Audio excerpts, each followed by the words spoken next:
Good evening, everybody. It's 5 o'clock. I now call this regular meeting of the Anchorage Assembly to order. Today is February 27, 2024. Welcome, everybody. Madam Clerk, would you please call the roll?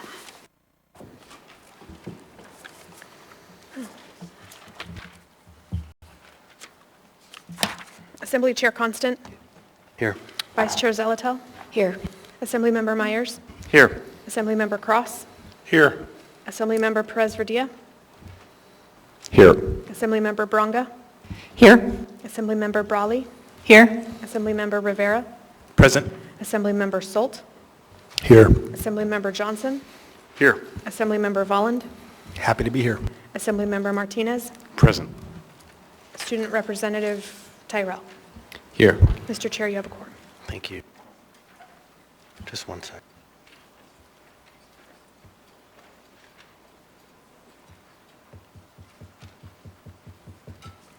Next, Mr. Salt, would you please lead us in the pledge? I pledge allegiance to the flag of the United States of America and to the republic for which it stands, one nation, under God, indivisible, liberty and justice for all. Mr. Tyrell, would you please read the land acknowledgement?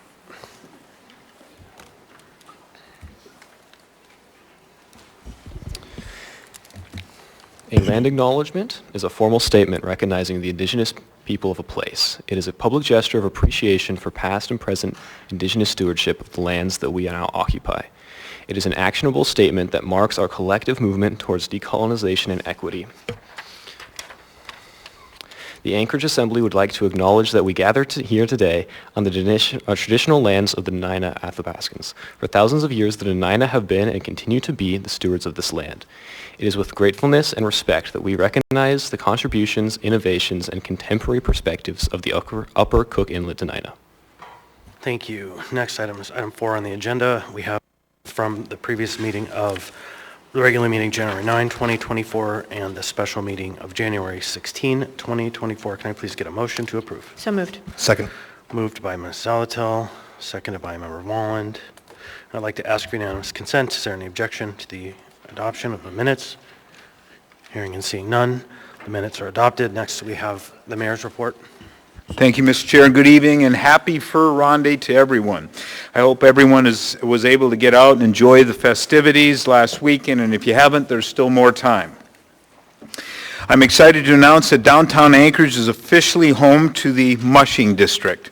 Anchorage has a long history of dog mushing, and by signing the official agreement to establish 4th Avenue as Anchorage's mushing district, we recognize and celebrate our history. The district features street sign toppers, informational signage, street banners of the dog mushing greats, a mushing hall of fame that will be in the Fur Rendezvous shop, and bronze dog paw discs honoring the donors. Also included in the future 4th Avenue Mushing District plan is the arch. This permanent fixture will not only honor the ceremonial start of the Iditarod, but it will be a year-round commemoration of the start of the Great Race. This project has been in the works for some time, and I want to thank everyone who was involved in making this dream come true. Now, switching gears, I'd like to provide an update on the South Central Mayor's Energy Coalition. We've been meeting bi-weekly since January and are currently in the process of assembling a technical advisory team. This will be a volunteer group composed of leading experts in geology, exploration, engineering, and policy. And with that, I would invite a member of the Assembly to participate in this coalition. The group will provide critical guidance to the coalition as it analyzes the energy situation and looks for solutions. So that's all I have, Mr. Chair. Please don't forget Fur Ronde, and thank you very much. Thank you, Mr. Mayor. And next on the agenda is the chair report. Good evening, everybody. Welcome. A small group of the Assembly was down in Juneau last week, presenting to the legislature our legislative package. We had a fly down. We presented the 2024 request to the legislature, and I want to thank members Brawley, Rivera, Johnson, and Salt, and staff member Brandy Heasley for adding to your usual duties to represent the case for Anchorage to the state legislature. The delegation pushed for the municipality's top 3 priorities, which are the port modernization, an increase in housing supply, and addressing homelessness and supporting mental and behavioral health care needs. You can learn more about the top priorities as well as other municipal and district priorities on the Assembly's website from the state support button at www.muni.org/assembly. I look forward to hearing more as the legislative session continues and we hear from members who went on the trip during their committee reports. Eklutna River Restoration, the dam project has been in the news a lot lately, so I won't belabor it. At this time, I wanted to reiterate the Assembly has called to slow the process for at least 2 years so we can have a more transparent deliberation. There are serious unaddressed concerns, budget assumptions, effects on water supply, and the engagement of critical stakeholders like the native village of Eklutna, as well as the actual effectiveness of the plan at meeting the terms of the 1991 agreement. As the Assembly said in the resolution passed on February 2nd, the issues at play are too significant to our community to rush to judgment, exclude key stakeholders. The residents of the municipality deserve a measured and comprehensive approach guided by respectful coordination to reach a solution that enjoys the broadest consensus possible among the affected parties. Finally, I want to issue my regular reminder that the municipality is about to hold a vote from home election this March and April. The last day to register, if you aren't a registered voter, or update your registration, is this Sunday, March 3rd. On February 26th, the municipality mailed out 909 ballot packages to military and overseas voters. So that means the election is actually underway.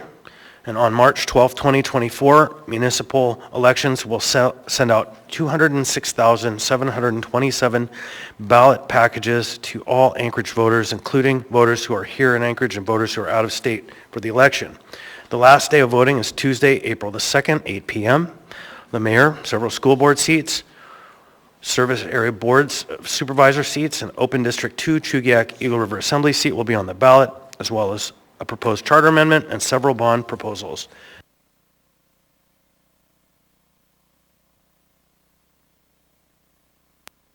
And if you want, Anchorage innovated by bringing ballot tracks here, which is an amazing tool in which you can submit by email your information and you will receive text notifications of your ballot when it leaves the mail house, when it lands at your house, when it is delivered and crosses the scanning machine, and when it's counted, and that's anchoragevotes.com.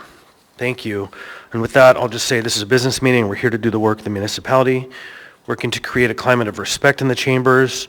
We'd like to have people refrain from personal attacks, speaking out of turn, shouting or clapping when it's inappropriate, keeping signs smaller than 8.5 by 11, and please keep the aisles clear. Up to testify. Please don't approach the dais. If you have something to share, please share with the clerk for distribution. If a point of order is called, please stop speaking so I may rule on the point of order and the record is clear. If rules aren't followed, I may interrupt speakers to call for compliance. If compliance with the rules doesn't occur, I may pause the meeting. If there's an actual disruption, I will give a warning. If the disruption persists or happens again, the person will be asked to leave. With that, I'd like to move to the next part of our agenda, which is committee and liaison reports. I'll start with Mr. Myers. Nothing to report. Thank you, Mr. Chair. Thank you, Mr. Myers. Mr. Martinez. Thank you, Chair. The last meeting of the Community and Economic Development Committee was held last Thursday, and at that meeting we had a presentation from Code Enforcement, and we learned a little bit more about their role and their staffing levels and some of the challenges that they face. And part of that conversation was also around getting prepared for state changes to hemp-related products with respect to products that minors are getting their hands on and some of the derivative products. And so we didn't get that update, but that will be coming to our committee as we look to follow the state in terms of the updates to the code and to the law. The next meeting of the Community Economic Development Committee will be on Thursday, March 14th. And if I may, just highlighting the nature of community and economic development, where we're in Black History Month, I just wanted to put on the record, and I appreciate the celebration of Ferrande. Lots of people come down to our community from all across our city, and this is a great time to celebrate both the legacy of our community, but also those who contributed to the building of these events, and the Mushing District is part of an economic picture to bring vitality and activity, so I appreciate the mayor's comments on that, but I noted that on the Ferrande website, it's not noted that Thomas Beavers was who was the first fire chief of the municipality of Anchorage. It wasn't called the municipality at that time, but who was the first fire chief in Anchorage was a black man, African American, and so the first fire chief of Anchorage was a black person, and he was also one of the co-founders and leading voices of Ferrande. And here we are in Black History Month. I think that is an important historical moment to remember that the city was built on such a diversity of people for so many years. Thank you, Chair. Thank you. Mr. Rivera. Thank you, Mr. Chair. There will be a Housing and Homelessness Committee meeting tomorrow, February 28th, from 10 a.m. to 11:30 a.m. at City Hall, room 155. We're going to continue exploring solutions for the transition out of emergency cold weather shelter and get a report from United Way on the Home for Good program. There will be a meeting of the Municipal Audit Committee on Thursday, February 29th, from 11 a.m. to 12 noon at City Hall, room 155. Our only agenda topic is to get an update on the progress to complete the ACFR, the Annual Comprehensive Financial Review, by the end of March, which is a pretty strict deadline that we have. Last, several Assembly members, as the Chair alluded to, were in Juneau last week for the Alaska Municipal League Winter Legislative Conference. Thank you to Legislative Services for helping to coordinate all of our meetings with legislators. That was a lot of work. Appreciate that. Our Juneau lobbyists for organizing a great Anchorage delegation dinner, and Assembly Council for letting us borrow Brandy, who staffed our meetings, and to my colleagues, members Brawley, Johnson, and Salt, for what I think was a really great week of advocacy for the priorities of the municipality. My sense is that we had broad support of our priorities, namely housing and homelessness, mental health, the Port of Alaska, and energy. Of course, the devil's in the details and the budget. We met with both Anchorage and non-Anchorage legislators, and we'll be following up with legislators throughout the coming weeks. Depending on how things go in session, there was some suggestion that several of us possibly fly back down to Juneau in the spring to continue our advocacy as the legislature moves along with its development of both the capital and the operating budgets. Thank you, Mr. Chair. Thank you, Mr. Rivera. Next, we have Ms. Branca. Thank you, Chair. I just wanted to dovetail on the economic development part to do a shout out to a hometown hero, Gus Schumacher, 23-year-old, first U.S. man to become a World Cup winner in a Nordic ski race in 40 years. And it's like an Olympic event, a World Cup is, so he beat all the Norwegian, Swedes, Finns, and his win is so historic, and it further puts Alaska on the map for skiing, and he is such an amazing young man, and I thought we should definitely shout him out. And I'll just note that one of our legislative staff is in the process of drafting a resolution. We'll be sure to invite him here and celebrate him in person. Mr. Johnson. Yeah, thank you, Mr. Chair. The Enterprise and Utility Oversight Committee had a meeting on February 15th. Discussion primarily centered around the Port of Alaska Modernization Project Plan of Finance. There's an item on the agenda tonight that's really essential to the project, so I think most of the conversation should probably happen when that comes up on the agenda. But just to quickly go over what was covered in the meeting the other week, we went over the estimated cost for the construction of Terminal 1 from the designer of record, who with a 95% design came in with an estimate of $644 million. And then the independent cost estimator, who for the same project came up with an estimation of $455 million. So that's a pretty significant delta, almost $200 million. The report's available online if anybody wants to look into it. It goes into detail, each of the major cost factors, but some of the significant differences revolved around the independent cost estimator believing we could use innovative construction methods to bring down costs, that there may be an opportunity to use temporary trestles versus using an existing structure, and significantly whether or not the work can be accomplished with workers from in-state versus out-of-state. Ultimately, the cost of the project will probably end up somewhere between these two numbers. Some of the innovations that the ICE identified will be incorporated into the final design, which will hopefully help move the cost down. But ultimately, this project will go out to bid to the contractors, and then the contractors will determine the price based on their responses to the RFP. Notably, I think it's worth keeping in mind that there are other projects on the West Coast which will likely require similar talent and similar contractors. These are anticipated to start between 2026 and 2030, or excuse me, start between around 2026 and continue through 2030, which I think an important takeaway is to realize that this is not going to get cheaper with time. So this is an opportune moment for us to try and move forward with the project. Also, I think it's worth noting with this that if there are any additional fund requirements for the project, those as they come up will require assembly approval, and so we'll continue to go through the public process. Thank you, Mr. Johnson. Ms. Alto. Thank you. First, thanks to Mr. Johnson as Vice Chair of Enterprise and Utility Oversight for covering me while I was out of town. I want to briefly report on where I was. I was in Finland with two Alaska Department of Transportation project managers, along with the municipal engineer, acting municipal engineer, and our traffic calming and pedestrian safety coordinator, I believe is the title. And we really got a good opportunity while in Helsinki and in Oulu to look at how snow is handled, particularly for multimodal transportation, walking and bicycling.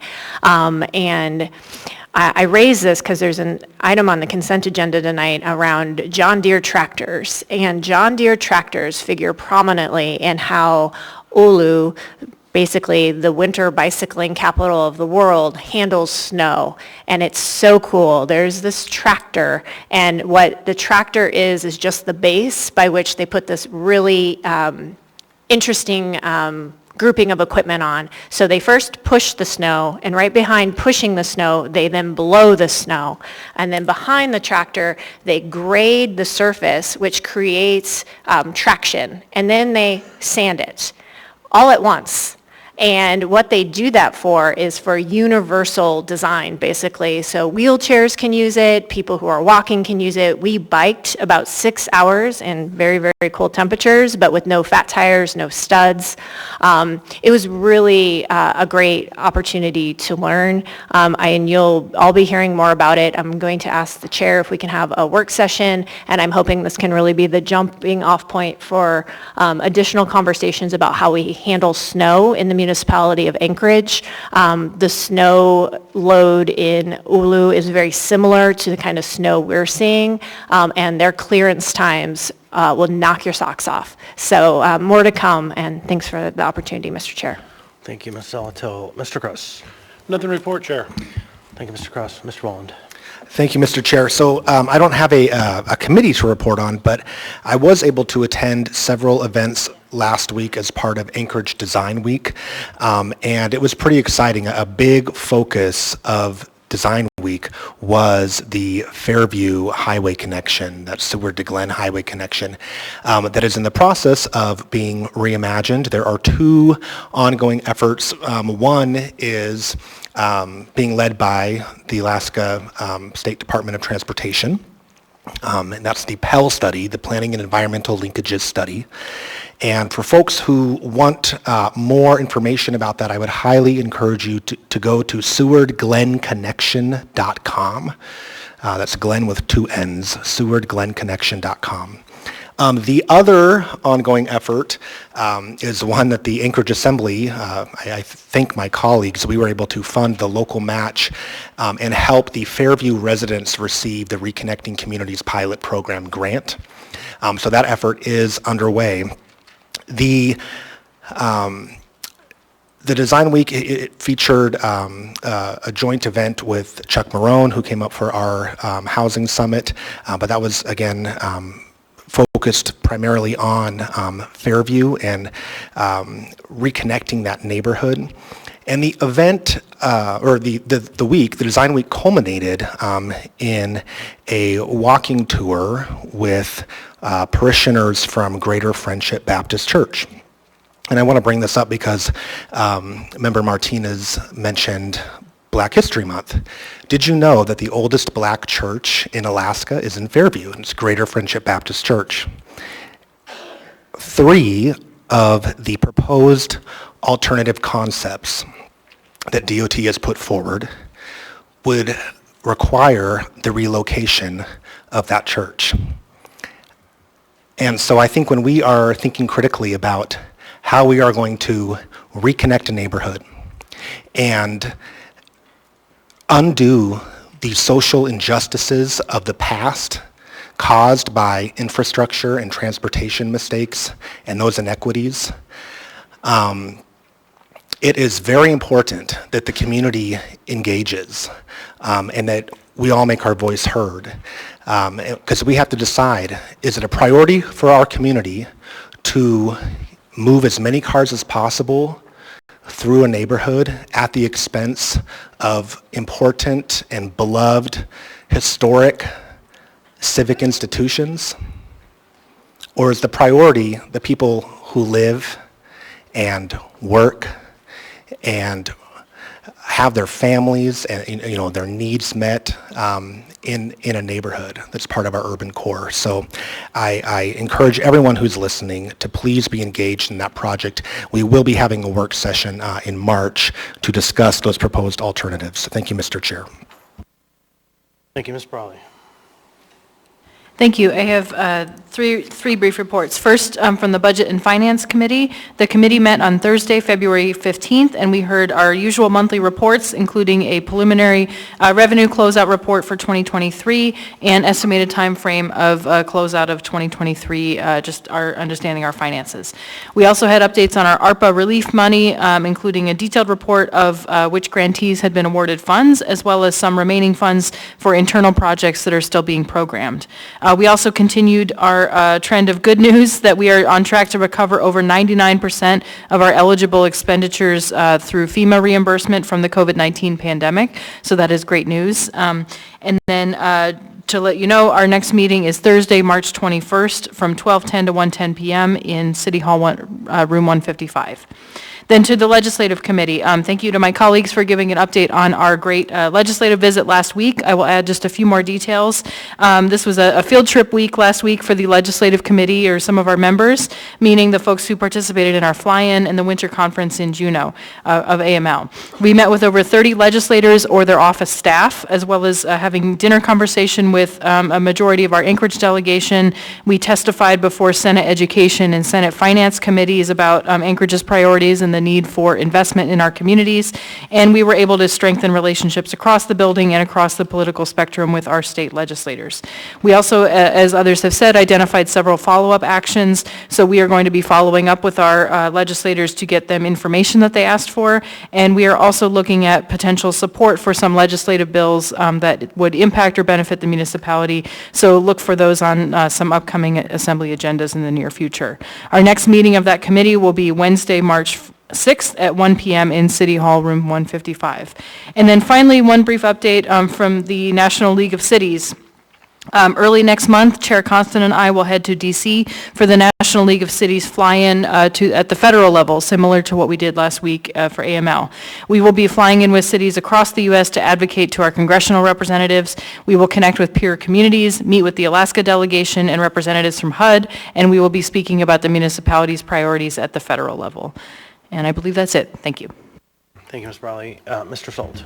Nothing to report. Thank you, Mr. Salt. Mr. Presberdale. No report tonight, thank you. So I will just add that back in September of 2023, we passed AR 2023-332, which was a resolution requesting the Federal Trade Commission intervene to block the proposed merger of Kroger and Albertsons. And it was announced yesterday that the FTC has in fact agreed to take up what we voted in support of to oppose the merger. And so that was announced by the Office of Representative Mary Peltola yesterday, and I just want to thank members for speaking up for Fairview and other neighborhoods that would find themselves quickly evolving into a food desert if that deal were to proceed. So stay tuned, there's more to come, but the Federal Trade Commission is now intervening. Next on the agenda, we have our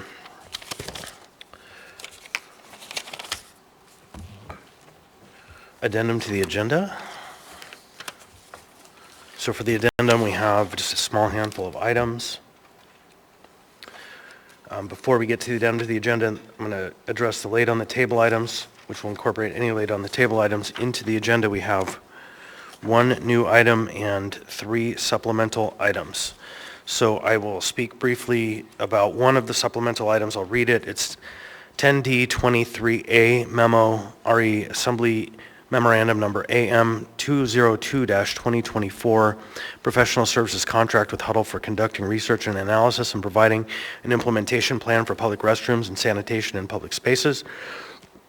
Why this is on the late on the table is there was an inadvertent accidental leaving out of a part of the memo in your folders when you originally received them, but now the memo is in your red folder. So that's a supplemental item. It doesn't require a vote. Also supplemental, we have 13A3. It's to AO 2023-110. This will be S1, an ordinance of the Anchorage Municipal Assembly amending Anchorage Municipal Code Title 10 to add a new chapter for licensing and regulation of short-term rental operations in the municipality and amending AMC Section 14.60.030. That item is supplemental. It's an S1. Since it's being laid on the table tonight, I believe it's the intention of the sponsors to ask the body to postpone the public hearing on that item to next week's meeting, the meeting of March 5th.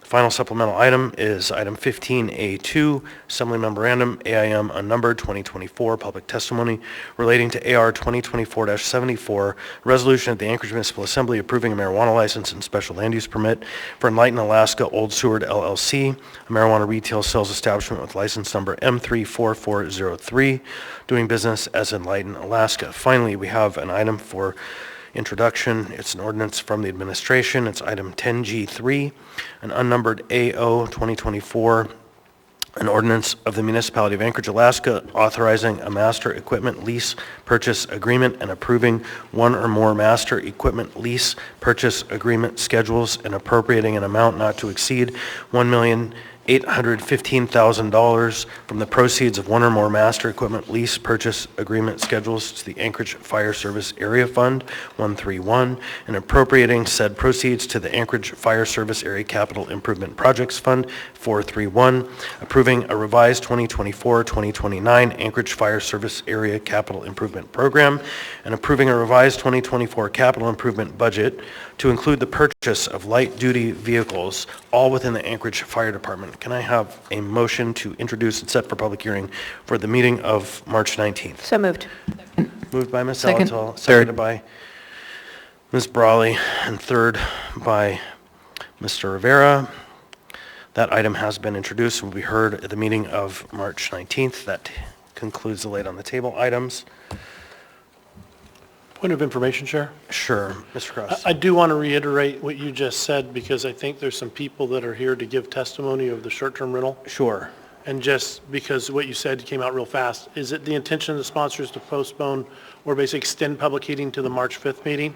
Yes. Okay, so that's important. So if you're here to give public testimony, don't wait around for a couple hours till we get to that one because we're going to move public hearing to next week most likely. Yeah, so short-term rentals, March 5th, if the members get their 7 votes, which I think they will. So next, I'll ask for a motion to incorporate the addendum as printed and distributed in the late on the table items. So moved. Second. Motion to incorporate is by Ms. Zalatel, seconded by Mr. Volland. I'd like to ask for unanimous consent. Is there any objection? Hearing and seeing none. Those items have been incorporated. Next, we have appearance requests. We have 3 appearance requests tonight. First, Mike Edgington.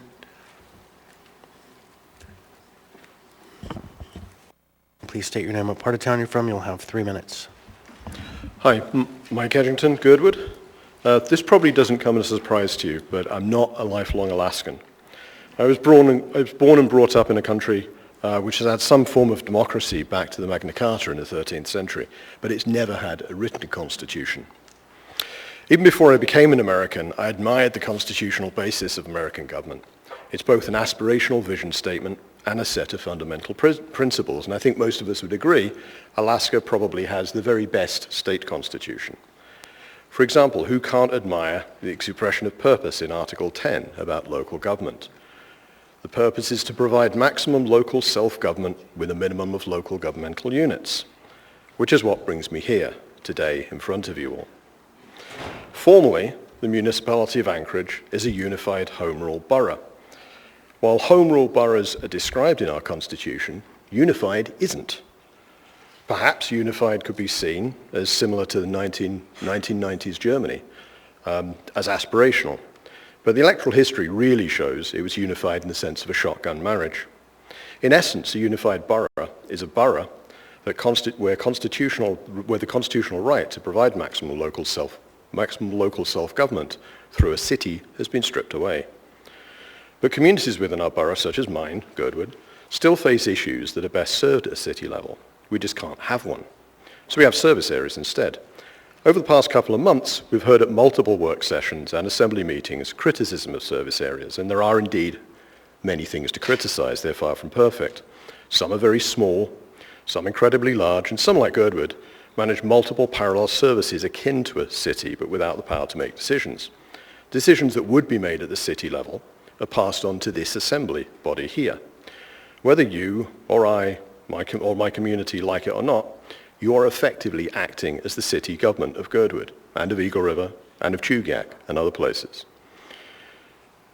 We will be bringing tonight and in the future several Girdwood-specific issues to you, including trails planned tonight, Girdwood-specific short-term rental regulations, shifting land management from HOB to Girdwood service area, and our new comprehensive plan. I'm sure it probably seems very frustrating for you all to deal with so many Girdwood issues. And I definitely know from my personal experience it can be frustrating watching it as well. But in the words of Chuck Marone of Strong Towns, when our local government structure in Anchorage was explained to him, that makes absolutely no sense. I agree, and I know many of you agree. But I also know we can work together and find practical solutions that achieve these critical policy goals. So I just want to say thank you for your work so far. I look forward to working with you in the future, and thank you. Bye. Thank you, Mr. Edgington. Next on the agenda, we have Bree Witzke. Bree, welcome. You'll have 3 minutes. State your name, what part of town you're from. Hello, everybody. My name is Brian Witzke. I go by Bree, she, her pronouns. 14 years trans female. I'm currently residing at the Alex. I want to say thank you for the assembly for giving me a chance to come up here and speak. What a great turnout we have, guys. It's good to see so many citizens that are involved in our process, which leads me to where I was wanting to speak tonight. We, as citizens, often find ourselves feeling frustrated when we can go back through and we can find some information, and only partial information, about where our taxes are being collected, where they're being distributed to, and maybe, again, it's always my technical difficulties that I'm not able to find things. Prime example, we have large numbers like $283 million worth of property tax in 2019. Maybe I'm reading that wrong. A tobacco tax of $22 million. Where are these taxes going is always a question, and conversations that I have with many people, trying to find a way that maybe we can, dumb it down for a person like me to be able to understand that tobacco tax. I'm a smoker, so I kind of am invested in it, and I know that, roughly, $3.75 per pack of cigarettes in the municipality of Anchorage is taxed for the municipality. I've asked in the past where this goes, and I was given a simple answer, it goes to the quit line. So you're telling me they get $22 million of Alaskan money for a national quit line for a liaison that reads a computer that has never smoked to try to tell me how to quit smoking. These things I feel may be unacceptable. Maybe we can find a better way of doing it. I do always encourage the growth from within our community, as it's going to be what's going to make our stronger community. We often, need many things to make our city run. One idea that a good group of people come up with was maybe we can get our high schoolers from 10th grade on to get involved with our aspect, to be able to understand these, help break it down, because they are going to be our tomorrow's leaders. So I encourage, again, outside of the box thinking when we come to solutions. Maybe getting our young people involved might be a way. Maybe working together with that, whether it be the city, the administration, whatever, to get our young people involved in ways that we have not done so because, like I said, they're our tomorrow leaders.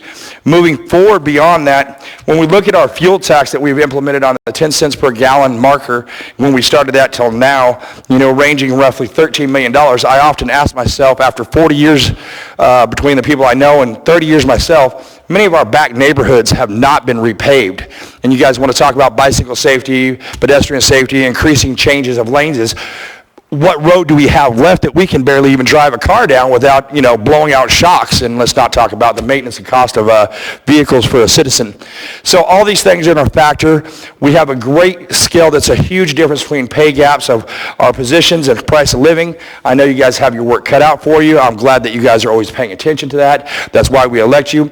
And as this is coming up and again, an election year, I encourage my citizens, as it is our responsibility to stand up and give these guys the information, it is our responsibility to get up and give our representatives our support as they're coming into office. Thank you guys so much for your time. Bye. Thank you. Next, we have Aaron Barnett.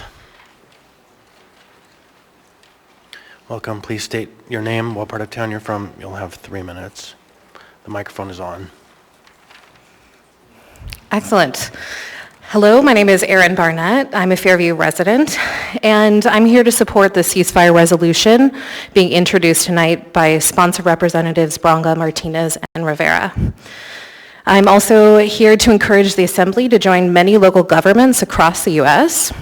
who have passed similar resolutions, acts of solidarity, which recognize the interconnectedness of struggles for justice, both locally and globally. This resolution is not just about distant conflicts.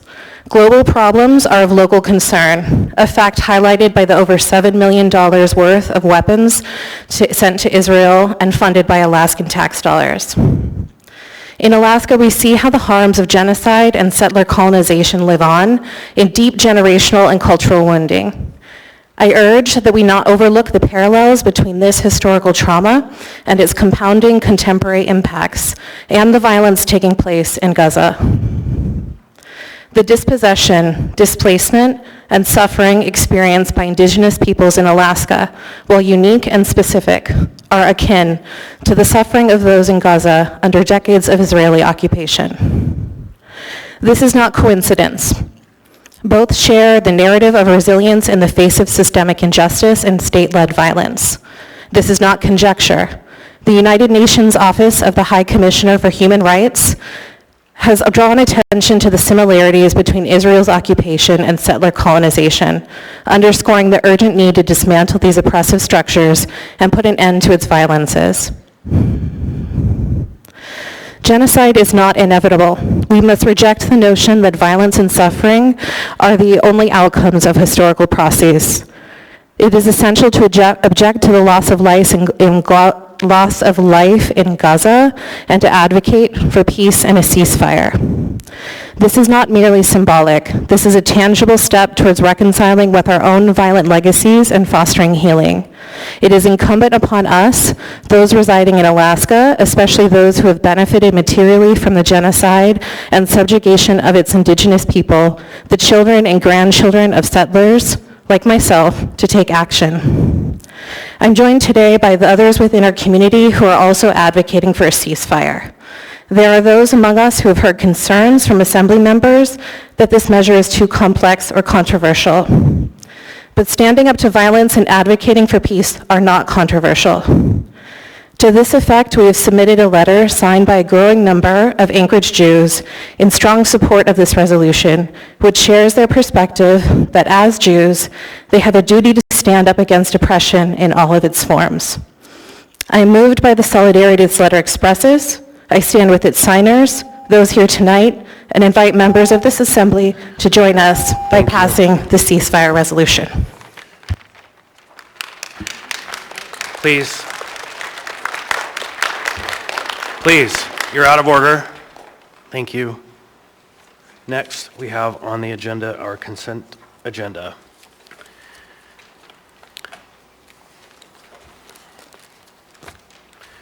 Consent agenda items are numbered 10A through 10F and are typically routine or non-controversial items such as bid awards, new business, information and reports, and ordinances and resolutions for introduction. The items on the consent agenda may be approved, accepted, or adopted by the Assembly by a single vote on a motion to approve the consent agenda. Prior to approval, items may be pulled by an Assembly member for discussion and separate vote on each of those items. Under the Assembly Rules of Procedure, all ordinances and some resolutions will have an opportunity for public hearing at a future date. We'll start with Mr. Presverdia. Any items to pull? Thank you, Mr. Chair. I'd like to pull item 10F2. That's 10F2. Mr. Presverdia. Anything else? Nope. Mr. Salt. No item. Thank you. Ms. Brawley. Thank you. I'd like to pull 10B2 and 10D22. I have 10B2 and 10D22. Mr. Volland. No items. Thank you, Mr. Chair. Mr. Cross. 10A1 and 10D17. So I have 10A1 and 10D17. Ms. Zalatel. Thank you, Mr. Chair. I'd like to pull item 10 Bravo 3 as well as 10 Echo 5. So 10B3 and 10E5. Thank you. Mr. Johnson. No items. Thank you. Ms. Bronga. Can I just clarify, was 10D17 pulled? Yes. Okay, thanks. Is that it? Mr. Rivera.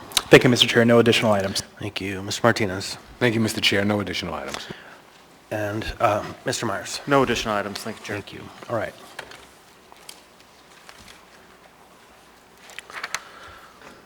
So I have pulled item 10A1 by Mr. Cross, 10B2 by Ms. Brawley, 10B3 by Ms. Zalatel, 10D17, Mr. Cross, 10D22, Ms. Brawley, 10E5, Ms. Zalatel, and 10F2, Mr. Presverdia. Did I miss any items? Okay, doesn't seem like I did. Next, I'd like to ask for a motion to approve the consent agenda minus the pulled items. So moved. Second. Moved by Ms. Zalatel, seconded by Mr. Volland. I'd like to ask for unanimous consent. I'm hearing and seeing no objection, so the consent agenda has been approved minus the pulled items. Mr. Chair, at this time, I ask for immediate reconsideration of item 10 Delta 13, which was just passed.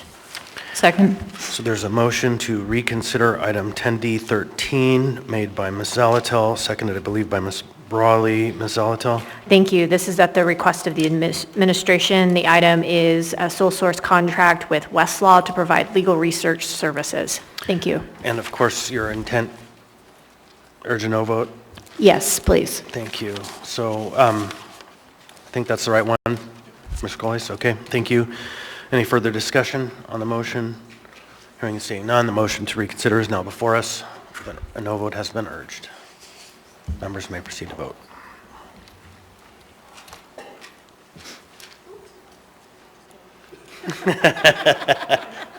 On a vote of 0 to 12, reconsideration has failed on item 10D13. So next we'll move to item 10A1.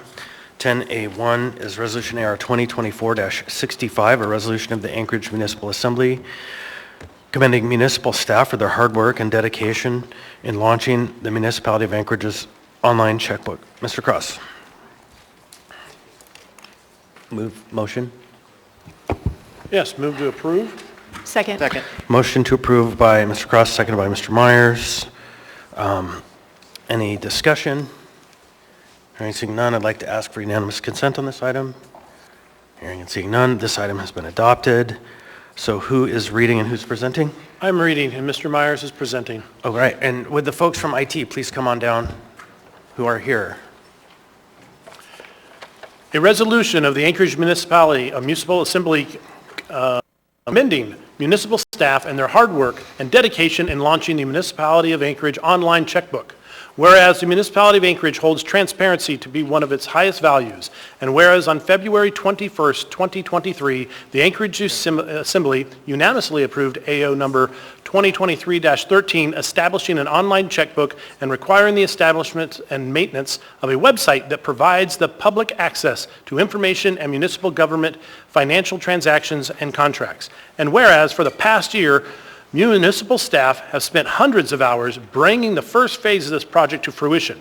And on February 8th, 2024, after less than 1 year of development, the municipality launched the MOA Online Checkbook, an online record of municipal transactions and marking the milestone in the effort towards the local government dedication to maximum transparency and accessibility, where public records, financial data, permitting records, and more are instantly accessible to anyone. And whereas the vision for open and transparent government set by the Assembly through AO number 2023-13 would not be possible without the hardworking municipal staff who are bringing the vision to life. And now therefore, the Anchorage Assembly recognizes and extends appreciation to everyone involved in the online checkbook project, including especially Philip Bryce, Sandra Fern, Dean Franklin, Brenda Babb, Ben Matheson, and Mike Knapp, passed and approved by the Anchorage Municipality this 27th day of February 2024.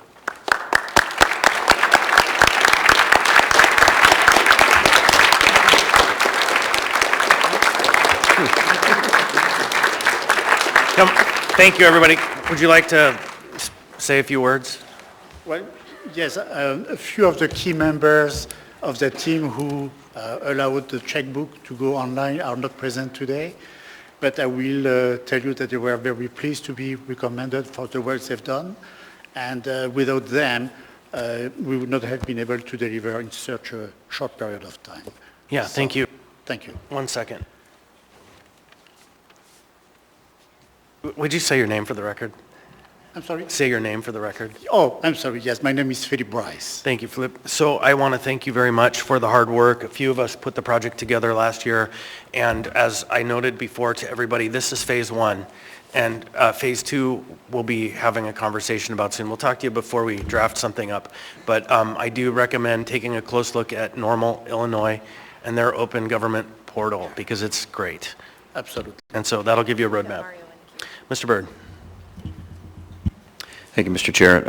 I just wanted to note for the record, I was late in the draw, but the mayor would like to be a co-sponsor, and he appreciates all the work that the IT department did on this. Thank you. Thank you. That's not a problem. We have that done. Thank you, everybody. Thank you. All right, so next on the agenda, we have item 10B2. 10B2 is AR 2024-78, a resolution of the Anchorage Municipal Assembly supporting a capital funding request to the Alaska Legislature for the Hmong American Veteran Memorial Project in Anchorage. Ms. Brawley. Move to approve. Second. So moved by Ms. Brawley, seconded by Mr. Vaughn. Ms. Brawley. Yeah, thank you. I pulled this one partly just to give a brief highlight. This is something, a state legislative request that's being made by Hmong Alaska Community, Inc., and that is something that we funded in our budget last year. I do also need to make a very brief floor amendment, which I let the clerk know. So I would make a floor amendment to add the comma Inc. after Hmong Alaska Community, so that appears on page 1, line 26, in a whereas clause, as well as section 1, page 2, line 2. And again, just adding comma INC period to reflect the accurate spelling or their name. Second. So a motion to amend has been made by Ms. Brawley, seconded by Mr. Vaughn. Do you have that, Madam Clerk? All right, so any discussion of the amendment? Hearing seeing none, members may proceed to vote.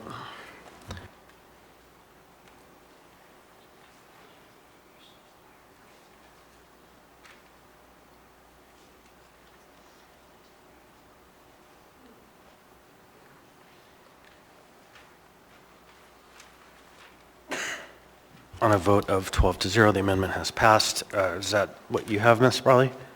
Yes, thank you. And I also wanted to just invite anyone else who would like to co-sponsor this to join at this time. I think all of us probably, yeah, and without objection. Mayor Bronson? Yes, thank you, Mr. Chair, and I would like to be added to co-sponsor that. Thank you. Thank you. Any further discussion? Hearing and seeing none. Members may proceed to vote.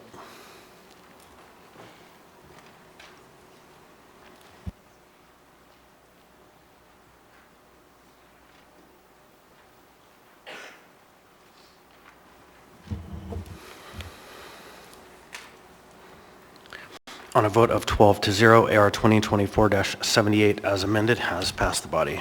Next, we have item 10B3, AR 2024-79, a resolution of the Anchorage Assembly urging our delegation to support negotiations which lead to an immediate bilateral ceasefire in the Israel-Hamas conflict. Ms. Zalatel. Move to postpone indefinitely. Second. There's a motion to postpone indefinitely by Ms. Zalatel, seconded by Mr. Vaughn. Ms. Zalatel. Thank you, Mr. Chair. I got in the queue. I'd like to call the question, please. Second. There's a motion to call the question by Ms. Zalatel, seconded by Mr. Volland. Question is now before us.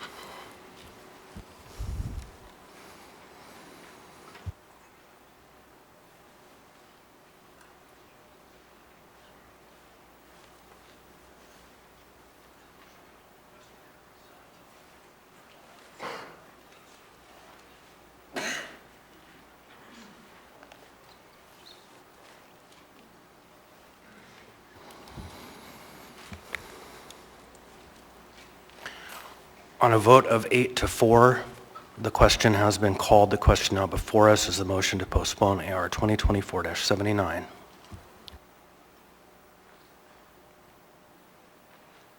Garbage. Absolute garbage. Mr. Patterson, you are out of order. I don't care. I don't care. You are cowards. Mr. Patterson, you are creating a disturbance. Yes. Cowards. Absolute cowards. Security, please remove Mr. Patterson. We will adjourn to our dinner break. Thank you. The room will be cleared. Security, please clear the room. What are you going to do? I don't care. Go sit down.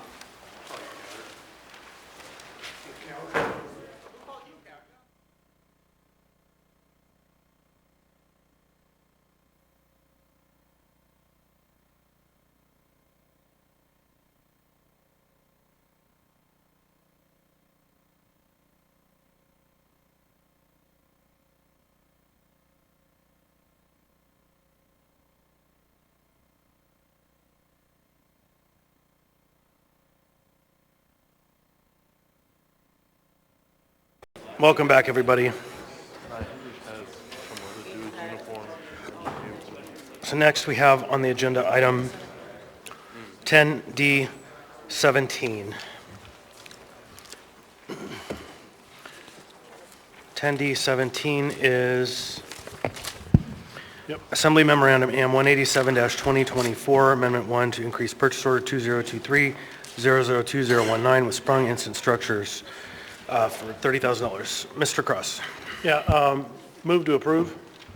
So there's a motion Second. to approve by Mr. Cross, seconded by Ms. Zalatel. Mr. Cross. Yeah, I just pulled this item because this is the continuation of the storage agreement for the Sprung structure from what otherwise would have been the navigation center. And I'm kind of curious if the administration can't, if you know, if you've, have you been researching other uses for this structure? I mean, it seems like a material and financial waste, and perhaps, you know, it would be interesting to know, and I'm not sure at what meeting at an assembly work session we might discuss potential uses for this structure, if you had been any conversation in mind and when we might know. Yeah, no, we're not looking at any other purposes at this time. Well, then I will just add before we we move on this, there was a utility oversight committee meeting, and at that the port had discussed cost savings measures, and one of the things that came up is they said they could crush and break up the large concrete that was there at the port, but they were concerned to save tens of millions of dollars, but they were concerned about the dust, the noise, and what was necessary. So my suggestion was perhaps we can utilize that structure for a temporary port for a concrete fracturing so that we can save tens of millions of dollars on necessary boulders and concrete. So, but I would love to know if what we can do with that. So it's, at some point, I imagine we've got to do something. You know, I just don't know what that is. Thank you.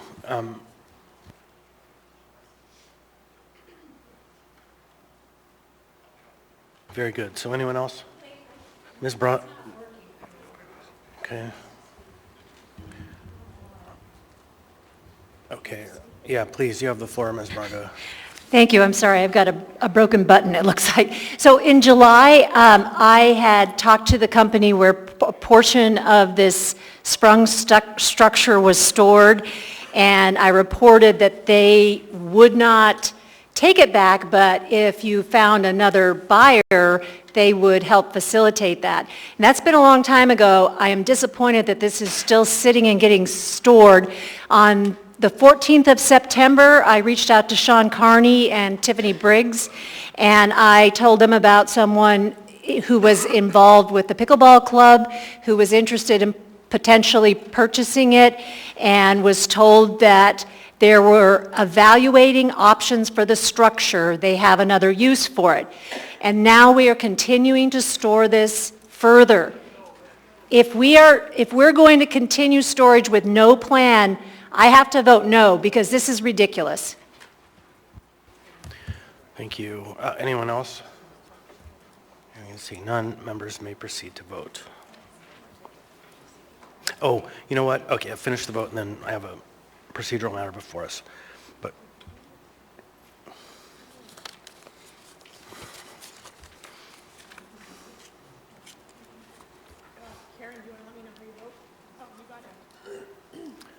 thank you. On a vote of 11 to 1, AM 187-2024 has passed the body. So in the Sturm and Drang that occurred earlier, I failed to ask the youth member his vote on two important votes. And so it's somewhat procedurally out of order, but I would ask the member's forbearance to ask the youth member how he would vote on the motion to call the question. No. No, and then how he would vote, Mr. Trull, on the motion to postpone indefinitely. Also no. Thank you, Mr. Chair. So for the purposes of the record, it would be important to reflect the youth member's take on that. Sorry that we got ahead of ourselves. Next item, we have item 10D22. 10D22 is AM 192-2024, Amendment 5 to contract with Agnew Beck, PO 2022002314, to provide professional services for alcohol beverage retail sales tax outreach program. Ms. Brawley. Thank you. I pulled this for purposes of making a disclosure to the body. You have the floor. Yeah, thank you. I just need to disclose that I was a previous employee of Agnew Beck Consulting. My last day of employment was May 26, 2023. I was not involved in the contract management of this project, but it was the prior ruling and recommendation that I continue to make such a disclosure through until I'm 1 year past my former employment. Thanks.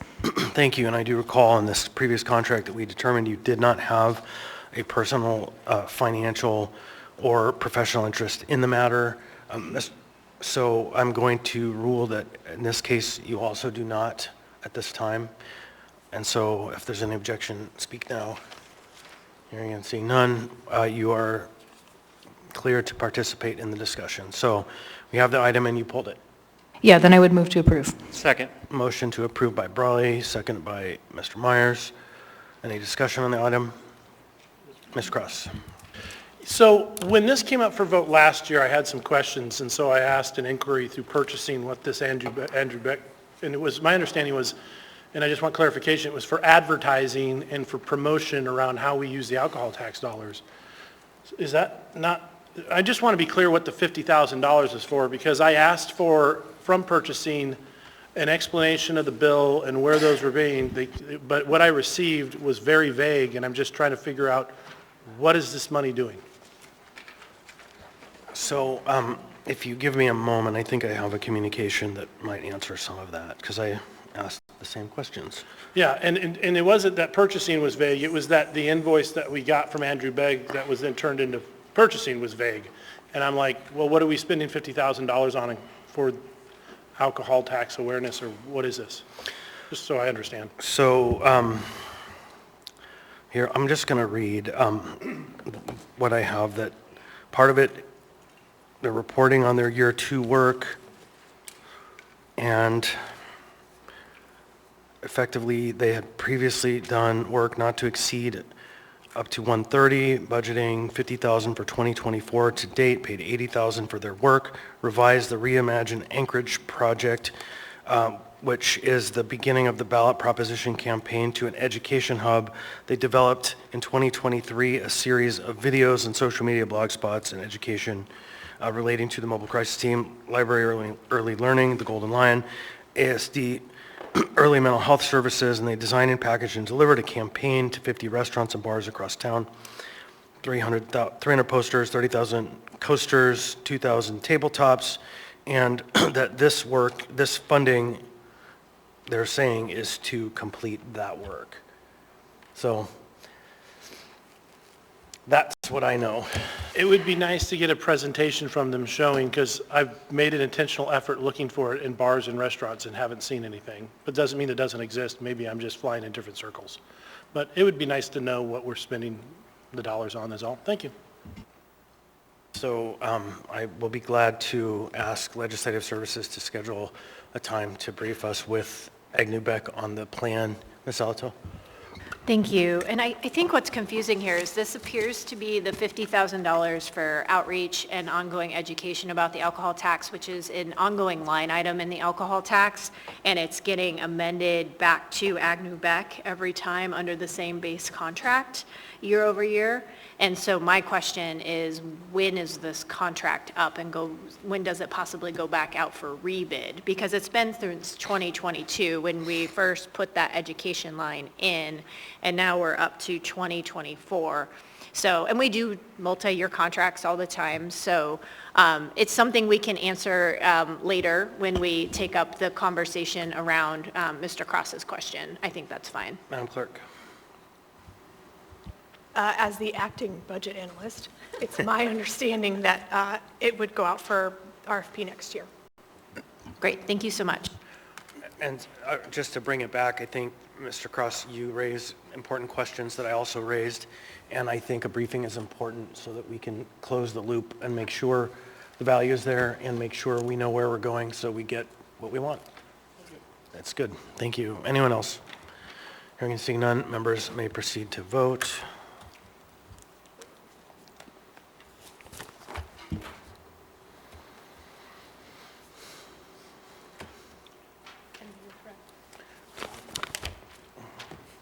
Thank you. So on a vote of 12-0 and the youth member votes? Yes. Yes, AM 192-2024 has passed the body. Next, we have item 10E5. 10E5 is Resolution AR 2024-71, resolution of the Municipality of Anchorage appropriating fundraising campaign funds from the Friends of the Library, FOL, in the amount of $100,000 from FOL for miscellaneous operational supplies, materials, programming, and advertising. Ms. Salatel. Move to approve. Second. Moved by Ms. Salatel, seconded, I believe, by Ms. Brawley. Ms. Salatel. Thank you. As the chair reminded me this morning, Mr. Weddleton used to pull these to say thank you. And so I think this is a great opportunity on this one to thank the Friends of the Library for raising this money. It will, I am sure, be put to really great use within the library. And the Friends of the Library have really just been a constant supporter of the library for ever since I've been on the body and well before, and so they always deserve a thank you for their great work and all of the folks who contribute as a friend of the library. Thank you. Anyone else on this item? Okay, hearing and seeing none, members may proceed to vote. Thank you, Library Foundation.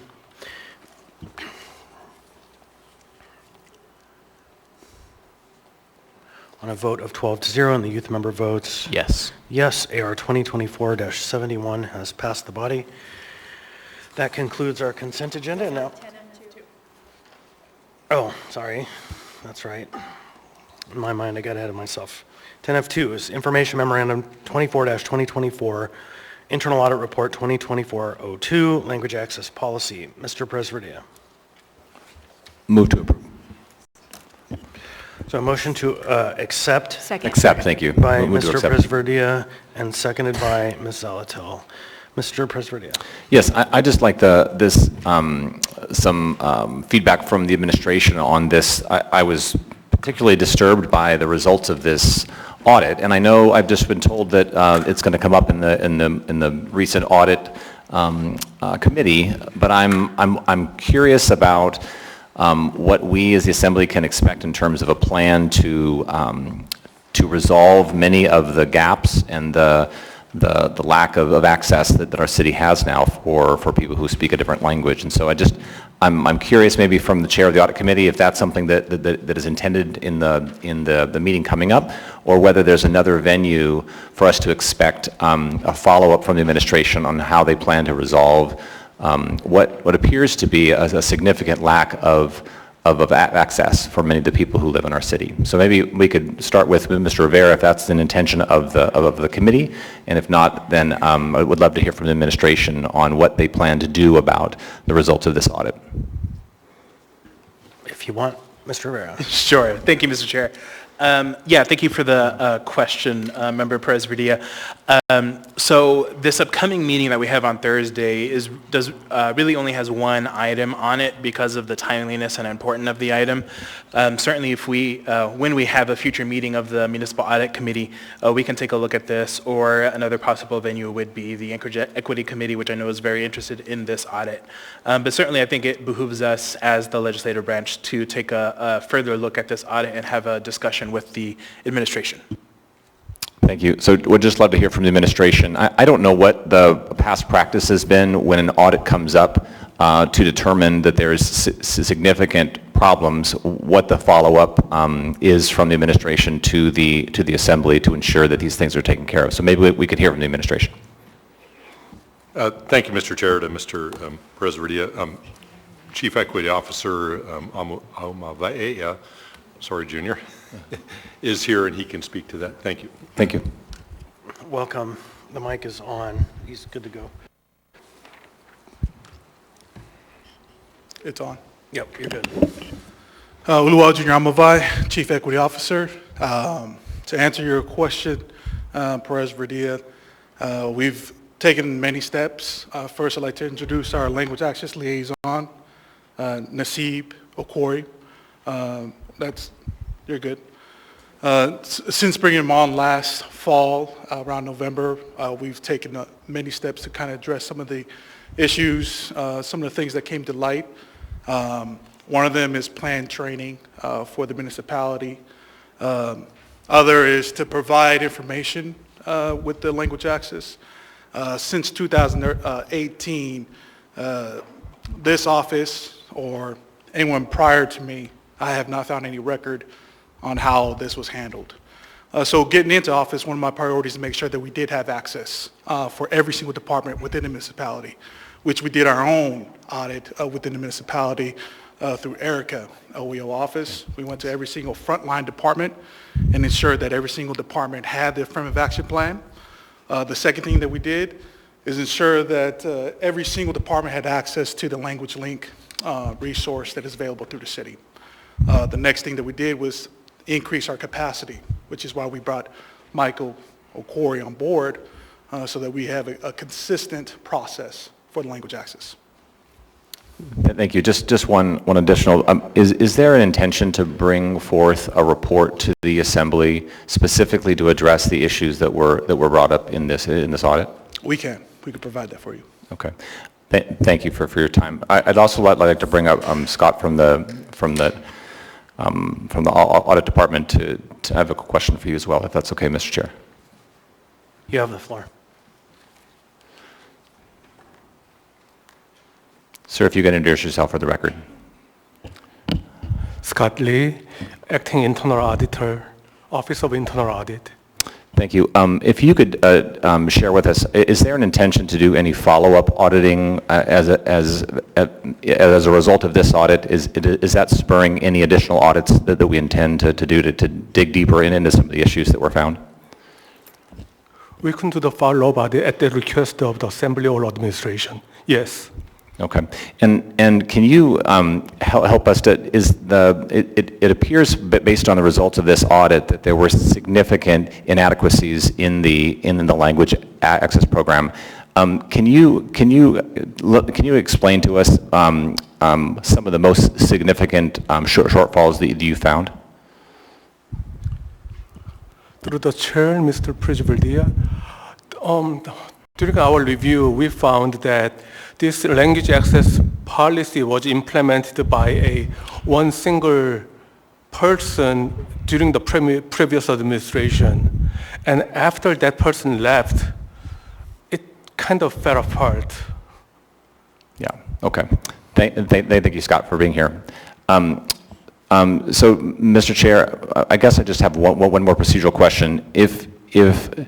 If we do not accept this audit, does that set a bar in terms of the necessity to be able to come back? I'm wondering about what our role is in terms of these audits and ensuring that the issues that are found there are dealt with. Can you talk to me about past practice? If we don't accept this audit, does that set a need to be able to bring it back at a certain time?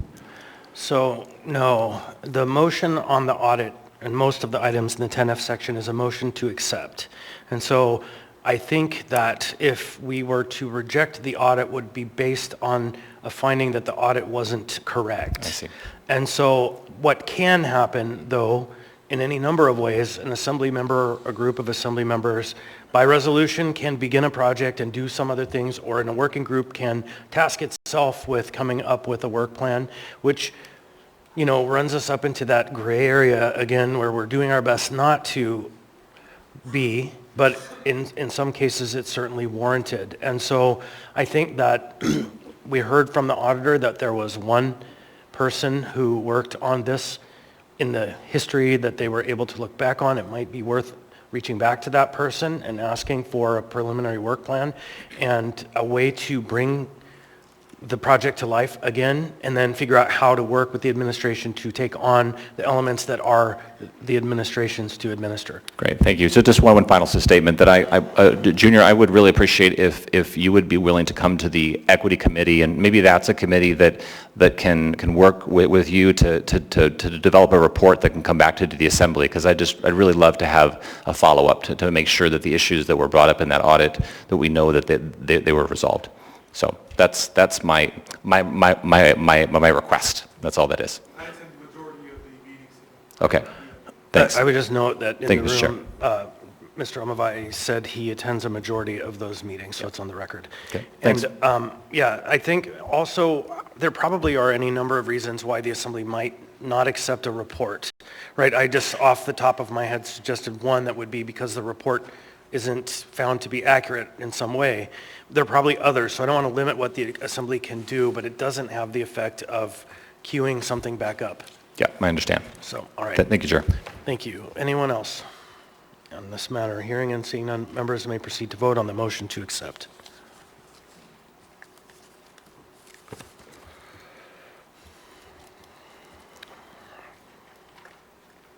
On a vote of 12-0, and the youth member votes yes. Yes, AIM 24-2024 has been accepted, an internal audit of the language access policy. Now we've concluded with the consent agenda. I guess it's time for a dinner break. No, wait. Next up on the agenda, we have item 11A, Assembly Memorandum AM 957-2023, Executive Appointment Confirmation Hearing, Sharon Lechner, OMB Director. What's the will of the body? Move to approve. Second. Moved by Ms. Zalatel, seconded by Mr. Volland. Any discussion on the matter? Ms. Zalatel. Thank you. So I urge my colleagues to vote in favor of this confirmation. I really appreciated the confirmation hearing and the work to date we've had with Ms. Lechner and the attention to detail. So I'm hopeful that we can continue that relationship and get her confirmed tonight. Thank you. Thank you. Ms. Branga. I want to echo a lot of what Ms. Zalatel just said, but also add that when we met you the other day, I was super impressed that you said what you thought would be best financially for the city and not what you thought we wanted to hear. And I think we need people like that. Ms. Brawley. Thank you. Yeah, I just want to echo what others have said, and I apologize that I missed the work session on Friday, but I have confidence that you will continue to do a great job, and it's been great working with you so far. I know we may have some disagreements on policy, but I appreciate your willingness to discuss and also to follow up on a number of issues that we've already identified. Thank you. And for my part, I heard you mention that you've developed a model. I look forward to sitting down and seeing what that model does. And so with that, I don't see anyone else in the queue. Members may proceed to vote.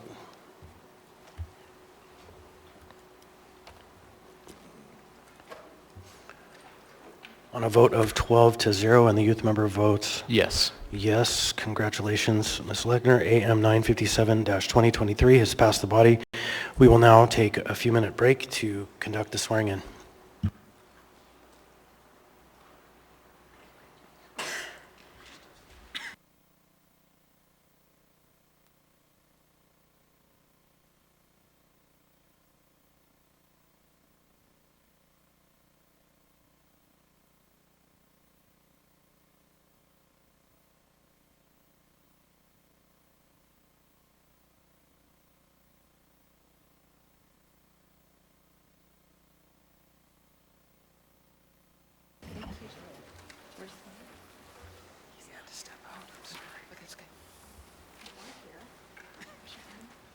So if you raise your right hand and repeat after me, I solemnly swear or affirm I solemnly swear that I will support and defend the Constitution of the United States, that I will support and defend the Constitution of the United States, the Constitution of the State of Alaska, the Constitution of the State of Alaska, and the Charter of the Municipality of Anchorage, and the Charter of the Municipality of Anchorage, and that I will faithfully perform the duties and that I will faithfully perform the duties of Director of Office of Management and Budget of Director of Office of Management and Budget to the best of my ability. to the best of my ability. Congratulations. Thank you.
Thank you.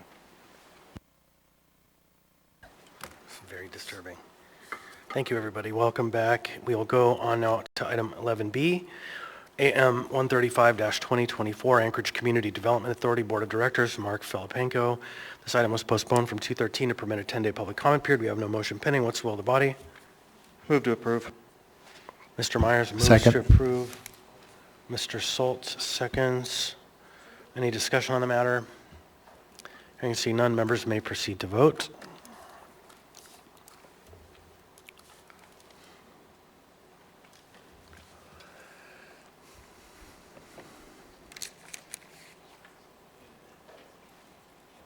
On a vote of 12-0 and the youth member votes Yes. yes, AM 135-2024 has passed the body. This brings us now to the continued public hearings, 13A, AO 2023-110, 110S, 110S1, an ordinance of the Anchorage Municipal Assembly amending Anchorage Municipal Code Title 10 to add a new chapter for licensing and regulation of short-term rental operations in the municipality and amending AMC 14.60.030. Waive reading. Thank you. The public hearing on this item is now open. Ms. Zalato. Thank you, Mr. Chair. I move to continue the public hearing to the meeting of March 5th. So there's Second. a motion to continue to March the 5th by Ms. Zalatel and a second by Member Salt. Any discussion? Hearing seeing none, members may proceed to vote on the motion to continue. Clerk's got to get through the workflow.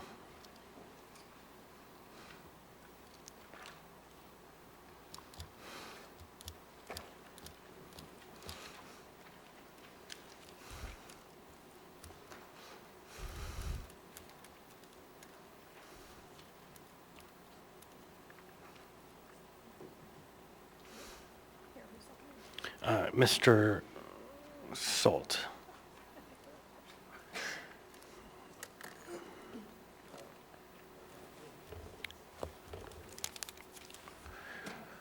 All right, members may proceed to vote.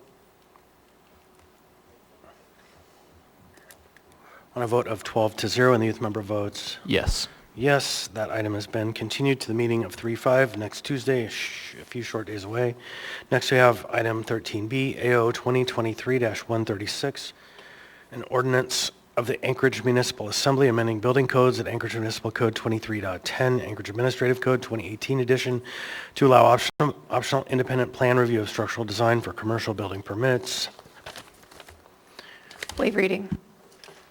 I don't see that when we opened the public hearing on this previously listed, but here we are. So anyone from the public wish to be heard on this item? Public hearing is now open. Anyone at all? Seeing and hearing none, public hearing on this item is now closed. What's the will of the body? Move to approve the S version. Second. So there's a motion to approve the S version by Ms. Brawley, seconded by Mr. Cross. Ms. Brawley?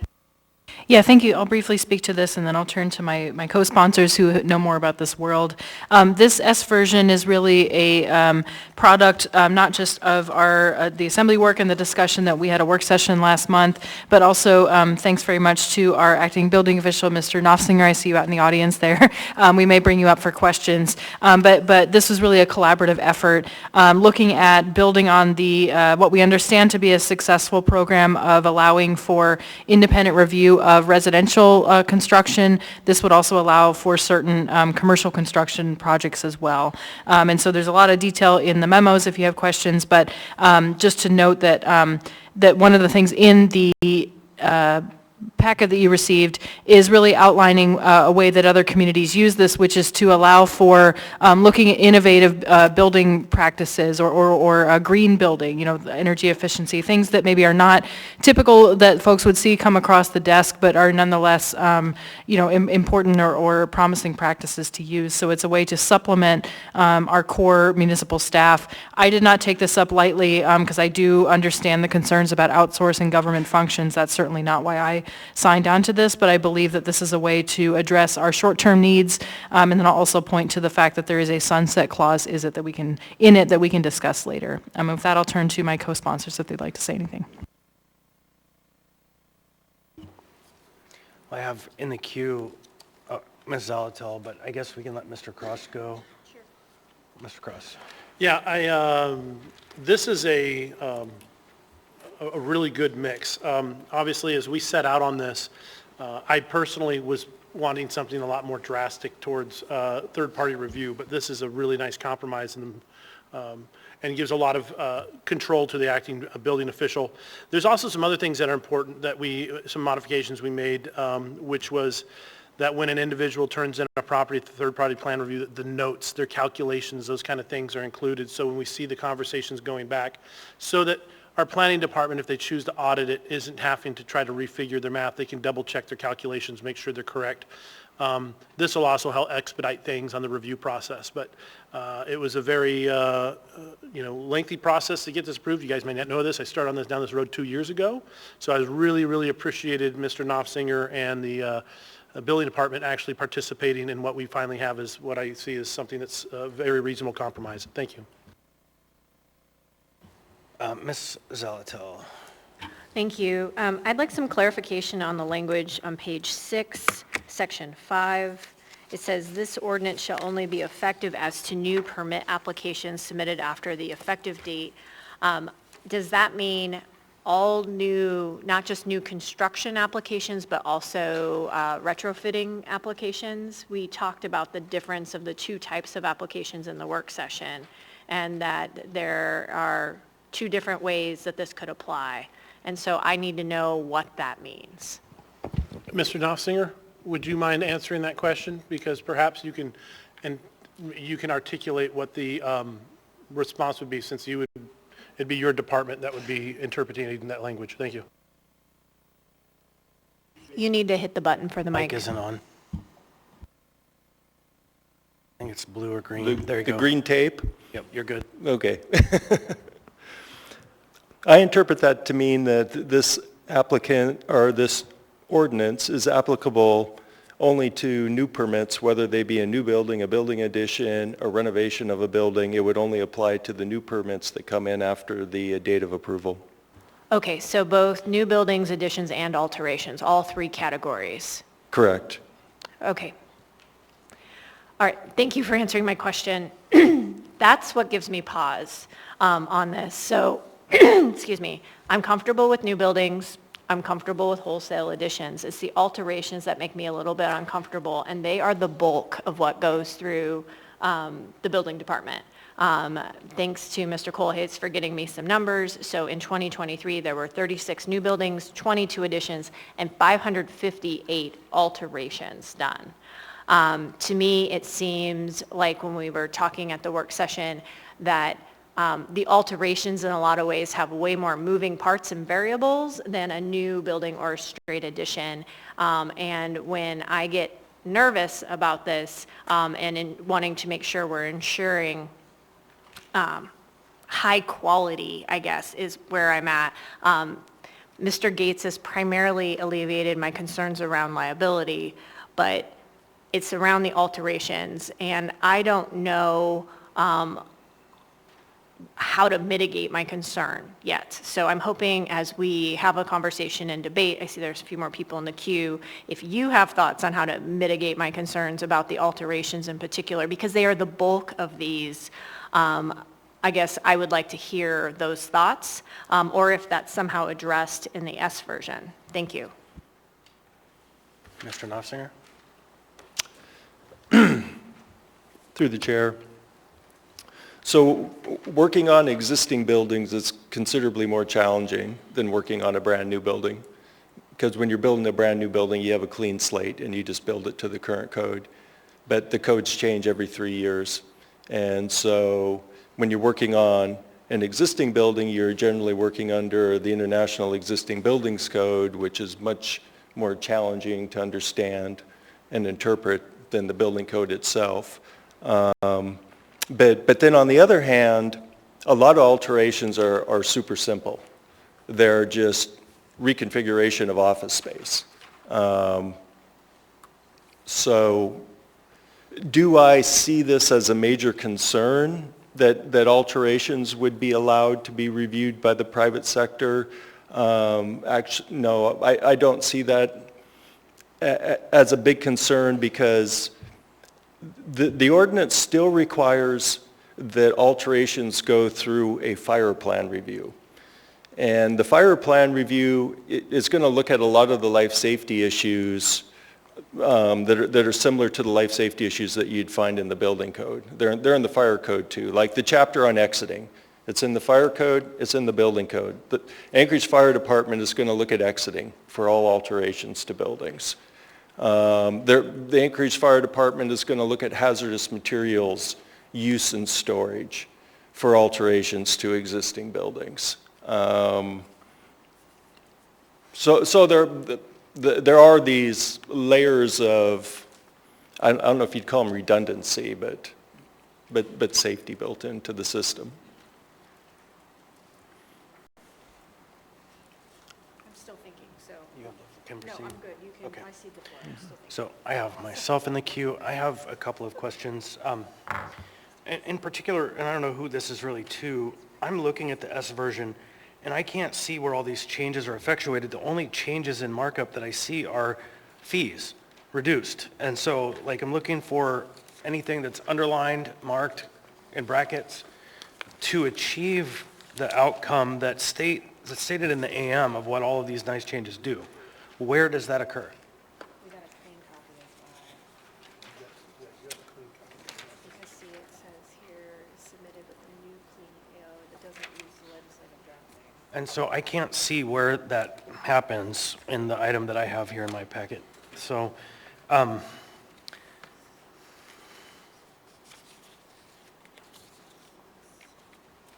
it's a problem for me. Like, if the idea were to have a clean version, we should have submitted it new, in my opinion, only because then I would have read it new. And I couldn't grasp what the changes were because I couldn't see them.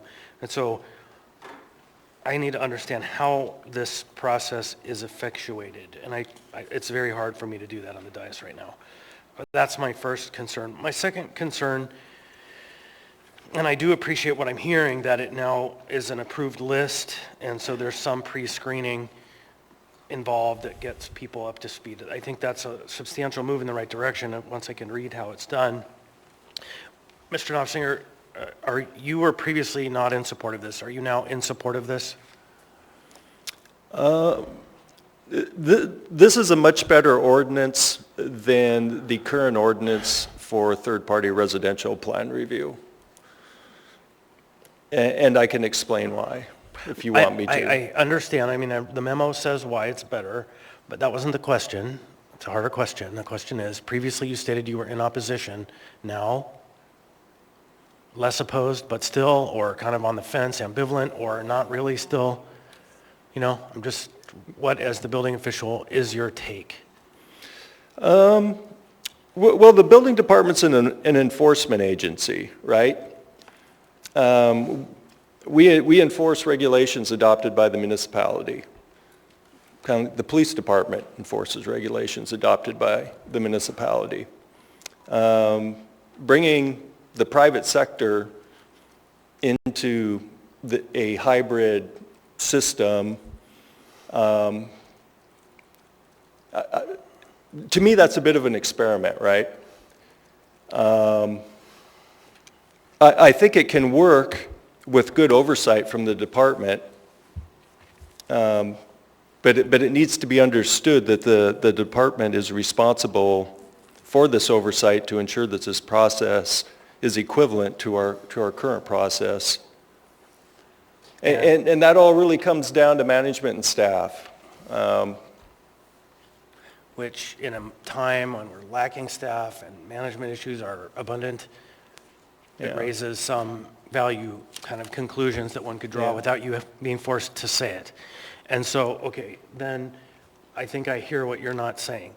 Then the next question that I have, and I'll cede the floor after this question, is all of this is happening for me in the winter when a score of building roofs collapsed based on previously engineered acceptable structures. And so when I think about Title 23, I hate to weaken it in the context of all of the kind of terrible stuff that happened this winter for people and property and lives.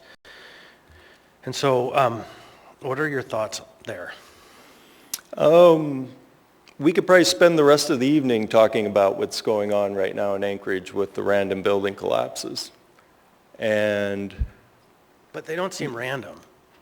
They seem like they're based on a specific engineering set during a specific time, right? Yeah, the vast majority of them are the result of what we call pre-manufactured wood roof trusses with metal plate connectors. And all the collapses just happen to be in buildings that were built in the 1970s and 1980s. And the trusses generally, they're parallel cord, they're flat trusses, flat roof buildings. We did have one pitch roof collapse last year. I'm sorry, I'm going to interrupt. And yeah. You're doing what engineers, my roommate is an engineer. And you're doing be careful what you ask me. Yeah, they get right into the detail, but I'm trying to kind of get to the safety question, right? You wear two hats here. Well, right? Excuse me, through the chair, I was going to explain why this did not get caught by the municipality back when these buildings were being built. But go ahead and... Well, I just don't want to go too far because we're not going to get it. And so, but that's okay. I think I'll cede the floor. There's a bunch of people in the queue. I still have concerns. Ms. Braga.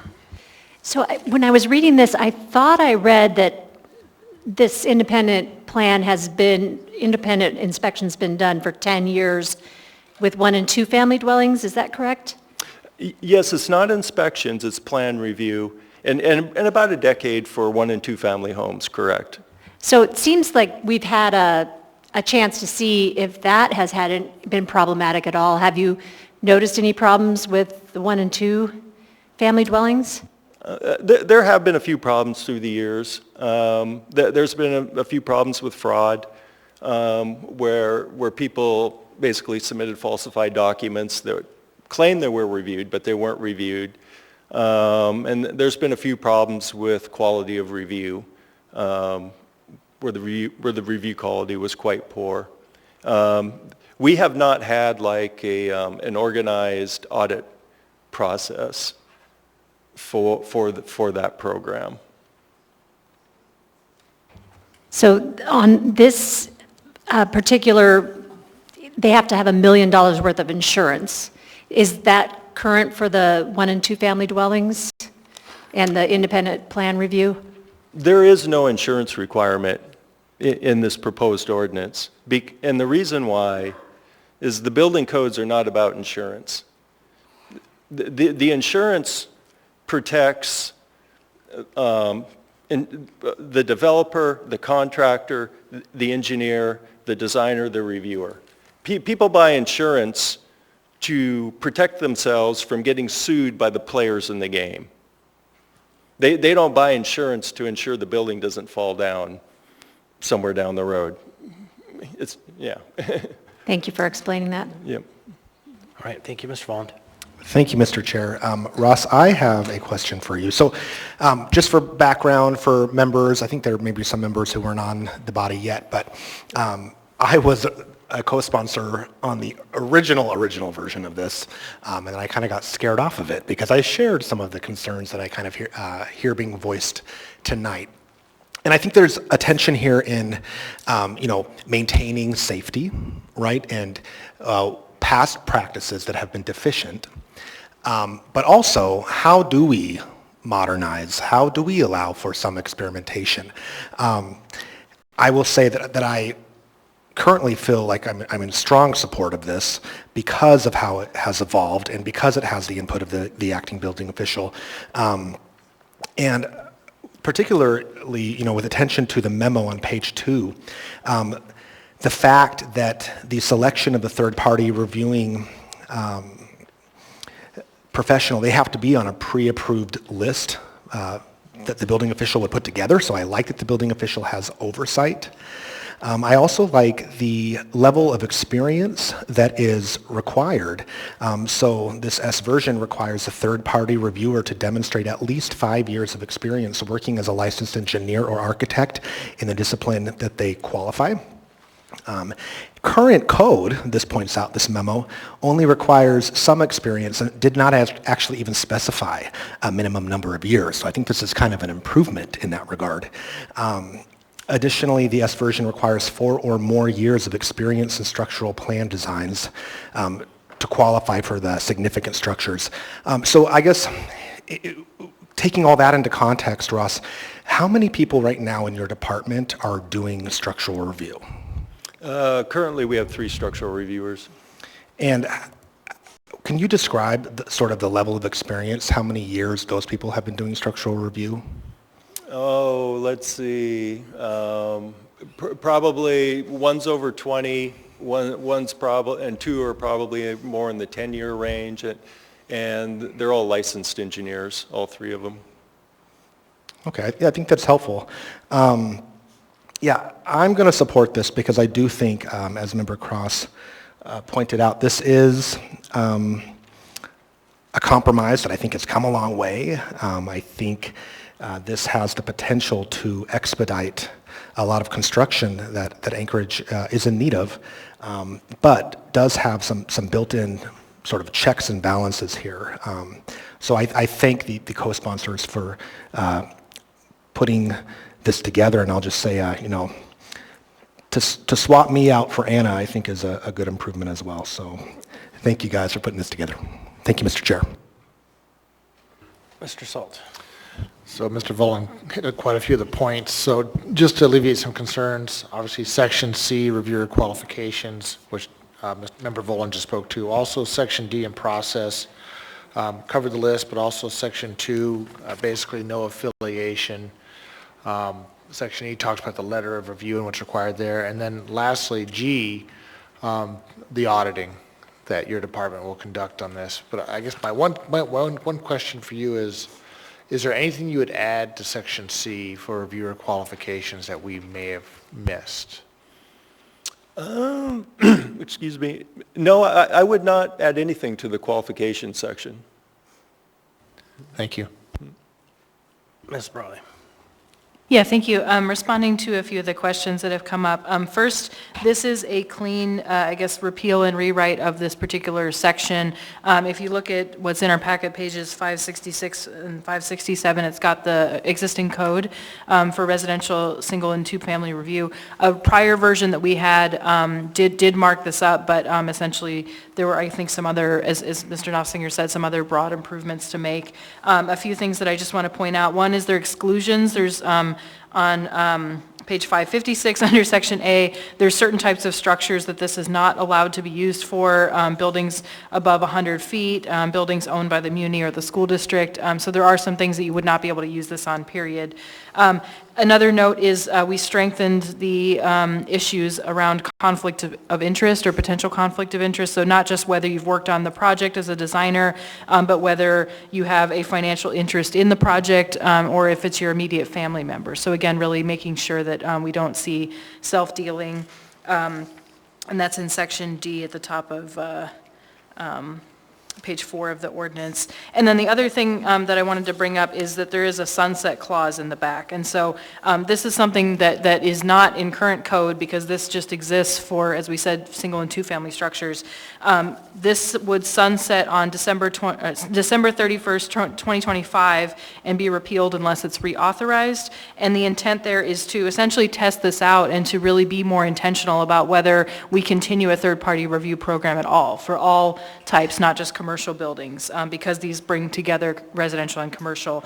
So there's also a requirement for a report from the Development Services Department to really give that information, highlighting if there's issues, but just generally how many of these were utilized. Maybe we find that it's underutilized, for example. So I think just making sure we have the data, and I do see all of those, all of the above as improvements on our current code. Thanks. Ms. Salatel. Thank you. So I have 1 to 2 amendments. I guess I have a question on section 3 on page 6 before I make my first amendment because it may negate the necessary, making it necessary. I guess I want the audit results annually, and I don't see audit results listed explicitly. And is this intended to capture the results of any audits conducted? Sure, Ms. Brawley, if she could answer it. Yeah, thank you. I don't know that we contemplated that in detail, but I personally would be open to specifying that it would include the audits. Thanks. Okay, thank you. Because it does say deficiencies identified of the third-party reviewed plans audited, but that's only the deficiencies, but it doesn't necessarily give positive audit results either. Okay, so I'm going to start with my more clear amendment, which will be on that same page, section 4 at line 19. I would like to delete the last sentence that reads, "The municipal clerk shall place an ordinance to reauthorize this ordinance on the agenda for a regular assembly meeting no later than October 15, 2025, consistent with AMC 1.05.110. Is there a second? Second. Motion to amend by Ms. Zalatel, seconded by Mr. Cross. Ms. Zalatel. Thank you. While I appreciate that code may authorize the municipal clerk to place an ordinance on for reauthorization, I think doing so undercuts the idea of a sunset provision and the idea that this needs to be showing its efficacy to be brought back. Right? If you're going to have an automatic sunset provision, the idea is that we're going to try it and then it's got to bolster support from membership. My hope is that whoever's chairing CEDC will be tracking this and will be watching for this and bring it back with any potential necessary tweaks. If it's simply directing the clerk to bring an ordinance, right, the ordinance brought back would have to be this ordinance, because the clerk wouldn't be drafting a new ordinance, and so it wouldn't be able to encapsulate any tweaks or any changes we might want to make. Particularly, it would have to also then, again, I would presume, have to have a sunset provision versus the possibility of making it permanent. So to me, I think this is a limiting factor. While it might be allowed, is one I think that cuts across the idea of why to have the sunset provision in the first place. Thank you. Any discussion on the amendment? Hearing and seeing none, members may proceed to vote.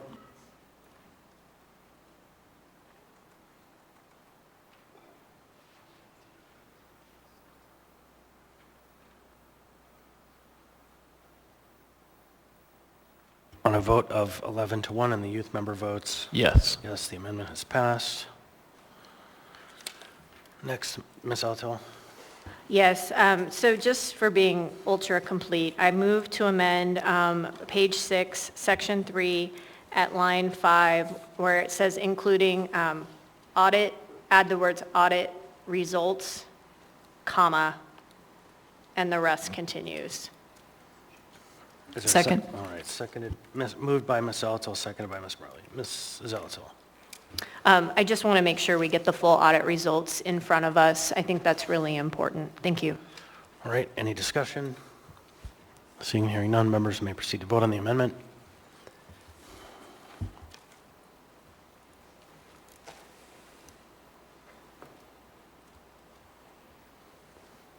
On a vote of 12-0, the amendment's passed. I'm going to let Mr. Martinez go.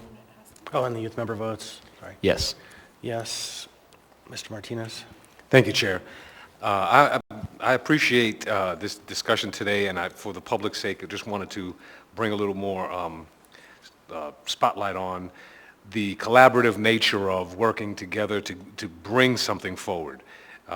There were, as you heard today, compromises that folks made, and I remember when we first heard this at our committee, apprehension of what the possibilities could be were very high. But Mr. Nufsinger and his staff brought forward a proposal that Mr. Cross saw as an opportunity to really develop something more robust, even than Mr. Cross identified himself. And I think that I just wanted to make sure that the public recognizes that, for me, when folks are working together collaboratively with the value of let's get some stuff done, things can work. But I think Mr. Nufsinger mentioned that working the process to improve the code is ultimately a goal of all of ours. And things may not be perfect at this point. I will be supporting this. And to Ms. Zaltel's point, as the current chair of the Community and Economic Development Committee, I do intend to continue to monitor this and be supportive of our department's future insights for us to make sure that we are answering the question, which is, do these changes work?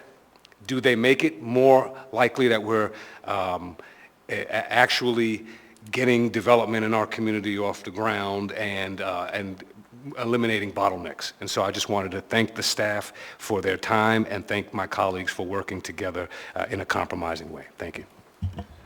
So I have myself in the queue. Mr. Constant. Thanks. So Rorschach test going on here tonight. I never heard Mr. Nofsinger say he supports this. I heard Mr. Nofsinger say this is an experiment, and it introduces uncertainty from private parties into an environment that is, generally speaking, an investigatory environment, which if you ask investigators, they like to have site control.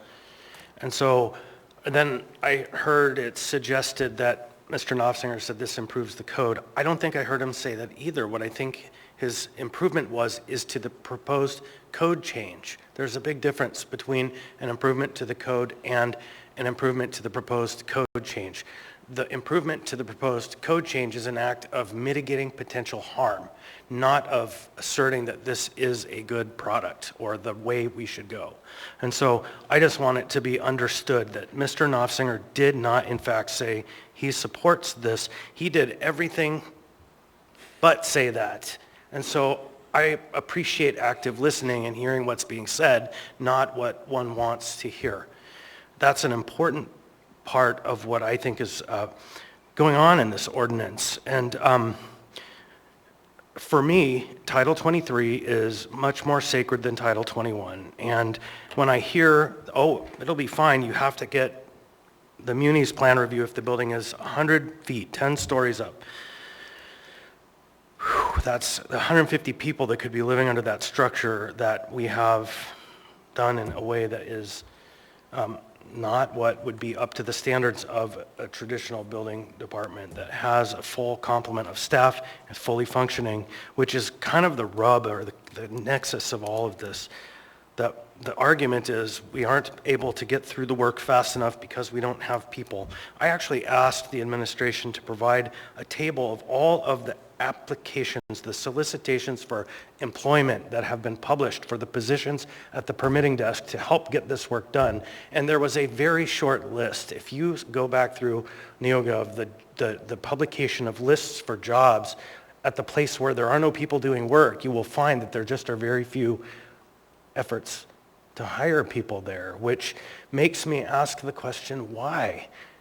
Why? And then we have this drive to outsource, which is always, well, almost always framed on the principle of we need to streamline the efforts, we need to make it easier for the development to happen, which I generally agree with.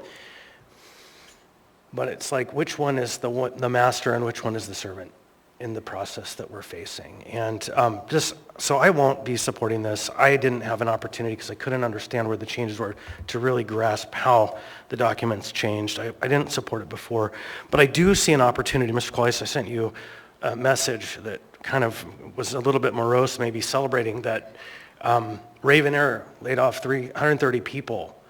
We should be sending letters to Raven Air that say we have scores of positions that are technical and interesting, and we want your employees to apply because we have jobs. Those people who lost their job last Friday should be feeling the glow of an environment where we have way more jobs than we have workers. And so to me, many of these problems are solved when we aggressively recruit and we fill with professionals and we keep them and grow them, build them into the teams we need. So for my part, I really appreciate this effort. And for your Title 21 proposal, Mr. Cross, I'll be right there with you today, which is different than this one. Always I have to balance the interests of safety in my head. So, Mr. Volland. Thank you, Mr. Chair. I do share the chair's concerns about outsourcing. Would that this were not needed? I mean, wouldn't that be great if we had a fully staffed building department and perhaps 3 more of our municipal employees who could be doing structural reviews? I will say to that concern, I appreciate that this does have a sunset clause, and that in the future, if there's opportunity to bring talented professionals on, that we can do so. And we may not need to reauthorize an ordinance in the future. I think I differ a little bit from the chair's comments in terms of whether or not the plan reviews that will be done are going to be up to the standard. I think that there's an assumption of a worst case scenario built into that framing that sort of assumes that experienced professionals in the community will do work of inferior quality. And I think for me it comes back again to those experience requirements that are built into this S version, as well as the fact that the building official does have oversight of who can be on that pre-approved list. And so I'm thankful for that. And I guess I'll just speak, I do want to highlight again, not to really dig in on this point, but the clean copy document, we did discuss that in a work session, and I believe at CEDC as well. So I know it's a little bit out of the norm, but I think we could have expected that was coming. So anyway, I hope my colleagues will support this. But there are some concerns that I share, and again, I appreciate this has come a long way. Oh, before I let go of the floor, I want to address one other thing, and that's the fact that I have so much respect for Mr. Knopfsinger and his expertise and his drive to keep our residents safe in various structures throughout the municipality. I will say, though, that Mr. Knopfsinger is not a policymaker. And so there are calls that maybe we have to make, compromises that we have to make, where, maybe somebody in the other branch, in whatever department they may be, it could be a difference of opinion with a traffic engineer on a raised crosswalk or something. There's times where there's going to be a little bit of built-in tension and give and take between branches. That being said, I appreciate Mr. Knopfsinger's input into this S version. Thank you. Mr. Martinez.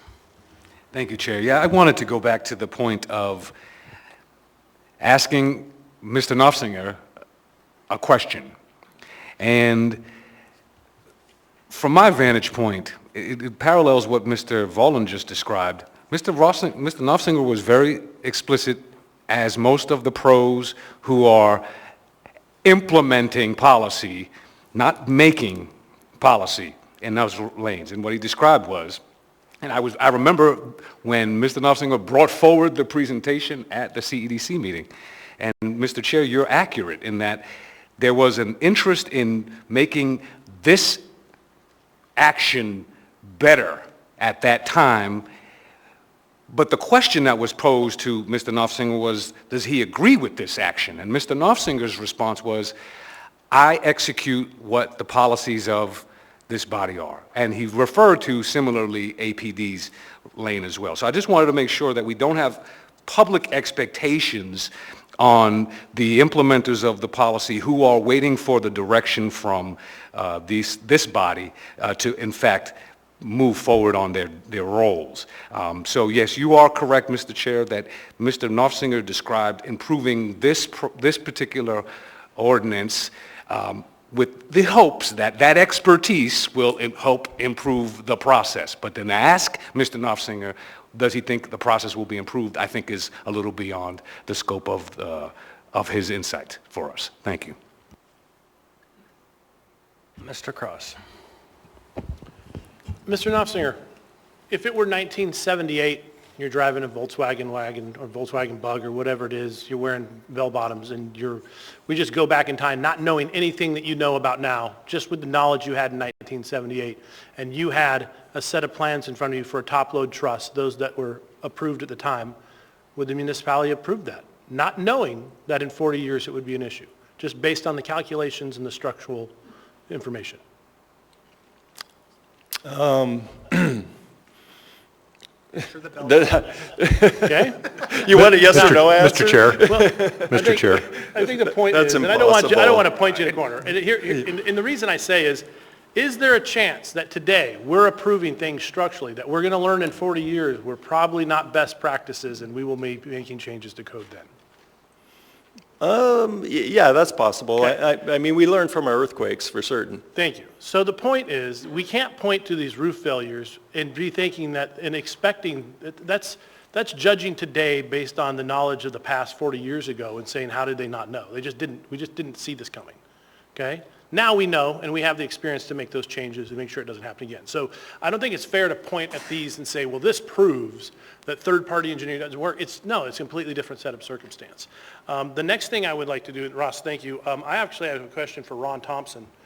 Ron, if you're here, I wanted to ask you, because you provide third-party services for review and planning in both residential and commercial.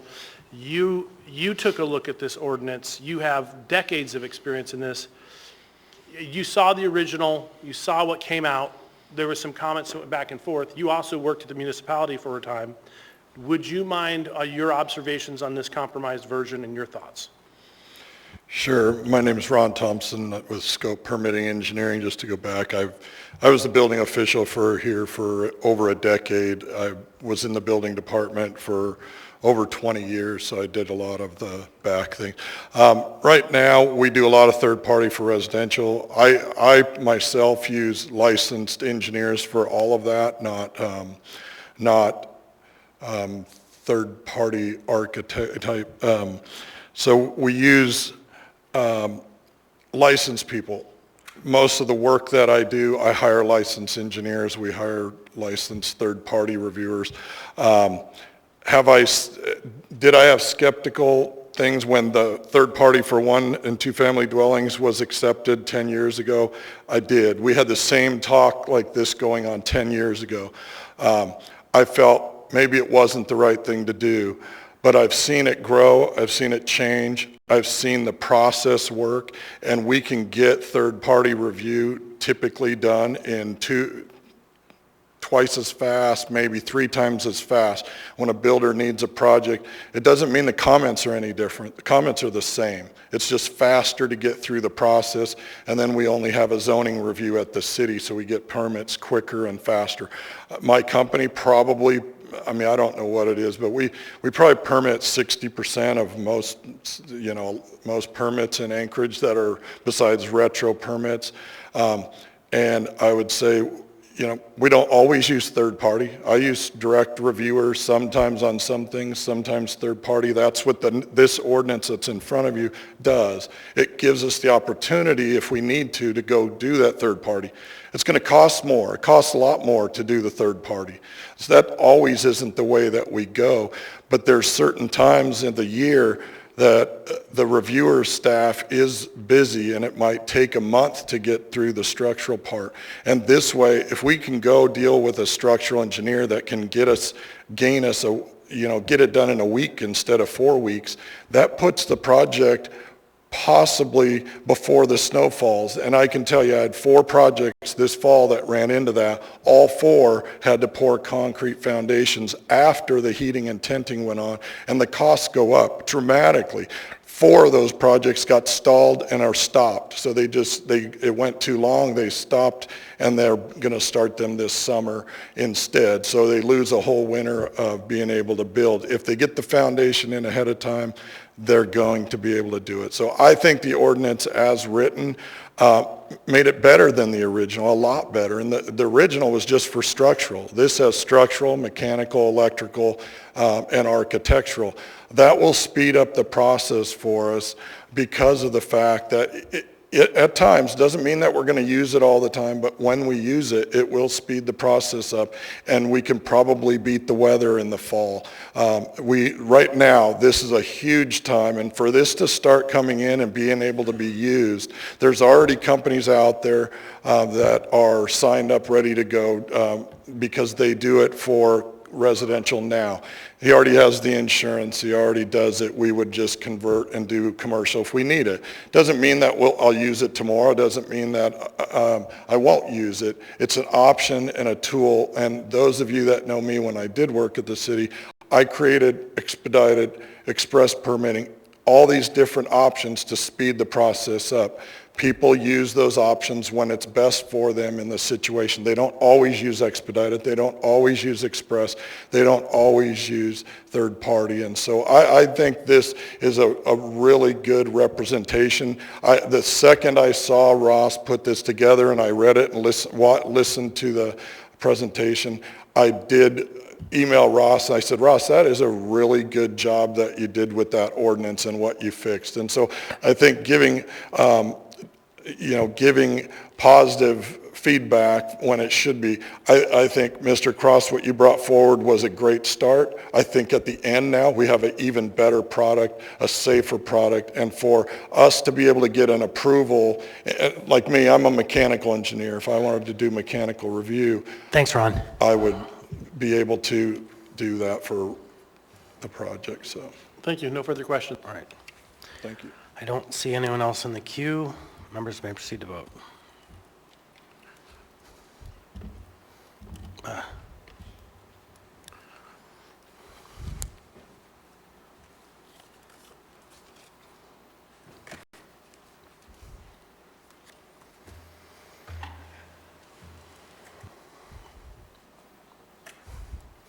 On a vote of 10 to 2 and the youth member votes Yes. yes, the experiment is underway.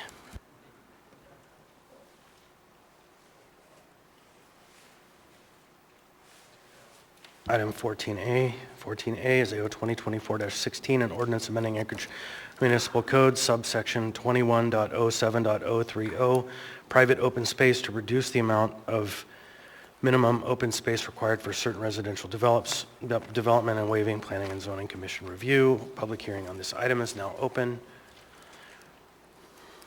Anyone wish to be heard? Anyone at all? Seeing and hearing none, public hearing on this item is now closed. What's the will of the body? Move to approve. Second. Moved by Mr. Cross, seconded by Mr. Vaughn. Mr. Cross? Yeah, this actually came from the planning department. I met with Dave Whitfield and Craig Lyons, and I believe Meg was part of that conversation. This was probably, 10 months ago, and we asked them to consider in looking at ways, looking at Title 21 issues, things like that for open space requirements. And they said this was actually on their list of things to address, and they were already working on it. So this came directly from the planning department. I didn't make any alterations. It came before the CEDC. They spoke to why they felt it was important and relevant.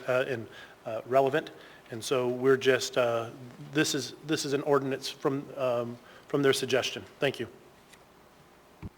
Ms. Brawley?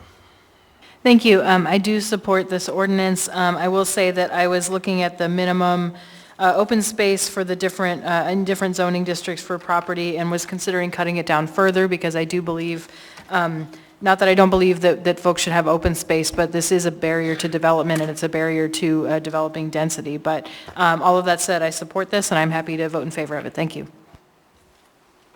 Mr. Vaughn? Thank you, Mr. Chair. I'm also in favor of this. I did have a question, though. I recall at the CEDC meeting where it was talked about, I think there was a question of 1/4 mile, and it might have been you, Mr. Chair, who asked about this, but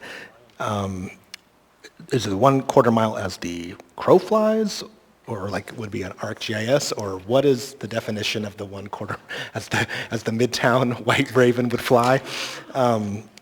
Is there anyone who can answer that, maybe on behalf of the planning department? It was for property line, if I may, Chair. Ryan had mentioned, had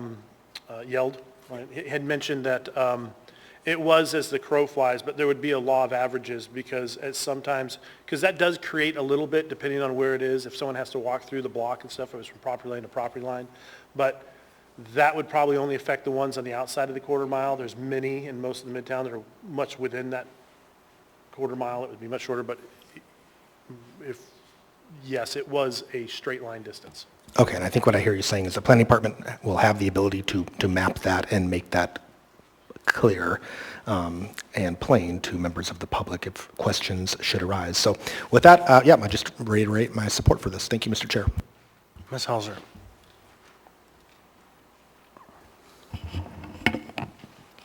Through the chair, it's true the planning department does not have an objection to this ordinance, except that it appears there are waivers of Title 21 procedures, and that the procedures should be followed. One issue that came up today when we were looking this over is that AMC 21.02.090B2 does indicate, and I can read that portion of code.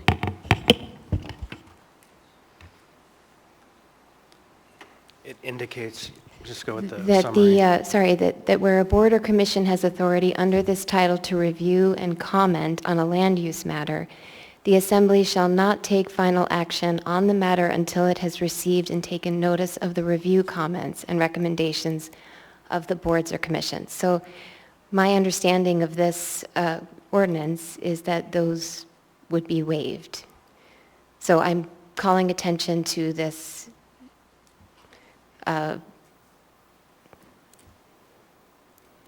what's the word I'm looking for? Contradiction in code. Thank you. Thank you. And I think that, just to editorialize a little bit, that waiver may find this, if someone wishes to, subject to legal review. So we have a Supreme Court case, I think, based on a waiver similarly, so it happens. Okay, other members? Anyone else? Hearing and seeing none. Members may proceed to vote.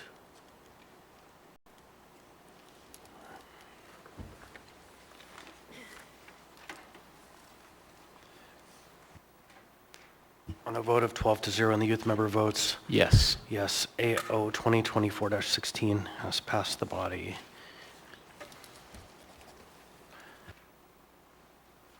But it's kind of amazing with the waiver in there. This is the first one that had a waiver recently that we didn't have people kind of grumbling from the public.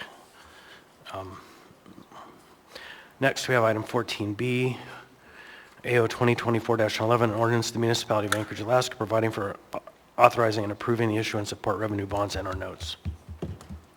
Waive reading. Thank you. The public hearing on this item is now open. Anyone wish to be heard on this item? Anyone at all?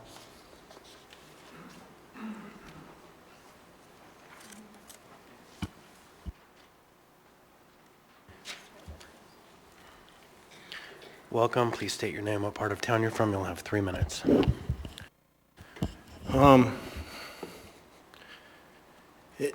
I have 3 minutes to speak. On this.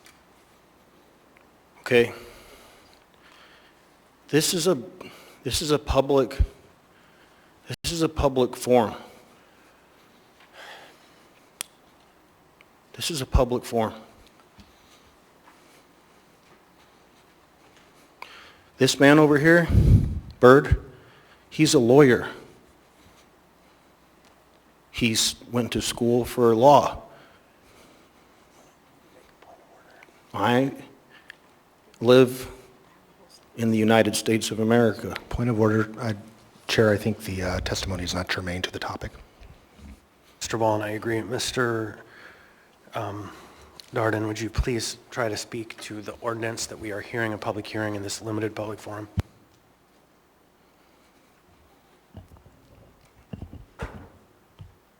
The arbitrary nature of your censorship is repulsive. Mr. Darden, you have now been warned. This is your second warning. This is a public hearing on AO 2024-11. I'm asking you to testify on the item. This is your final warning. Are you threatening me? Is that a threat on my life and limb? Mr. Darden, your testimony is ended. I had 3 minutes to speak. Security, I need help. You need help for what? You need help for what? You have been asked to step back from the dais. I'm talking to you. Your testimony is over. You need to step away from the dais. Wait, who are these people? Sir, please step away from the podium. If you touch me, you cannot touch me. Please step away from the podium. But you need to step away. Step away from the podium for what reason? Yes, step away. Your time is over. You guys are Sir, running some, your time is don't, over. Thanks.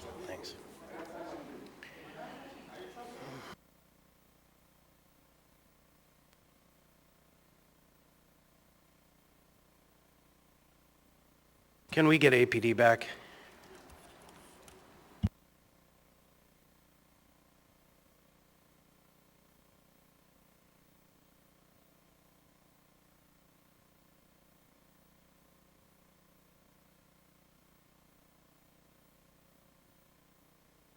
Sure, can we pause the recording? And members can go ahead. Anyone else wish to be heard on this item? Can we show it back up on? There we go. This item, please state your name, what part of town you're from. You'll have 3 minutes to discuss this ordinance. There you go. Hi, my name is Brian Witzke. I go by Bree, she, her pronouns. 14 years trans, staying at the Alex. I continue to encourage finding ways to be able to do anything we can to build up our port. If it means a restructuring of our funds for our future capital investments, I say we do so. Anything we can do to build this up, as I know that our geographic aspect of our country, the way we do business, is more than likely, from all aspects that I can see, going to be growing to the point where our port is going to become one of our most prized possessions that we have here in Alaska, as well as Anchorage. So any investment in it in any way, shape, or form to make it bigger, better, stronger, will only continue to give us the diversity that we need, not only as a city, but as a state that we are going to be able to move forward into the future for our young members. So if this is what you guys feel, with everybody looking at all the information, because I mean, as I've already pointed out, I'm very limited on what information I can find. It's probably because computers and me don't get along. I encourage this body to do so, and I appreciate y'all's patience tonight, as you guys have been going through a lot, so continue to find the answers for us that work the best for the situation, and thank you again. Thank you. Anyone else wish to be heard on this item? Anyone at all? Seeing and hearing none, public hearing is now closed. Mr. Darden, step away I from the had dais. a minute and 50 seconds to talk still. Mr. Darden, I need you to leave the chambers. Leave the chambers? Leave the chambers. This is an Are you ongoing disruption. Under what reason? This is an ongoing disruption. Sir? Mr. Darden, we need you to go. I'm an act. Yes, and we need a, Oh, okay, so should I just reread? Sure, so, okay, we're now, the public hearing is now closed on item 14B, AO 2024-11. Ms. Zalatel made a motion to approve the S. the S version. Mr. Rivera has seconded it. Now we have Ms. Zalatel with a motion to amend. Yes, I move Zalatel Amendment number 1. Second.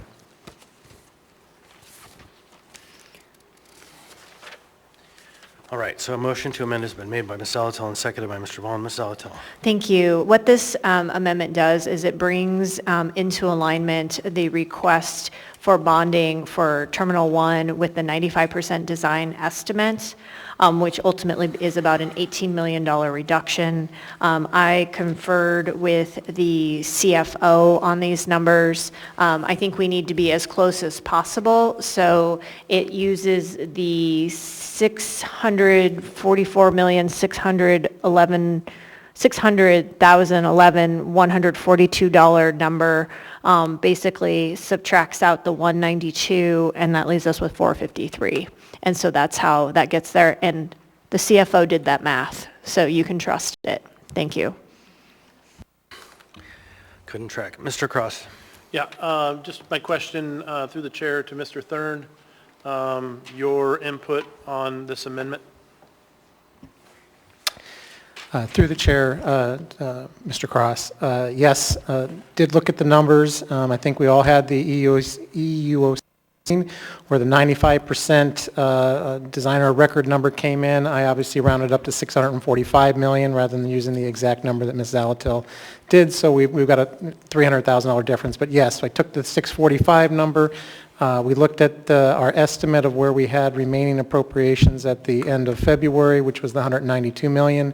So the revision down to 453, added to 192, will be plenty to be able to total the $645 million that we need for the authorization to put this in SAP and ultimately let the contract out in accordance with our timeline, hopefully here in early March. Thank you. I'll support it. All right, anyone else? The amendment? Hearing and seeing none, members may proceed to vote.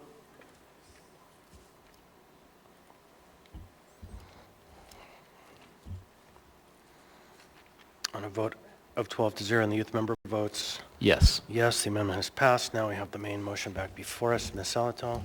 Thank you. So this is a really big deal, guys. This is quite the milestone for the port modernization program.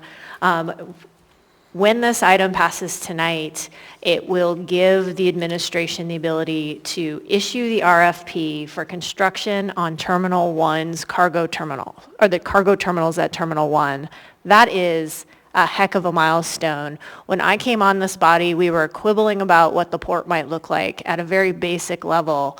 This is kind of milestone number 2, petroleum cement terminal, T1, soon T2. It is moving forward, and that is in no small part to this body really digging in, quite frankly, the leadership from the port and the administration. This is one thing I believe that we have seen eye to eye on with the administration all the way through and had a shared goal and understanding about how to move forward on such a critical piece of infrastructure. And it's really important that we move forward as a unified front. This is a big capital project, and it's one that's a generational type capital project. We won't have hopefully, to take up the port again for, a number of decades. And so I am really quite pleased with where we're at and the amount of additional funding and finance mechanisms we've been able to bring to bear on this project. So I really urge your support of this. And once it passes, just preemptive congratulations on getting to this point to everyone who's been working so hard. Thank you. Mr. Volland. Thank you, Mr. Chair. Member Zolotel is right. This is a big deal. And I want to just give a special shout out and thank you to Alden Thurn and Ross Risvold for taking the time to meet with me as well as many of my colleagues and walk us through some of the intricacies of this. So thank you. Thank you, Mr. Chair. Ms. Brawley. Yeah, thank you. I want to echo the thanks to Mr. Thurn and Mr. Risvold and all of the team at the port who've been working on this. I also just want to emphasize what Member Zautel said, which is this is a big deal, and it is a big deal that we are moving forward, that we've gotten to alignment, and that we are making good use of both taxpayer money and all the funding sources that we are pursuing. And that was one of the big messages we brought down to Juneau to our legislators, because they've had questions about the port project in the past, and of course they want to know that we, Anchorage, have it in hand and that we are moving forward responsibly. So we were able to carry that message. We briefly explained what was on our agenda on Tuesday, and also just to note that we are still going to be looking for those other funding sources. So this, having to put out this level of revenue bond is certainly, I don't know if it's our worst case scenario, but it's not plan A, right? So plan A is to continue to pursue TIFIA loan, the low interest loan for infrastructure projects, to continue to request federal and state grants, and really to look for other options to round out our funding stack to make sure that we can move the project forward. So all of that to say, I look forward to voting on this. Thank you. Mr. Martinez. Thank you, Chair. I also wanted to just add a little more butter onto that buttering up of Alden Thurn and Mr. Ross Riswold. Thank you for taking the time to work with members individually, to educate us on the work that had been prior to this particular moment, and I deeply appreciate it. I also appreciate that we have a unified voice on this front, that we have a clear message of the importance of this asset, the importance of making sure that we are not falling behind on the construction aspect with respect to the other marketplaces that are also fighting for steel and labor, and making sure that our financing is in, and the stacked financing is in position to move forward. So I just deeply appreciate that, and just also to say, these are generational issues for our city and our state, and it is a privilege to be a part of the moving the port forward to its better future. Thank you, Chair. Thank you. Ms. Bronca. I also thank you for taking the time to walk through this whole port bonding issue with us. But I am a little concerned that you gave us, you're going to see this jaw-dropping number at the assembly. It's going to be jaw-dropping, so I want to prepare you. 396 million. And now we've got another number. So I'm really hoping that we can work forward from here without adding additional access roads, other things that are going to bring this cost even higher. Instead, let's just get something done.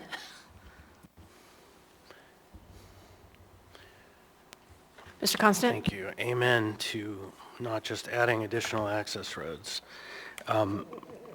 But I want to make sure credit goes also where credit is due. And depending how far back you reach, in my opinion, the real genius of the last phase of this was the former port engineer, Sharon Walsh.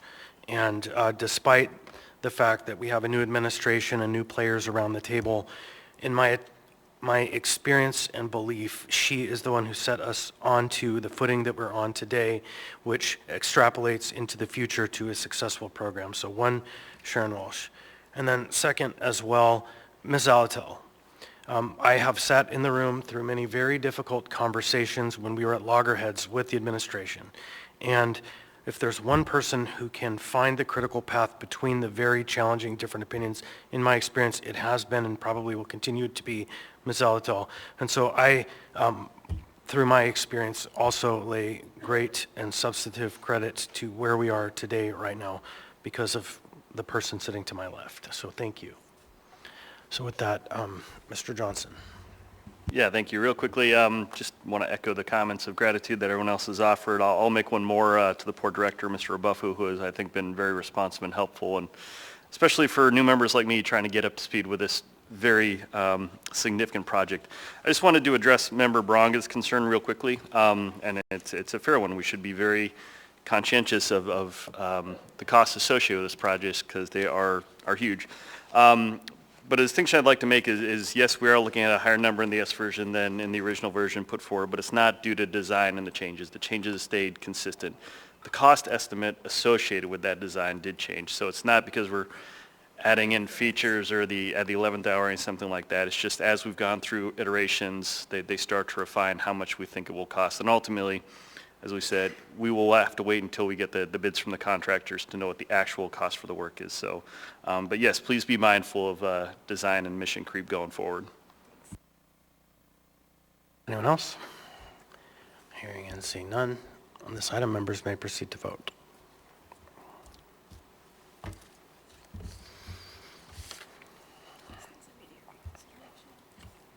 On a vote of 12-0, and the youth member votes Yes. yes, AO 2024-11S as amended has passed the body. Whew. Item 14C. Mr. Chair, may I Ms. please Alatal. move for immediate reconsideration and urge a no vote? Second. So there's a motion to reconsider by Ms. Alatal, seconded by a chorus. I didn't quite pick up one voice. Who was one of them? Mr. Volland. Any discussion? Member urges a no vote. Members may proceed to vote.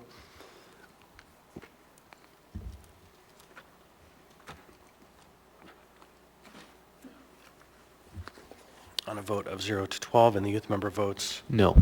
no, reconsideration has failed. Now we're on item 14C.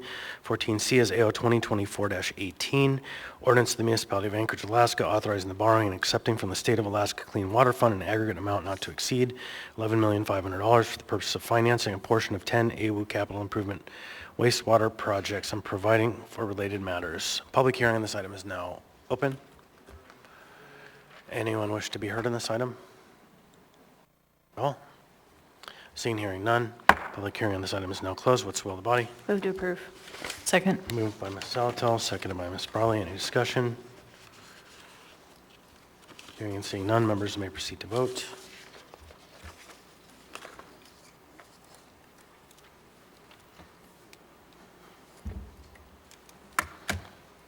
On a vote of 12-0, the youth member votes Yes. yes. AO 2024-18 has passed the body. Now we have item 14D, AO 2024-19, an ordinance of the Municipality of Anchorage, Alaska, authorizing the borrowing and accepting from the State of Alaska Drinking Water Fund an aggregate amount not to exceed $7,500,000 for the purpose of financing a portion of 10 AWU capital improvement water projects and providing for related matters.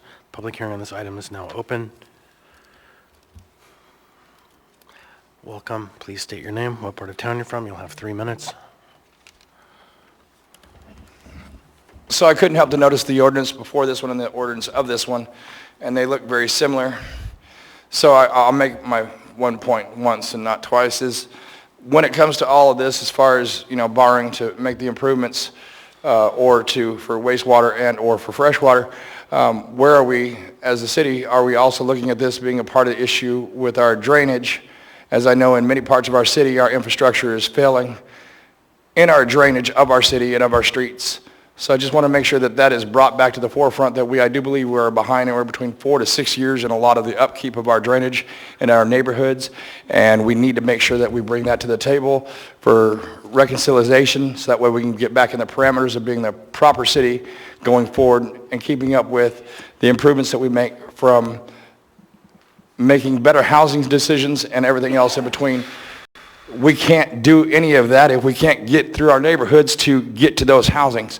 So our drainage system really needs to be looked at, and I hope that this is included upon that price tag, as I know money's always tight. Thank you.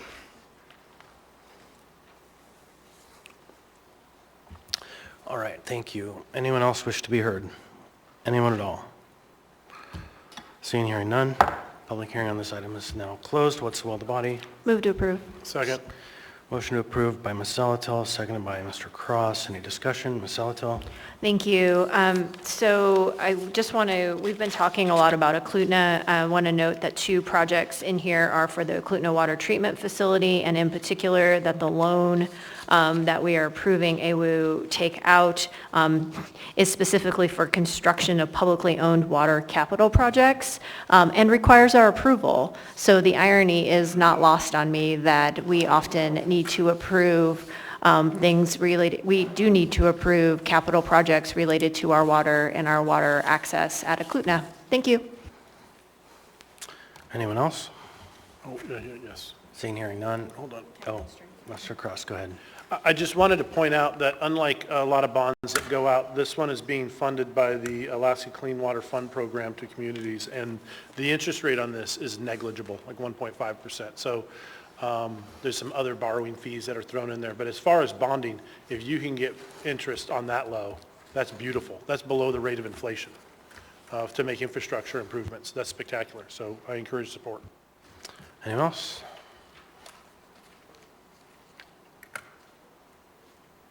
Seeing, hearing none, members may proceed to vote.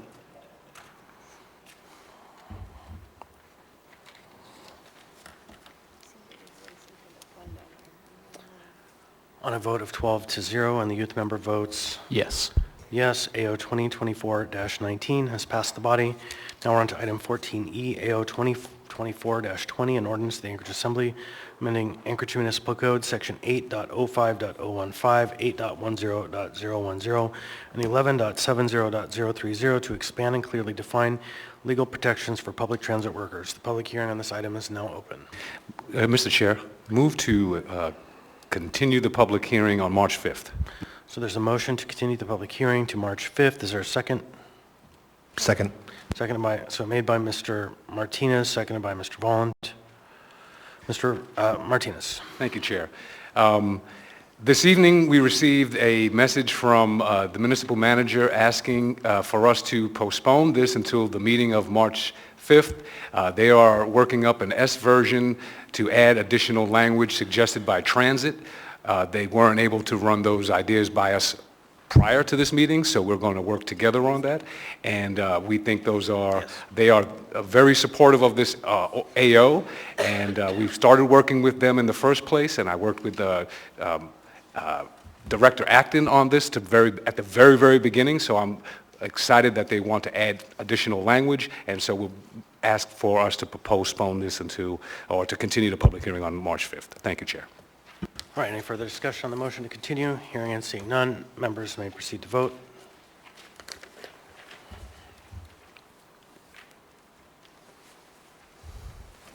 On a vote of 12-0, and the youth member votes Yes. yes, AO 2024-20 has been continued to the meeting of March 5th. Next, we have item 14F. 14F is AR 2024-64, a resolution approving administrative agreements between the Municipality of Anchorage and the International Union of Operating Engineers, Local 302, the Anchorage Municipal Employees Association, and the International Brotherhood of Electrical Workers Technicians, agreeing to the incentive payments for employees directly involved in snow removal operations in calendar year 2024. The public hearing on this item is now open.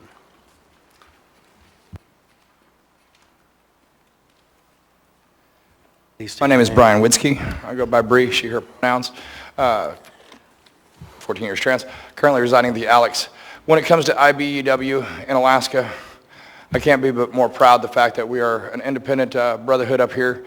So anything that involves with them as far as the hard work that they have done directly and indirectly around the city, if it means that we are going to a table or making a decision with them, I continue to encourage the support not only from the citizens, but also from this body of people. You know, it takes a lot whenever we get into inclement weather, and when we're dealing with electricity, if one doesn't understand, the hotter it gets, the harder the resistance on the line. The colder it gets, the more agile the lines become. So anything that they're doing as far as operations around the weather, I give them kudos in every aspect that I can think of.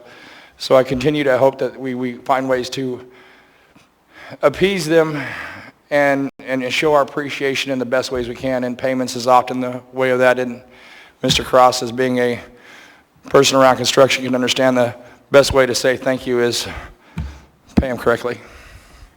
All right, thank you. Anyone else wish to be heard on this item? Anyone at all?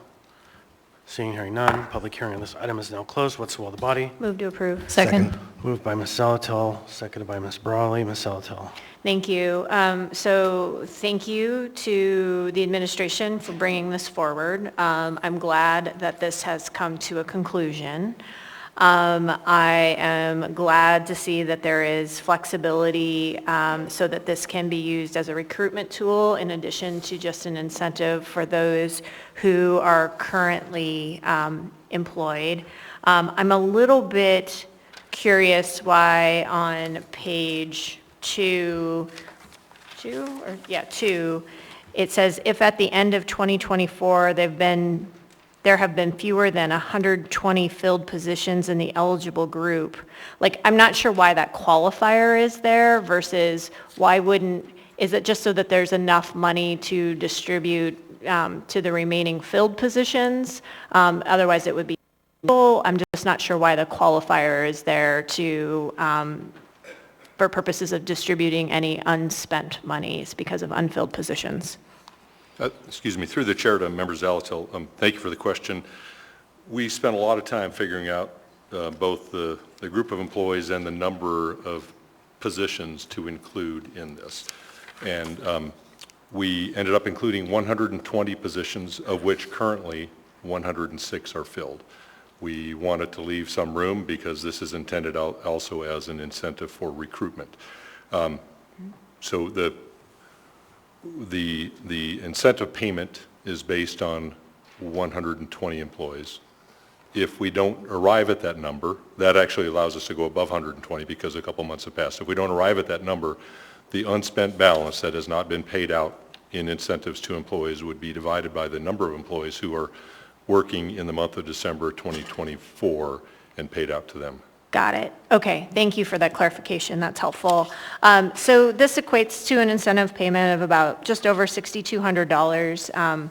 That's not nothing to sneeze at, but whether or not it's sufficient remains to be told. I want to remind you all that we passed a resolution acknowledging that what was put in the budget at $750,000 didn't contemplate all of the possible positions affected and left open the invitation to the administration to bring the request for a supplemental appropriation forward, and that did not occur. I find that a little disheartening. I was hoping to see something maybe a bit more substantial and maybe more funds, quite frankly, brought for this so that there could possibly be also more flexibility at the bargaining table about how this can truly be used as an incentive. But we're piloting something and we're trying something, so I'm glad it's making its way to completion and that something will happen and that we will learn from this. And as we take up the conversation around snow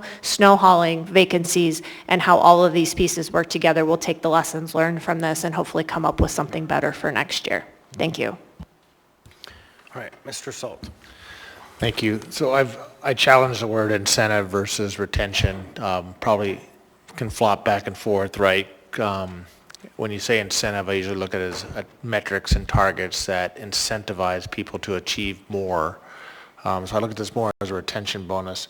And I will just, maybe along with Member Zalatil's comments, just state that I've received several emails from groups that were excluded from this retention bonus. And, you know, in the future, if we see attrition issues with those groups, we may also want to expand this to include them. Thanks. Thank you. Ms. Brawley. Yeah, thank you. And this feels like it's come full circle with this idea originating at the state DOT.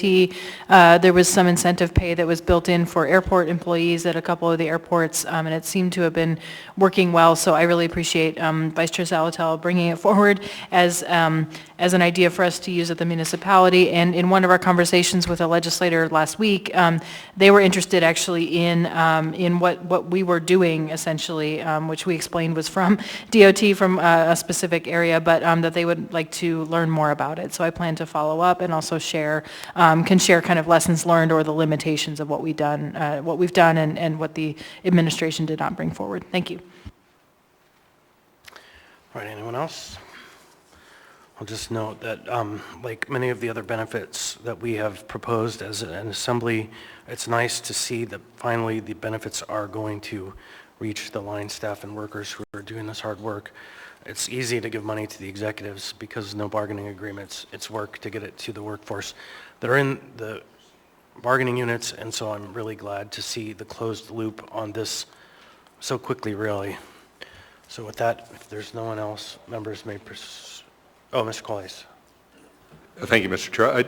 If I may, I just would like to acknowledge the efforts, particularly of Raylene Griffith, the Labor Relations Director. She is the one who worked with the three bargaining units involved on this and put a lot of effort in, as did other folks in HR, but I want to recognize her specifically. So thank you, and thank you for the support, and, and members Alatel for the idea. Thank It's you. noted that this worked somehow better than previous efforts, and so I have gratitude for getting that done. So thank you, everybody. If no one else, members may proceed to vote.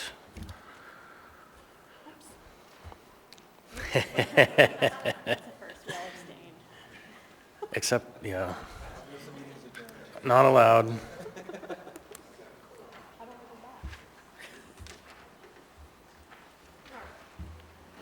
Mr. Myers.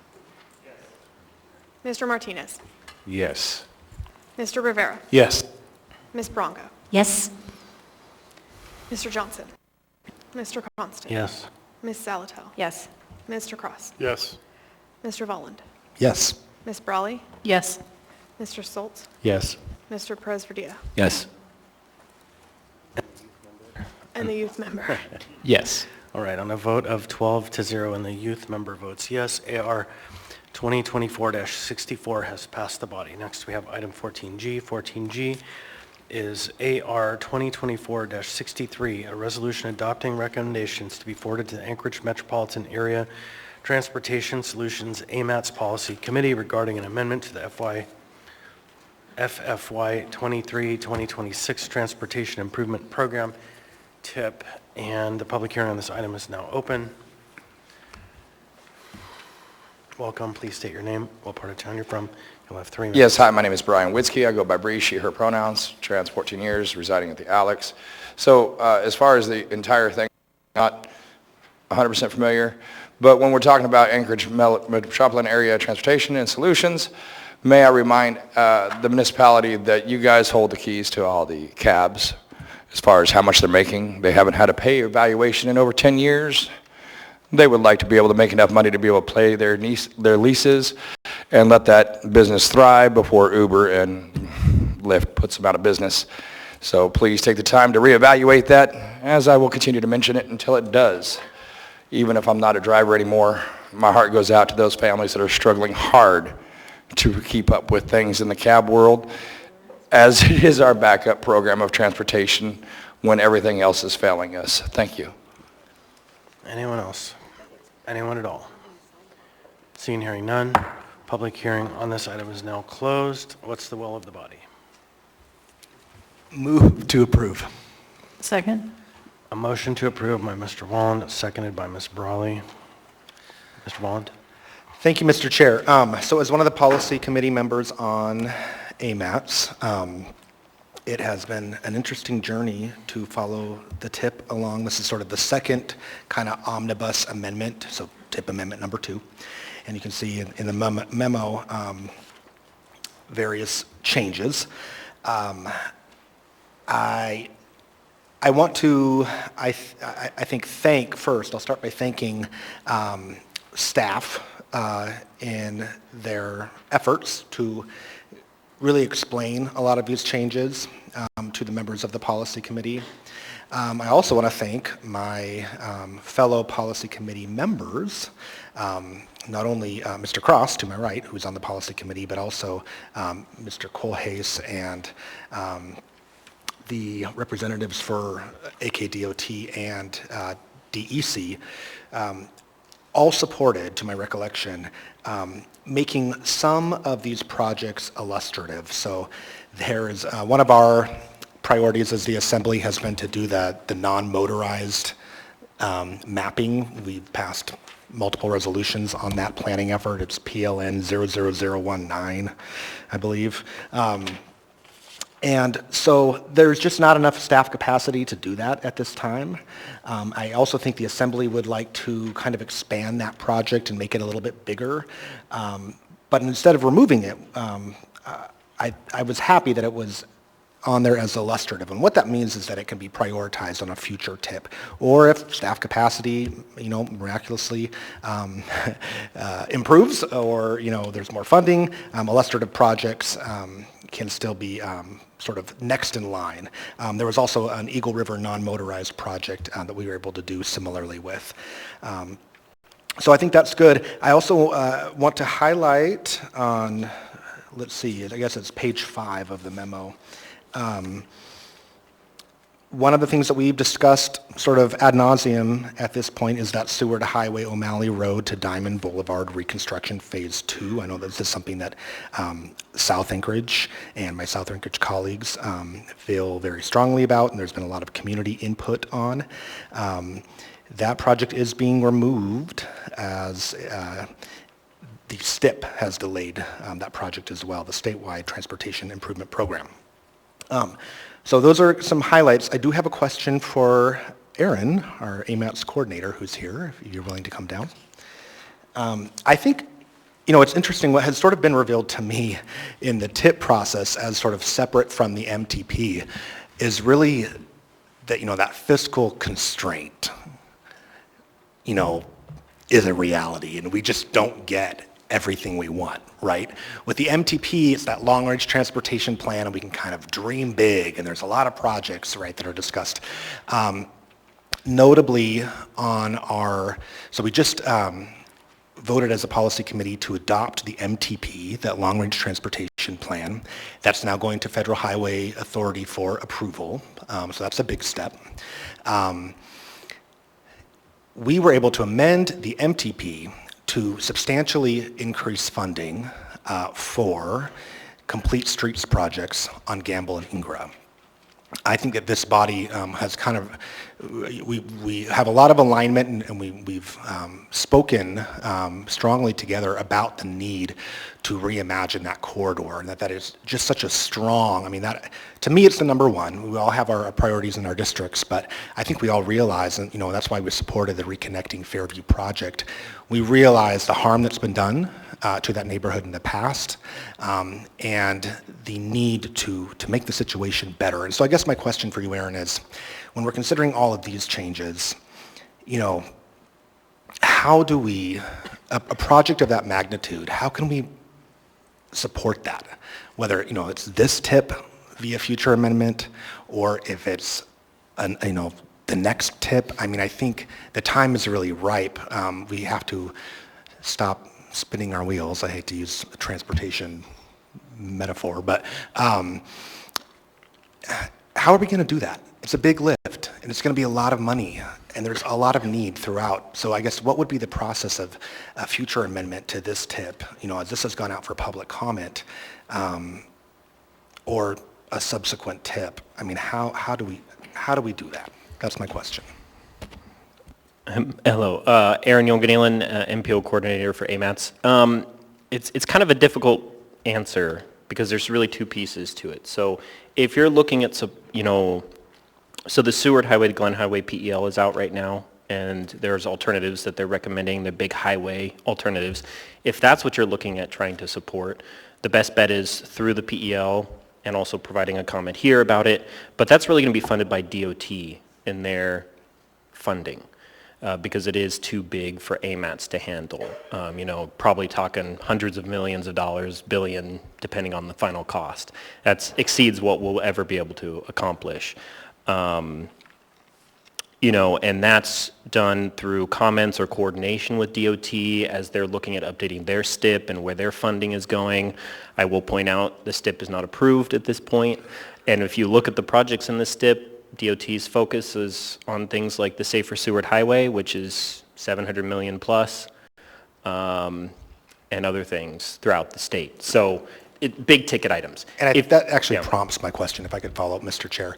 So in order to be programmed on the STIP, something has to be programmed, and I guess this is where my confusion comes from. It has to be programmed in both the MTP and the TIP.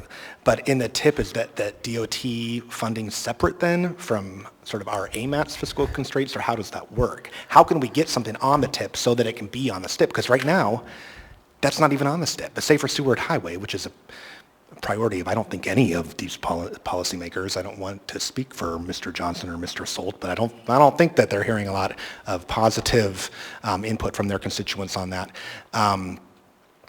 Yeah, how do we, I guess, set up, if the STIP is changed in the future or has approval or partial approval, I don't know what that's going to look like, but how do we set ourselves up for success with our local planning documents? Well, unfortunately, there's been a recent change with how things are going to be done with the TIP and the STIP based on FHWA's corrective actions they sent to DOT, where they're saying if a project is in a TIP, so AMATS, FAST up in Fairbanks, or MVP or others, it cannot be in the STIP. If it's, so that's kind of a weird thing, so just kind of keep that in mind. That's all the information we have from FHWA at this point, so more information is needed. I don't have the ability to expand upon what that means. You know, I can make guesses, but I don't really want to at this point. So I think we're in, unfortunately, kind of a holding pattern until the STIP is approved. Mm-hmm. So if you're looking at advocating for projects, it's okay to provide comments to AMATS to say, we're advocating for these kind of things to be looked at, because there might be opportunity to do smaller dollar projects in the area to help. And those projects are in the MTP, in the 2050 MTP. So that could be an avenue as well, while the big stuff comes along later along the process. Great. Yeah, it's interesting. You know, we have those complete streets projects programmed in the MTP, and I'm looking at the sort of the interim alternative with some of the Pell concepts. But anyway, you know, I guess I'll just highlight one more thing. Yeah, I'm almost ready to wrap up. It really throws our local processes into such uncertainty to have our state partners, I guess, be in the situation that they are now with the STIP, and I think it's really unfortunate. And anyway, just appreciate the work that you have been doing on this, Aaron, but also to advocate for the municipality's role in our statewide priorities as well. Thank you. Thank you.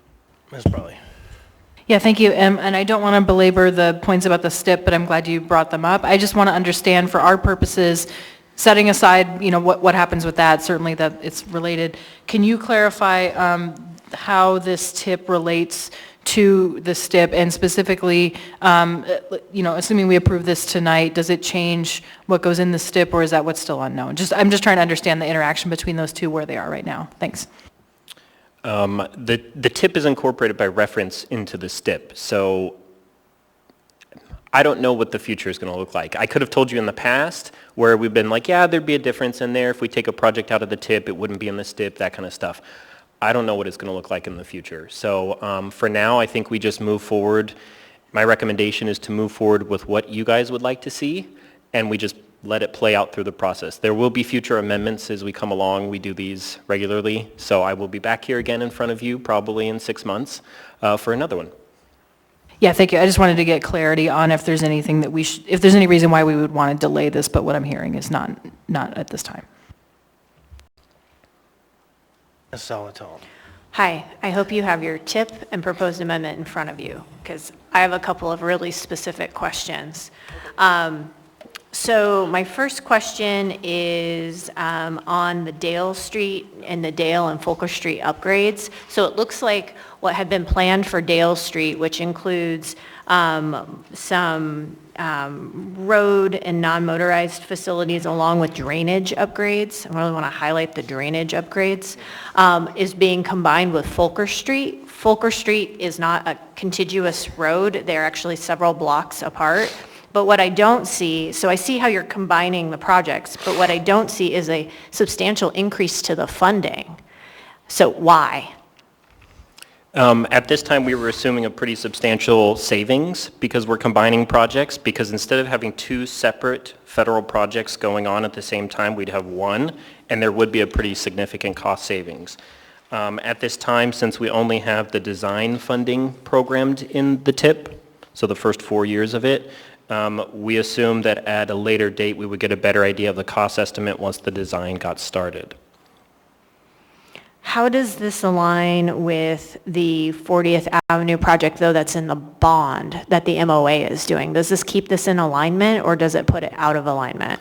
This keeps it in alignment. We worked with PM&E to talk through the project for 40th Avenue to make sure that we were matching up with these projects, so we're not going to cause any issues. We'll keep working with them as they move forward with that project to make sure that there's no problems along the way, as Okay. best we can. Okay, and just note there that in the last sentence that you carried over, when you combine those, it should be where, not where possible. Thank you. Yep. Second question is over in the, I don't know what part I'm in, but it says Anchorage pedestrian lighting phase 1. And that's all it says. So there's not much of a project description there, and I don't understand, it just says UNCAT 148 for the fund code. I don't know that fund code. Like, I would be really like more familiar with like Highway Safety Improvement Program or something like that. So is it just uncategorized funding at 247,000? If that's the case, what's the plan? Because it's really hard to say whether or not we support that when it's not aligned with any other metric or any other description.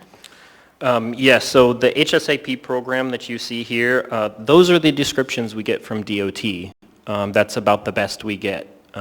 So one of the requests from the policy committee was to get better descriptions from DOT. So I'm working on doing that as part of the amendment process, and we'll hopefully have that available for when we bring it to the policy committee members. So I don't have the answer for you right now, but I can follow up after the meeting and let you know more about that project. Yeah, I would really appreciate that, because some of the high collision roads where we've seen a number of pedestrian fatalities are in Midtown along US highways, sorry, Alaska DOT roads. And so would want to really kind of start to drill down on what the sourcing is for that.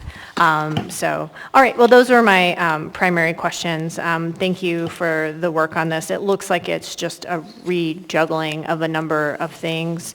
And I think, you know, the one comment I'm going to make about the STIP is it's what I think the most important intersection it has right now with the TIP is it puts the funding at jeopardy that ultimately goes into the TIP. And so without an approved state transportation improvement program, we don't get the money to make a local transportation improvement program. It's already fiscally constrained, there's never enough money, and the loss of that funding, even for a year or the delay of it, would have significant impacts on our community. Thank you. Myself in the queue. Mr. Constant. I'm grateful to the members who continue to sit through what I am finally, after all these years, coming to conclude is sitting in the futile effort of participating with the Technical Advisory Committee of AMATS, because they are in the end the true policymakers. I've witnessed now time and time again they get what they want. And what's interesting is to see the parallel process at the state level now completely fall apart when a higher authority catches them in their game of trying to shuffle money towards their pet projects, not going through the public process or using the votes that they have to achieve the outcomes that they want in a way that is in violation of law, in a way that's in violation of practice. And it's just, I am just now to the point where the bureaucrats have almost won on my account, because I've given up that anything good is going to come anymore on this work. Because every project that gets put in there that attempts to achieve the long-term goals of this body, which is to make this town safer for people who are walking, that's to make this town safer for people who are biking, and to shift the conversation away from only fast traffic at peak traffic time, save a minute for 1,000 people, spend $100 million to do it, and then leave everyone else out. So I have really sadly come to the conclusion that what's happened at the state level, thank God there's a higher power to catch them, happens here all the time. And I'm really sad about it. But I am again grateful for those who are not yet jaded like I am, who will continue this work and try to hold to account the technical advisors who somehow are the policymakers in this town. Thank you. Anyone else? Members may proceed to vote.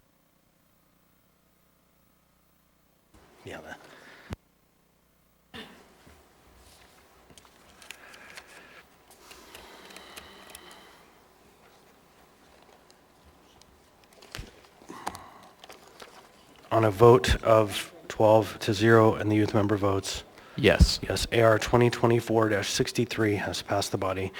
Next, we have before us item 14H, AO 2024-10, an ordinance of the municipality of Anchorage amending the Anchorage 2040 land use plan map designation of one parcel. Waive reading. Thank you. The public hearing on this item is now open. Anyone wish to be heard? Welcome. Please state your name, what part of town you're from. You'll have 3 minutes.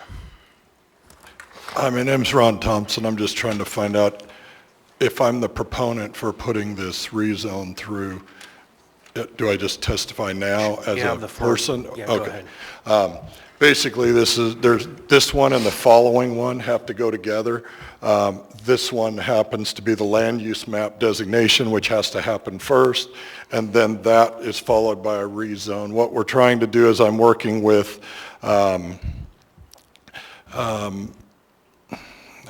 Vertical Bridge, which owns towers such as this on this property. This is the one over behind Alaska Sausage between Spinard and Arctic.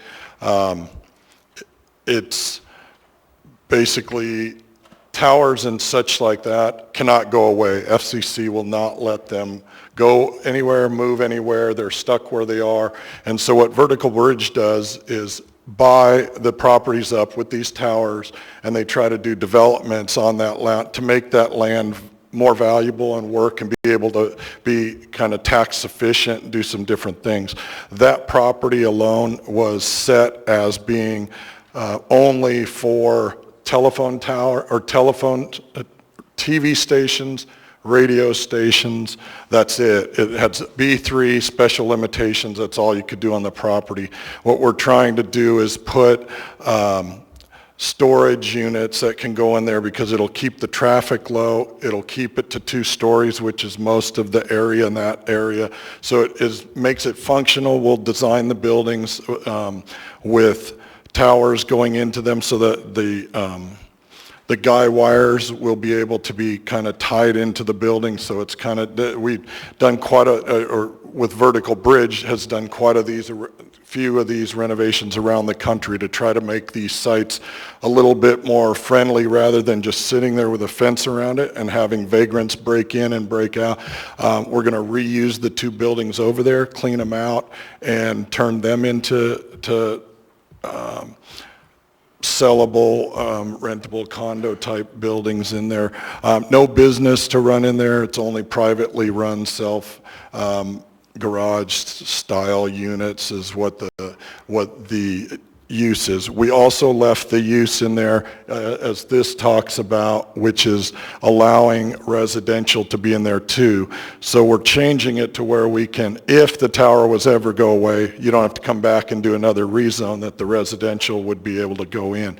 But until such time, we want to be able to do something else with that land, clean it up and be able to make it safe, put landscaping in, and you'll see a lot different facility there. So that's kind of a breakdown of both this one and then the rezone that follows. So they have to take place together.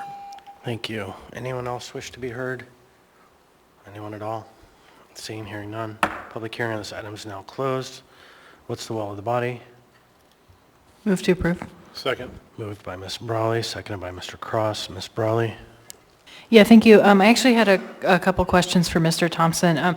The first one, as you're walking up, is you mentioned that these towers cannot be relocated to a different property, and they're under FCC regulation. Are they allowed to be removed at some point as well? If the use and the necessary need for them was not there, that's the possibility, but as of right now, there's no technology that's out there that can do what these do. And the other thing, the underlying zoning with this was high-density housing. Well, you can't put high-density housing with all of the radios and telephones and Wi-Fi's underneath a tower like this. It affects the ability for the tower's main function, which is transmitting. Okay, so just to be clear then, these are currently operating towers, even though this, because I know it used to be Channel 11 was there, right? But so they've vacated, it's just the tower itself that's operating? There's multiple towers there. There's the very large tower, but there's also a bunch of other towers. They're all operational, yeah. Every tower there is operational and will remain operational. Okay, thank you. Ms. Alatel. Thank you. So as I read through the packet here and the staff report, it keeps saying that this new use, Main Street corridor, wasn't necessarily adequately, was not, the redevelopment opportunity, right, is not adequately addressed in the comprehensive plan. But I don't, all I see is a land use plan map amendment. I don't see a comp plan amendment. And to me, that's a missing piece. So, right, comp plan, land use plan, and then the rezone. And it's not a question for you, Mr. Thompson. To me, it's important that if we don't have it adequately addressed in the comp plan, that the comp plan needs to take this up. And it says all the criteria for comp plan amendment are met, but I don't see a comp plan amendment. And if it's simply to amend an element of the comp plan as you consider the land use plan, then that's different. But that's not what the staff report is saying. So I don't know if we have planning staff who can explain what's going on, but I think it's really important that we're consistent. I can answer that. 2040 land use plan So map is I would like to hear from the planning department who wrote the staff report, because that's where the inconsistency lies. Through the chair to members Zaltel, I believe that I believe Dave Whitfield is on the line. He was on earlier. Mr. Whitfield, are you available?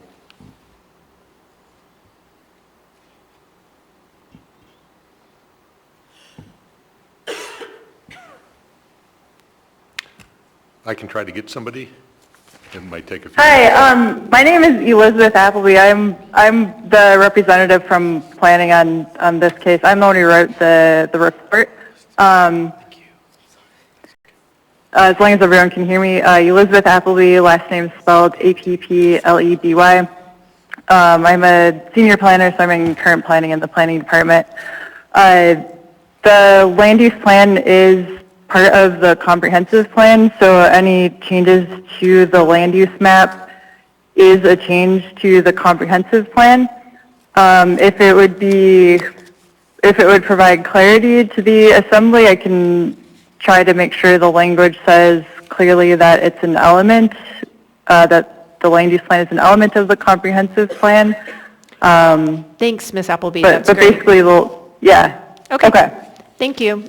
So we all heard, the land use plan is part of the comp plan. Stick that in your brains. Thank you. So I have myself in the queue, but I'm kind of locked out. Mr. Constant? Yeah, so Elizabeth, since you're there, my question is, traditionally speaking, we have maybe not a ban isn't the right word, but a practice of not doing spot zoning. This is a single parcel rezone and a single parcel update to the land use plan. What's the rationale for allowing a spot zone in this item, but not generally in other practices? Chair Constant, this parcel meets the minimum size for a rezone. So to avoid spot zoning, there's a minimum size. This one is over the minimum size, so it can be rezoned. Also, the change to the land use designation and the land use map, it is, there's an area of the same land use designation that this would be moving to that is adjacent. So it meets municipal requirements for a rezone and is not considered spot zoning by Title 21. Gotcha, so it does meet the same as an adjacent property. Okay, thank you very much. So I'm locked out on my queue right now. Mr. Wallen, go ahead. Okay, thank you, Mr. Chair. So I think what I just heard, and I want to I don't spend too much time on this, but we're having a lot of conversations over Title 21 text amendments and how they intersect with amendments to the comp plan or the 2040 land use plan. And so, Elizabeth, did what I just hear you say, if I summarize this back to you, tell me if I'm wrong or right. If you essentially amend the 2040 land use plan, that automatically updates the comp plan? Is that accurate? Member Bolland, yes, that is correct. Because the land use map is part of the comprehensive plan, so a change to the land use map is a change to the comprehensive plan. Okay, that is interesting and helpful. Thank you. I think that was the same moment of clarity, and we're going to use that in the future moment that Ms. Zalatel pointed out, that many arguments will not stand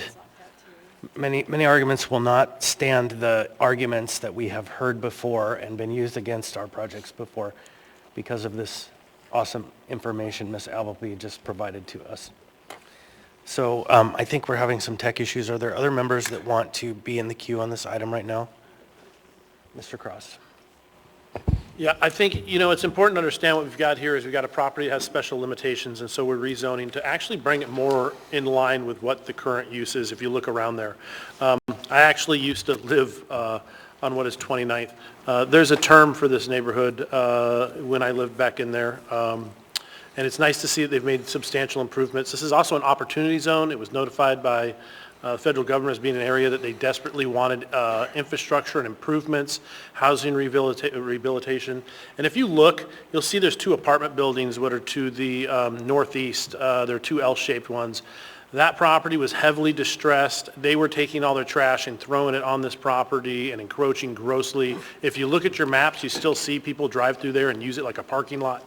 And so I know, having lived in this neighborhood, that, a nice revitalized, turning this lot, turning it into storage and turning it into housing and keeping it from becoming what it has unfortunately become for the properties around it, which is a dumping ground for trash and stuff, is a significant improvement to the neighborhood. And I think that's really what we're looking to do here is we're trying to use our land wisely and make sure things don't become an eyesore. And so I would support this. Thank you. So I'll just add one note that the federal government didn't designate it as an opportunity zone. The Anchorage Assembly did in a process that was facilitated by the federal government in partnership with the administration. So anyone else? Mr. Rivera, go ahead. Nope, Ms. Brawley, go ahead.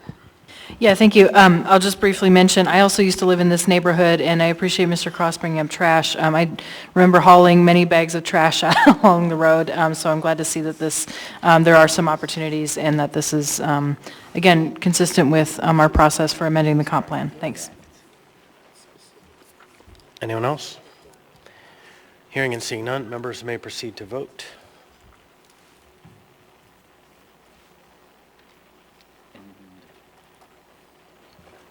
Just tell me if your votes It's are open. Is sticking. anybody able to vote? All right. We're going to do a voice vote. Mr. Myers? Yes. Mr. Martinez? Affirmative. Yes. Ms. Bronga? Yes? Mr. Johnson? Yes. Mr. Constant? Yes. Ms. Zalatel? Yes. Mr. Cross? Yes. Mr. Volland? Yes. Ms. Brawley? Yes. Mr. Stolt? Yes. Mr. Perez-Verdia? Yes. The motion passes 12-0. And the youth member votes Yes. yes. So on a vote of 12-0 and the youth member votes yes, AO 2024-10 has passed the body. So now we'll take up item 14I. 14I is connected to 14H, so similar questions. AO 2024-12, an ordinance amending the zoning map and approving the rezone for one parcel containing approximately 3.3 acres to revise the special limitations of the B3 SL General Business with Special Limitations District within Township 13N, Range 4W, Section 25, S2NE4NE4 parcels 1-28, 1-34, 1-27, generally located north of West 32nd Avenue. The public hearing on this item is now open. Anyone wish to be heard on this item? Anyone at all? Ron, we'll ask you if we have questions, okay? Let's get through the public hearing, then we'll ask you if we have questions. Yeah, I was just going to say I don't have any more to add. Yeah, so perfect. Anyone else? Anyone at all? Seeing, hearing none. Public hearing on this item is now closed. What's the will of the body? Move to approve. Second. Moved by Ms. Zalatel, seconded by Mr. Cross. Any discussion on this item?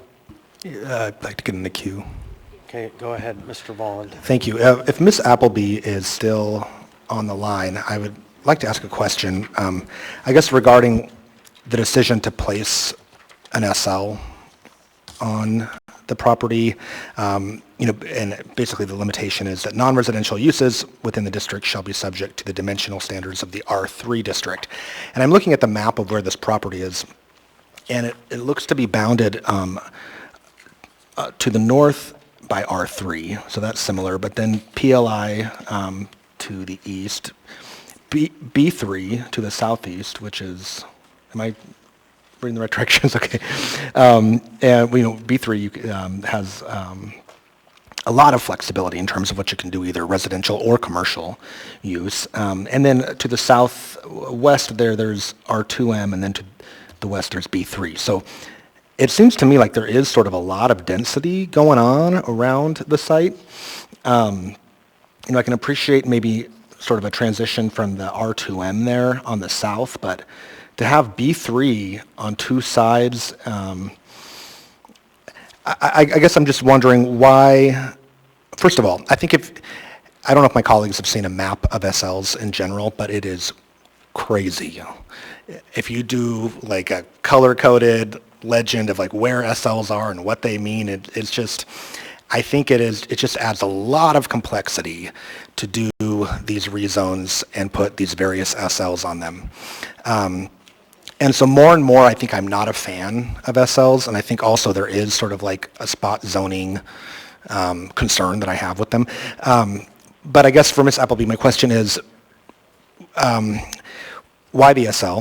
And then the tag along to that would be, if it was really strongly felt that it was needed, why not make it more flexible? Why not make it R4 instead of R3 so that it's more consistent with the surrounding B3 zoning? Member Volland, I guess since you mentioned the spot zoning, so the Title 21 minimum area requirements is 1.75 acres for rezoning, and this one is well over that. So spot zoning is not a concern with the rezone. And then the rezoning needs to be consistent with what the land use designation is. So you change the land use designation with the previous motion, and there are other properties with that same land use designation in the area, so that that seemed to be consistent. This change to B3, I guess your question on the SL, that was put into place with the original ordinance that created this zoning district. It's honestly something that we try not to do currently, because I feel my fellow planners would agree it is a bit of a burden to look up the ordinance for all of those SLs, so they're not as common today. So it's something that was put on there in the past that limited the use of the property to only those towers or TV or radio use. So this is expanding that existing SL to allow for multi-use development, so this garage town can go in, and then if the towers ever went away, residential. Can I ask does that answer your question? Yeah. It nearly does. So with the change that we just made, the amendment to the 2040 land use plan, and it looks like, retaining mixed-use development and transit supportive development, so it has these, the growth features. So with the land use designation that it is now, based on the previous action that we took, what's the most flexible residential zone or mixed-use zone that this site could be rezoned to? Member Volland, I see what you're asking. Your question is, what are the implementing zoning districts of the land use designation that you just changed it? I can pull that answer for you. It'll just take me a few seconds to look it up. I will do that now, and I just want to say I appreciate the ability to be here by phone, as I have a broken knee, so it's much more comfy for me to do it this way. I will look that up very quickly and have an answer to you. Well, I feel for your broken knee. I know you're an avid backcountry ice skater like me, so hopefully you can recover quickly and get back out on the ice. Chair, did you want to maybe go to somebody else and then come back? Sure, Ms. Brawley. Yeah, thank you. I want to echo the concerns about special limitations or SLs, and I appreciate Ms. Appleby's comment that they're not preferred, but since I started on this body, we've seen several rezones basically putting SLs on property. And so I'm concerned about that. I'm concerned about doing this. I understand it's more flexible than what was there before, but I just want to offer 3 examples along Spinard Road of buildings that have turned into something significantly different than they used to be. One is the nave. It used to be a church, and now it's a community gathering space. Granted that a lot of the kind of basic functions of people coming together, right, is the same, but it's a different use. There's also Bosco's, a former car wash that is now a store owned by one of our former colleagues. And there's also the writer's block that used to be an adult bookstore that is now very much not, still a bookstore, not an adult bookstore. And I bring those up because the point is, if we had put SLs on those properties, or a prior assembly had done that and said this can only be a car wash, this can only be an adult use, which is often extra regulated in land use law, or this can only be a church, none of those things would have happened. So what I'm concerned about putting use designations or use specific limitations on these properties is that we're not allowing for that kind of innovation. So I just wonder, it's not that the tower is going to go away if there is not a special limitation on this property. It just really seems like we're over-limiting, we're over-regulating, and again, that we are making somebody go look up old ordinances. Granted, that's easier to do online now, but it's still a huge burden on property, and it feels like we're essentially taking away property rights. And I don't want to say big T taking, but it is a problem, and we have to balance our land use regulation with what feels like overburdensome regulation. So I am contemplating, just to say, I'm contemplating making a floor amendment to remove those 2 sections, but I'm going to allow conversation to continue because I don't quite know the implications of that. Thank you. So maybe Ms. Appleby can answer the prior question. Yes. So I'm looking at the land use plan and the implementing zoning districts. It says B3, which is what is proposed, or B1B is also an option. It does say R3 and new R3A residential mixed use variation of R3. It does mention R4, but that's really meant for the Fairview area since it says that that's specific to the Fairview neighborhood plan. So to answer Member Vollin's question, he was asking what the highest density residential, I believe. This land use designation would allow for R3 or R3A, but then you would run into an issue where you couldn't have the towers. So really B3 is the only zoning district that seems to work where it still allows for the tower use, but then could potentially still allow for residential. I guess, I'm not sure if Member Brawley was asking a question, but I guess that's just to answer Member Vollin's. Member Brawley, I'm here on behalf of the Planning Department if there's any questions from your comments. Yeah, can I have the floor again, Mr. Chair? Is that okay? Sure. So did I hear you say R4 was an option?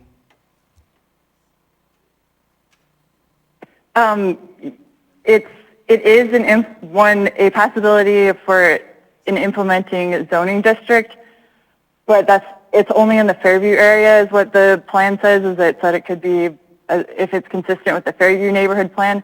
I don't think R3 or R4 are realistic, though for this particular parcel, even if they are consistent as a potential zoning district from the Main Street corridor, because these towers aren't going away. So if these towers were going away, then sure, those might be good options. But because the towers are still staying, then I think it has to be a commercial district, so B3. So I don't recommend that the Assembly move to rezone this to a residential zoning district, because then you'd run into an issue with the towers being there. Right. No, I understand that.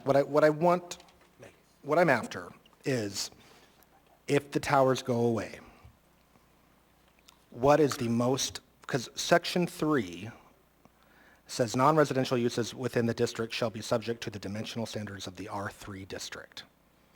So if the towers go away someday, I guess what would be the most flexible zoning consistent with the land use designation? Is it just B3? Member Volland, it would either be R3 or R3A. I think R3 would offer you the highest density. R3. Okay, and so it couldn't be B3? That is not consistent with the land use designation? No, B3 is, sorry if I'm misunderstanding the question. So I'm looking on, if anyone, it's page 76, there's a table that cross-references the implementing zoning districts. So this has been changed to Main Street Corridor. So the options are B3 or B1B or RO. You asked about a residential. Let me ask you just one more way and then I'll be done. Because I think we know the answer, but it's just, so can we amend this to remove the SLs? If we did that and just said, no, this is going to be B3, would that be inconsistent with the land use designation or not? No, that would not be inconsistent. Perfect. You could. Okay. I love that. Thank you. Yeah. So what I'm going to do then is move to amend to section 1 there, line 15, everything after B3, remove that. So it's just going to be, it'll just say by designating the following property as B3. We will remove section 2, remove section 3. Second. So there's a motion to amend by Mr. Volland and a second by Ms. Zelatel.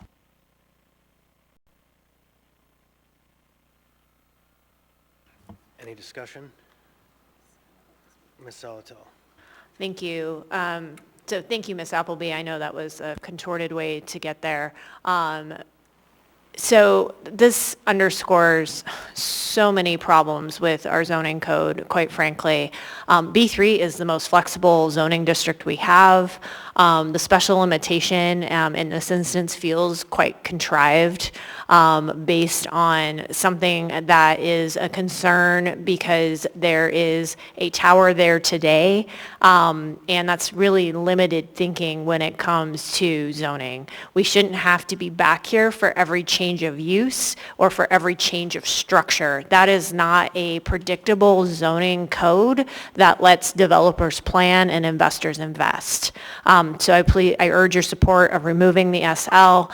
The same restriction will continue to apply. You cannot have the towers and residential, but should those towers ever come down, B3 is the most flexible opportunity there. Residential can be built on B3, but it could also be developed as a business, which is some of our most valuable land in town. Thank you. Mr. Johnson? Yeah, thank you. I think question for Mr. Thompson, and I'm trying to read and listen at the same time, which is hard for me. So I'd just be curious. I mean, you were the one who supported the submission for this change. I mean, is this amendment something that is conducive to your intentions? This is Ron Thompson, Mr. Johnson, through the chair. It's what I suggested in the first place, but we were told we could not go through with the B3. So we'd be more than happy to leave it B3 without special limitations. I agree 100% with what just went on here with regard to special limitations. They make it so difficult to find. They're hard to develop. And so I applaud what just took place here. And I hope you guys can pass that because we would definitely support it. Okay, thank you for that. That makes sense. Ms. Brawley. Yeah, thank you. Certainly, I support this amendment, and thank you for going the step further than I did. And I do believe this is something we need to talk about at a bigger level, but I think every single parcel that comes before us, we have to keep asking this question. There might be valid reasons to put special limitations on it, but there's other ways to do that in code, and so I strongly support making this amendment. And again, having lived there, it's been 10 years, but I've spent a lot of time back in there. It is an eclectic mix of properties. It's classic Spenard, classic Midtown, and so I hope that over time it does change, but I think we don't exactly know what that's going to look like. There's businesses on either side of it, on those main streets. There's certainly residences there. There's AWWU headquarters. There's more residential streets in the back. There's the Hells Angels Club back there somewhere. So again, really eclectic place, and I don't want to sit here and dictate what it needs to look like for the next 20 or 30 years. Thanks. Anyone else? On the amendment? Okay, members may proceed to vote.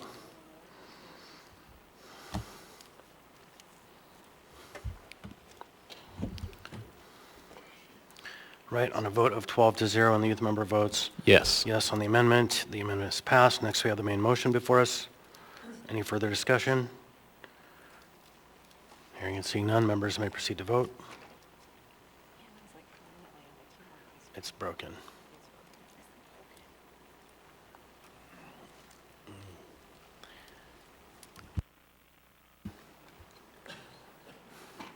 On a vote of 12-0 and the youth member votes Yes. yes, AO 2024-10 as amended has passed the body. We'll take a 5-minute break. I'm sorry, I just read the wrong number, didn't I? AO 2024-12 as amended has passed the body.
Is item 14J.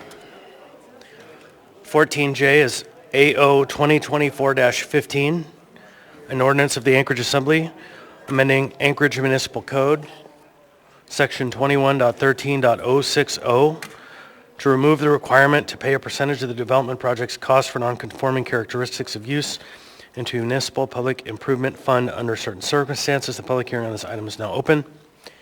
Anyone wish to be heard on this item? Anyone at all?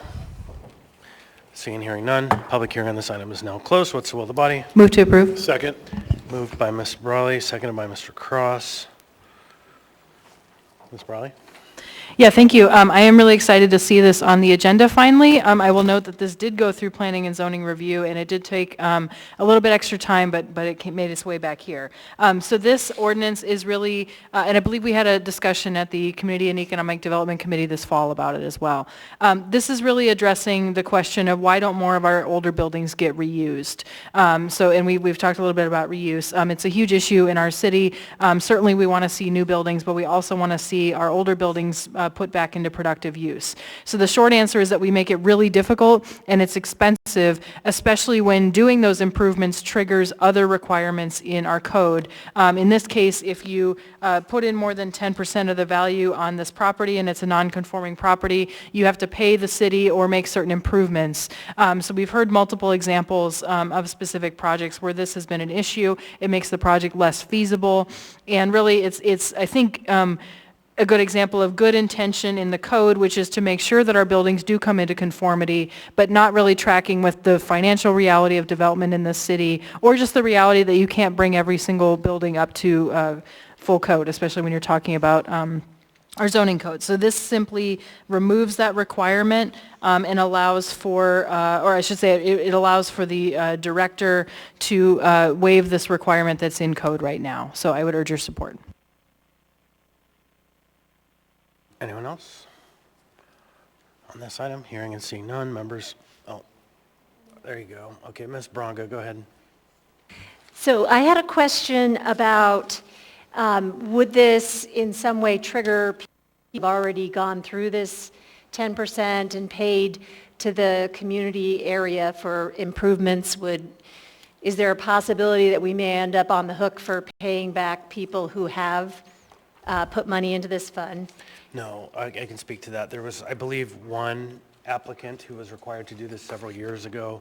It's not been used. It's not practical, and larger developments figure out ways to get around it. And so practically speaking, there wasn't a long list of people who have been subject to the penalty. Okay. So then also I was kind of thinking that it seemed like it was exterior, maybe landscaping, things that were trying to make our city look better. And when you have this older building, I understand you want to focus on the interior, which has probably got all kinds of issues. But am I understanding correctly, this was exterior beautification? And if so, I think could be a pretty darn good thing, and maybe instead it could be altered to where it's a lesser number of 5%. But I may not understand that it's just exterior beautification, windows type thing.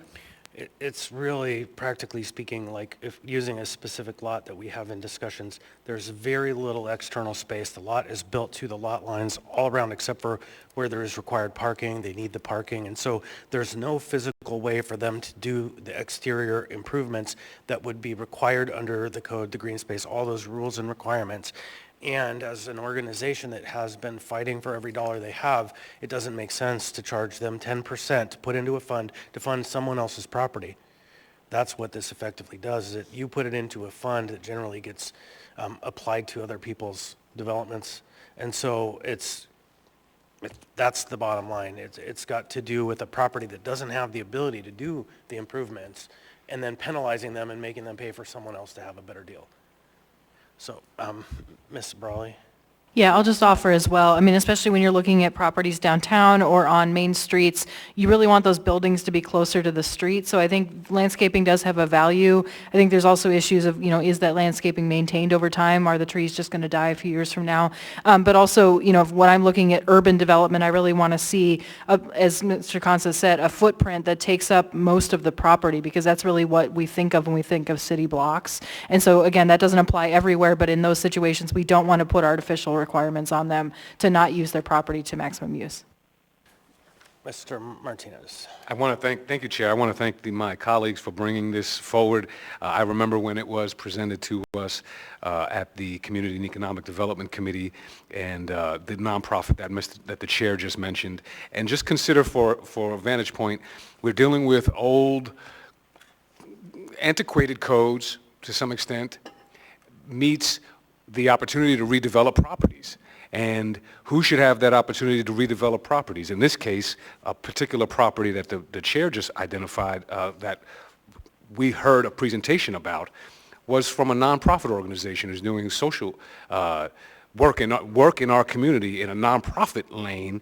And so just consider how we invite more opportunity in by alleviating some of these burdensome requirements, especially considering not only the building itself, that one building itself is in question, but as we want to open the door for more potential redevelopment of some of the downtown commercial properties. Thank you. Mr. Bond. Thank you, Mr. Chair. Yeah, I'm really excited about the nonprofit that is going to be positively activating a downtown property. When we were debating removing parking requirements, one of the questions I asked, especially when it came to adaptive reuse, is which is better for Anchorage? An empty building with plenty of parking, or a building that's open for business, right? And so, I think we do need to be able to support nonprofits and just all kinds of adaptive reuse throughout Anchorage, not only downtown, but elsewhere, Midtown, of course, East Anchorage. And so, I encourage all my colleagues to support this. Thank you. Mr. Cross. Yeah, it's also important to notice that when a business does significant capital improvements, they're rarely ever paying cash, which means that they're probably paying an interest rate anywhere from 9 to 11% on capital improvements for a term, depending on how they amortize that. But then they're having to roll in and pay interest on that additional fund to, again, benefit somebody else's property. And yeah, it's just, the intention was good, but it just creates a bit of an injustice. Thank you. Anyone else? Hearing and seeing none, members may proceed to vote.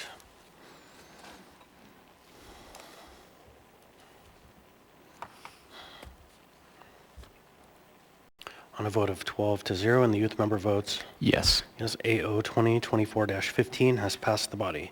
Next, we have item 14K. 14K is AO 2024-21, an ordinance adopting the Girdwood Trails Plan. Waive reading. Thank you. The public hearing is now open on this item. Welcome. Please state your name, what part of town you're from. The mic is off, the little blue tape. There you go. You'll have 3 minutes. My name is Barbara Cruz. I'm the chair of the Trails Committee. The Girdwood Trails Plan had its beginnings in the 2019 HLB 5-year plan when they requested that we come up with some kind of long-range comprehensive trail vision. And we started our work in 2020, and it may seem to me like it's taken us a long time to get here, but here we are in the Assembly. It's 2024, and we're within the parameters of that HLB 5-year plan. So I guess I congratulate us for being on schedule. There was a huge amount of public effort and community review that went into this plan. We had a subcommittee that met for a year with 16 different meetings. We had public comments in the thousands, thanks to Kyle Kelly, our Parks and Rec head, and Holly at Huddle. They managed to do an incredible job of incorporating those thousands of comments. Then the Girdwood Trails Committee took over the review of that draft plan. It took us 1 to 2 times a month meeting, again, for about a year.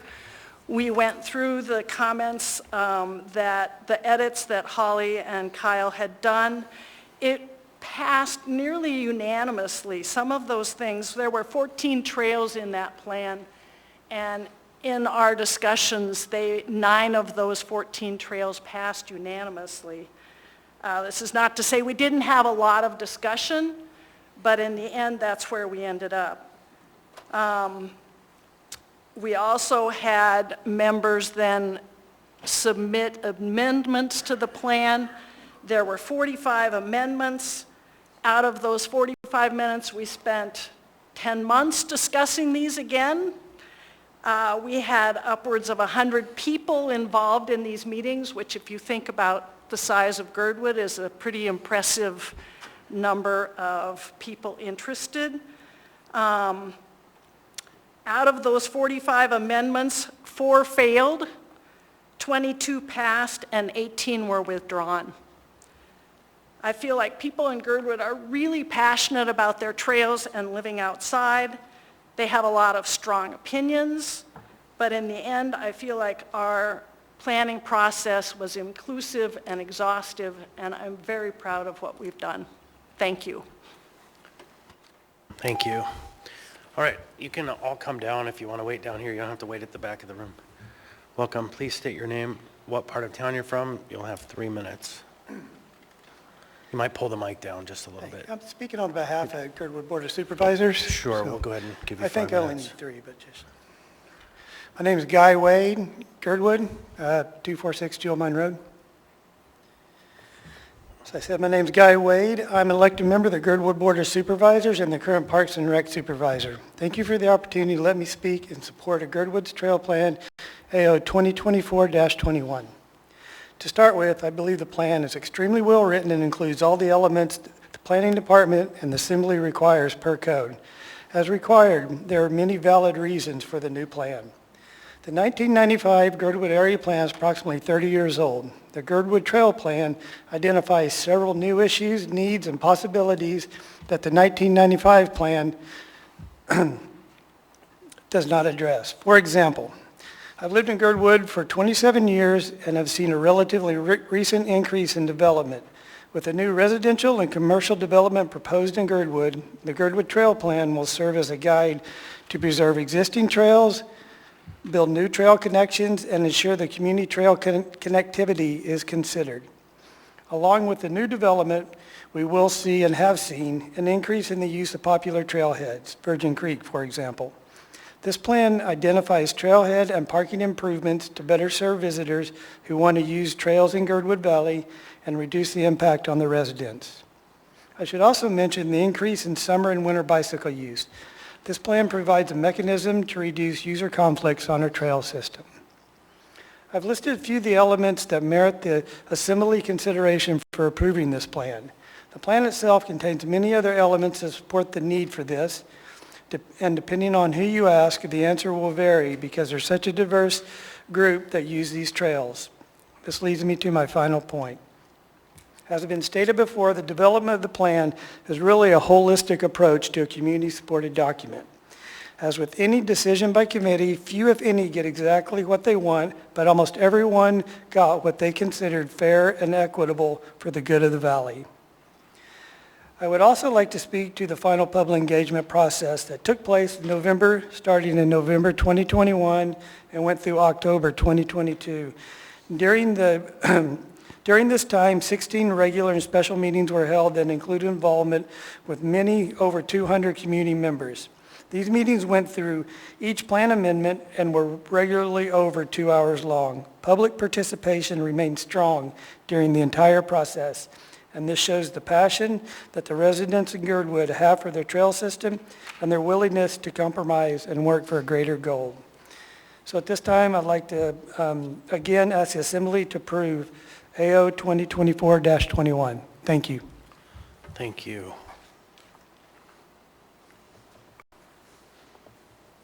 Welcome. Please state your name, what part of town you're from. You'll have 3 minutes. Okay. My name's Deb Essex. I'm a resident of Girdwood. I'm the president of the Girdwood Nordic Ski Club and one of the vice chairs of the Girdwood Trails Committee. I'm also one of the volunteer groomers of the winter trail system. I was present for every one of those meetings and subcommittee meetings and forums and surveys and Teams calls for the collaboration and the creation of this plan. I wholeheartedly support the adoption of the Girdwood Trails Plan today. This plan will serve as a much-needed and overdue document for Girdwood's trail system. The community, including the Girdwood Trails Committee, all the local nonprofits, and the stakeholders are well represented in this plan, which kind of gives the future developers and conservationists necessary locals' perspective and history to help protect our diverse trail system. People that don't live in the Girdwood Valley can probably name about a handful of trails in Girdwood. But as we went throughout this planning process, we identified 37 trails in the valley and even more meandering out into the Chugach State Park and U.S. Forest Service land. And they need a plan.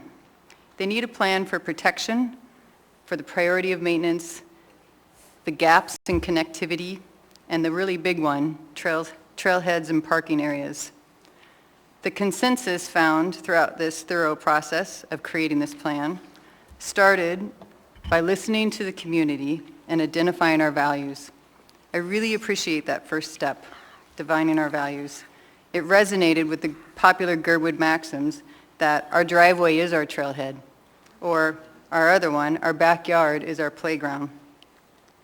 My hope is that as new developments and trail proposals come forward, that this newly adopted plan will be continually referenced, discussed, and have virtual dog ears and coffee cup stains and a lot of scribbled new ideas to serve our community and more collaborations to help guide our trail system forward and hopefully serve another real goal in Girdwood, to leave our cars in the garage.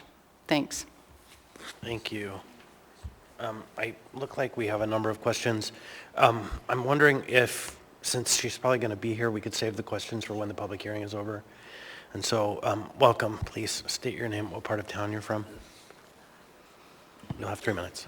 Hi, my name is Julie Raymond Jacobian. I live in Girdwood. I'm a longtime participant in the Girdwood Trails Committee and was deeply involved in the Girdwood Trails Plan development process for several years.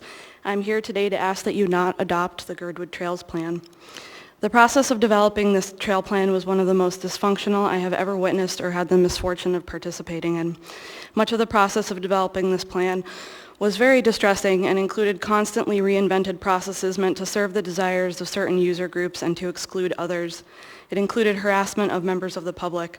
It entailed disrespectful and unprofessional behavior from a contractor. It entailed ethics violations by the Girdwood Board of Supervisors, as was determined by the Board of Ethics. It included Muni staff without explicit authorization disbanding a community body with disastrous results. All of these things led directly to the plan in front of you that decidedly does not serve the whole community, which was its original scope and goal. This plan is not inclusive of all community needs and desires that were raised repeatedly and in good faith and which involves significant compromise. Simply stated, and I can do that with certainty, this plan does not serve the whole community, and its process was morally and legally flawed. The Assembly should not endorse adding to a comprehensive plan a document that is based on such poor process, untransparent actions, and municipal ethics violations, and which you should know has never undergone a full public review and comment period, which the public was promised, this version. This current version of the plan, as opposed to a previous version that a diverse subcommittee appointed to this project helped create, has stripped and erased significant work supported by many members of the community. That earlier version fairly incorporated desires for large built trails and mountain biking areas and trails, along with desires to maintain and protect low-impact primitive trails in the natural spaces they exist in. This third and significant trail user group was erased from the plan, defeating the purpose of serving the whole community by enshrining a variety of unique user experiences in the plan. This same community desire for primitive trail natural spaces is expressed in the Girdwood Area Plan's Vision, Goals, and Policy document, which was included in the trail plan application packet as support for the plan, but which actually illustrates one of its greatest failings, the stripping away of the complementary effort in the trails plan to protect primitive trails, which would ensure diversity in the way Girdwood's natural spaces are used. Throughout this process, many made clear that it only mattered to them that this plan served their interests and that it get done. Girdwood Board of Supervisors have implicitly and at times explicitly supported that perspective by wanting any plan instead of a good plan. At the meeting where the supervisors approved this plan, one supervisor said the plan, quote, should have had the stamp of community approval, but it doesn't. In conclusion, good planning serves the entire community, and this plan does not meet that basic standard. This plan disenfranchises a large number of people in Girdwood, there's no question about that, as well as people throughout the wider municipality. If the Assembly adopts this document as an element of the comprehensive plan, you only serve to further degrade public process, diminish community service, support a lack of transparency, and condone unethical and inappropriate behavior. And I'm asking you not to adopt AO 2024-21. Thank you. Anyone else wish to be heard on this item? Anyone at all? Seeing and hearing none, public hearing on this item is now closed. What's the will of the body? Move to approve. Second. Motion approved by Mr. Johnson, seconded by Mr. Walland. Mr. Johnson?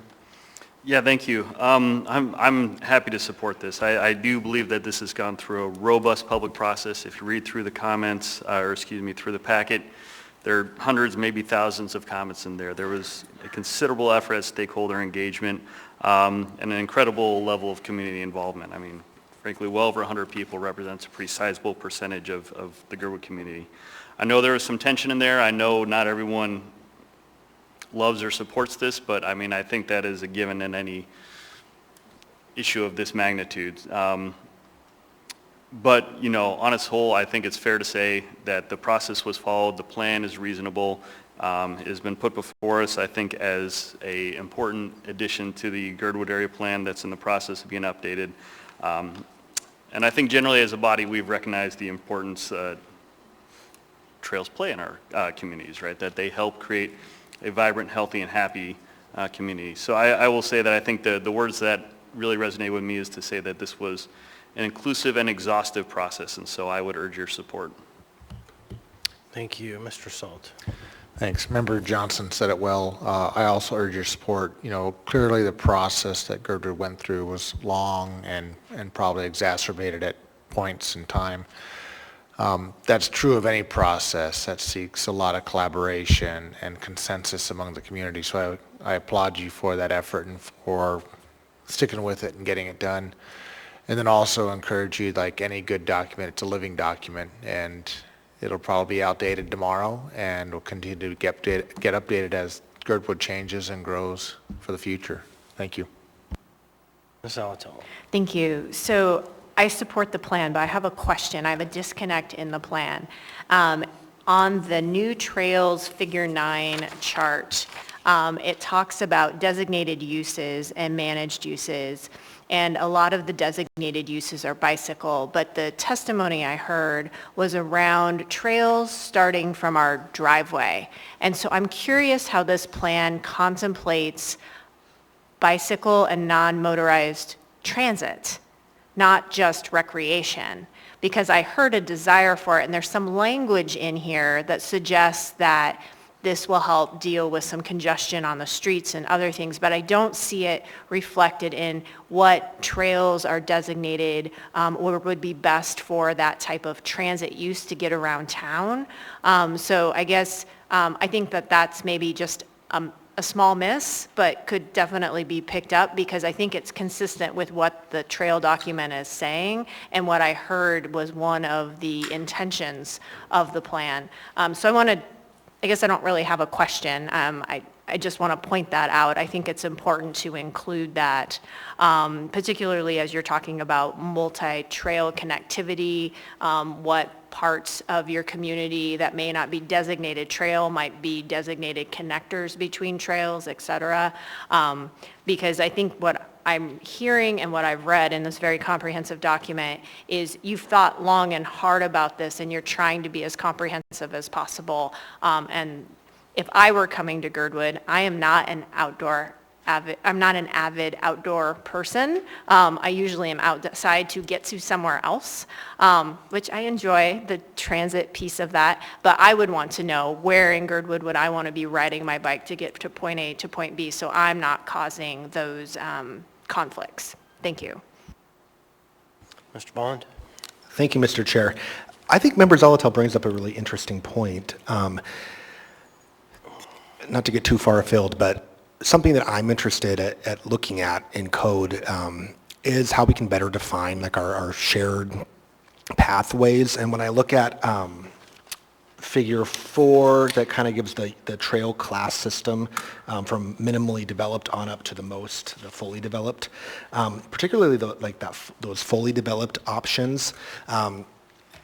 When it comes to, if the Girdwood community can identify maybe those more beefed up, the fully developed versions that would be used not just for recreation, but also for commuting or getting from place to place. There's like legal issues around eminent domain, for instance, where if something is purely recreational, you can run into issues. So I don't know, that is a very interesting point. I wanted to comment on page 28 of the plan, which is page 839 in our packet, on the amenities, signage, and wayfinding. Trail access amenities. We've kind of had this conversation on a separate project. I really appreciate this. I think that this could be used as kind of a good pattern for other South Anchorage trail access projects. I like what's listed here, particularly the bike racks. I think that's really interesting. My only feedback would be perhaps those trail class 4 and class 5, I think those are going to be like the most accessible for folks who have mobility disabilities or maybe senior citizens who can't walk as far or need to rest every now and then. It'd be interesting to maybe work into those amenities on those more fully developed trails, benches or gazebos or just places for people to rest along the way. I think that would be a nice addition. But other than that, I think this is a great plan. I'm happy to support it. Thank you, Mr. Chair. Thank you. Mr. Terrell. Yeah, Member Volan took the words right out of my mouth. I think accessibility is particularly important for a project of this scale, but I also just wanted to comment on just the sheer quantity of community testimony and input. I think it really speaks to the obvious thought and passion of the project, and I'm happy and glad to urge support. Thank you. Ms. Brawley.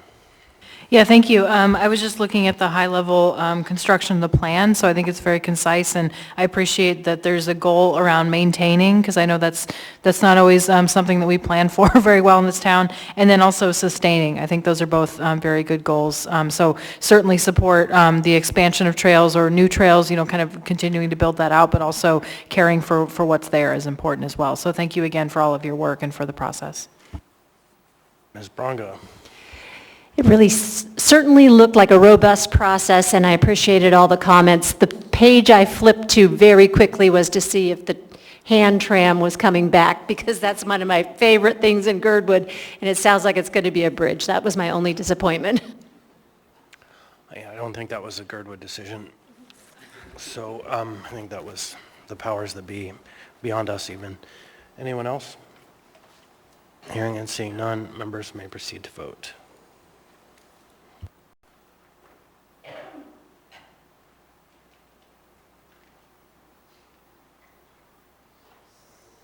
On a vote of 12-0 and the youth member votes Yes. yes, AO 2024-21 has passed the body. Congratulations. Next we have item 14L, AO 2024-23, an ordinance of the Anchorage Assembly amending Anchorage Municipal Code, Chapter 21.07 to roll back amendments by AO 2023-50 as amended that establish new urban neighborhood development context standards. Waive reading. Thank you. The public hearing on this item is now open. Anyone wish to be heard on this item? Anyone at all? Seeing and hearing none, public hearing on this item is now closed. What's the will of the body? Move to postpone until when? March 5th, Anna says. If I get a second, I will explain my second. Moved by Mr. Vaughn, second by Mr. Crowley. Go ahead, Mr. Vaughn. So I know planning department is working on a cleanup of this. Introduced. It has already been introduced, and I really want to see what they come up with, and I want to do a work session on it, and I don't want to, I don't know, there's some big questions to untangle. When we amended the original ordinance, did we expand it too far? But I don't want to lose everything that we gained, because I think there were some really important gains that we had, particularly around some of the urban neighborhoods when it comes to alley access requirements, walkable sidewalks, eyes on the street. And it's this question we have to keep asking ourselves, right? I think we are in this wrestle right now, the Assembly, with how do we allow more housing units, but also maintain quality shared spaces, the streetscapes. I heard a really interesting presentation as part of Anchorage Design Group, where there was an argument made that perhaps we should focus more regulatory effort and energy on streetscapes rather than building shapes. And I think that this ordinance, the ordinance that we passed, kind of got at a lot of that. And I'm just really, as we are having these conversations around, allowing more small multifamily, I think some of my neighbors express concern because they have a certain vision of what multifamily that, hasn't been conducive to neighborhoods looks like, a bunch of cars parked in front of a blank wall, and what does that do for the neighborhood environment? So I know these are questions that we're wrestling with, but I really want to see what the planning department comes forward with. I don't really want to get in the way of that. So that's my rationale. Thank you. I'm just going to intervene and say that there is no time for work session between now and next Tuesday. And there's even limited time between now and the 19th because spring break intervenes. And so can I change my motion to the 19th then? Would that allow? It might. Spring break for most folks is between the 8th and the 16th. And so that's 2 Fridays between now and then. And so we can try on the 15th. But I don't know what kind of participation we would have. So the 19th is fine. It might be, Ms. Zalatil suggests an item that is wise for CEDC to Can I express my concern about that? I don't know if all of our members consistently attend CEDC. Yeah, I understand. This one's a complicated one. And between now and the 19th, there's very limited bandwidth for the work session. That's so true. if it's not, I don't know, I think that this item was put forward as a correction, so there is some time sensitivity to it, right? I will change I still think I'd like to see what the planning department comes forward with. So I guess the 19th, I will change my motion, and whether that's a work session or referred to CEDC, either way, I want us to have more of a conversation around this. So set for the 19th, I think is fine if your second agrees, and then we can, sorry, I'm looking for my agenda for the meeting next week. Just one sec. No, they didn't get it on here. Yeah, I think the 19th is better than the 5th if you want a work session, and we'll do our best. So, any other discussion? Mr. Cross, go ahead. Yeah, I don't recommend going out to the 19th. In the last week, I attended the Anchorage Home Builders Association where they discussed this. This is causing significant issues on several projects. And I know that, so I went back and checked, and actually the P&Z, when they commented on this, said that they didn't understand it. Said that they were trusting Tom and they were trusting that they knew what they were doing, because they said it was so complex, they weren't sure how it would affect until he saw it in place. And now they're realizing that it was a lot more complex and it has a lot of cleanup to do. So the intention was just repeal it, let planning go back and fix all these little nuanced problems that were created and bring forth a cleaner version.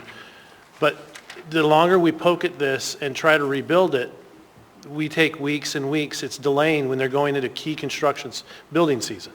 And the planning department is not going to proceed. Right now they've been told, the planning department's been told, that if we repeal this, they'll move forward, but if we're not and we're going to poke at it, then they're not going to move forward on these projects until they know what direction they get from us. So I would encourage us just to repeal it, let planning department fix it and bring it forth a clean one so that the existing projects our home builders are working on can proceed. So, and just for clarification, item 10G1 tonight is the item that the planning department put forward, amending Title 21, in order to make technical corrections, resolve inconsistencies, address unintended effects of adopted changes to parking and site access requirements. They set the public hearing for April 9th. They set it for 4/9. We already set it for public hearing on the 9th. And so that's when the planning is, theirs are already set. So that's kind of the dividing line of this item versus that item. I don't know, because I haven't read their item. So, Ms. Brawley. Yeah, thank you. On postponement, I agree, this is time sensitive, and I struggle because I'm not even sure that this one is the right answer, because I think, as Mr. Cross said, when we had that discussion originally and when we heard from others having those issues, the discussion was, could we just roll it back and then come up with a better version to put into code? Planning was not on board with that, and they wanted us to essentially just put it back to applying to only certain neighborhoods, but I guess what I'm hearing is that that's still an issue. So it mentioned Spenard, for example. There's projects in Spenard, and I wouldn't call Spenard, fully having sidewalks and so on. So I think that, so the original thought was if we postponed by a week, maybe we could figure out something short term and not delay too much, but I also recognize that it's a complex issue. So, and I do think kind of waiting until April does seem to be late in terms of projects trying to move forward. So, I guess I'm still not sure exactly what the best course of action is. So, Mr. Gates. Thank you, Mr. Chair. I was asked to speak to comment and mention item 10G1 being introduced, as you had also recently mentioned. I would also add that this ordinance right here was requested in a rush, and in order to not uphold some projects where they found this floor amendment from the previous ordinance was a barrier, and so this was drafted quickly, but it was sent to the planning department, and Director Lyon and Mr. Ryan Yelly reviewed it and said that this looks good in terms of that rollback, and a minimal amount of rollback on that prior amendment. And so they, I wouldn't say gave it their blessing, but they said as written, it looks good and gives them time to do the 10G1 ordinance. Ms. Salatel. Thank you. I, in support of the postponement, I would ask the sponsors of this item to possibly work with council and see if there's a way to go back to what was adopted, the entire set of changes that were adopted that were quite complex, and see if we could change the effective date of that and push that effective date further out. So planning isn't feeling like they're stuck in a do-nothing position because they're uncertain on what we will do. And so maybe these changes, which I think were really great, wouldn't take effect this building season, but could be pushed out into the fall or later. And I don't know those procedural moves, but I would recommend the sponsors work with Dean and talk with planning and see if that's a possibility. Thank you. Mr. Vaughn. Thank you. So yeah, I know, I definitely appreciate we don't want to get in the way of construction. I just get, I guess this one I have been following for a long, long time. In fact, before I was elected, when I was on the South Addition Community Council, and was part of a little working group that Tom Davis and Elizabeth Appleby convened to weigh in on this. And I know that it has been through so much process. In fact, this is the original site access ordinance is the one that I broke off and said, hey, I want to do the parking part separately.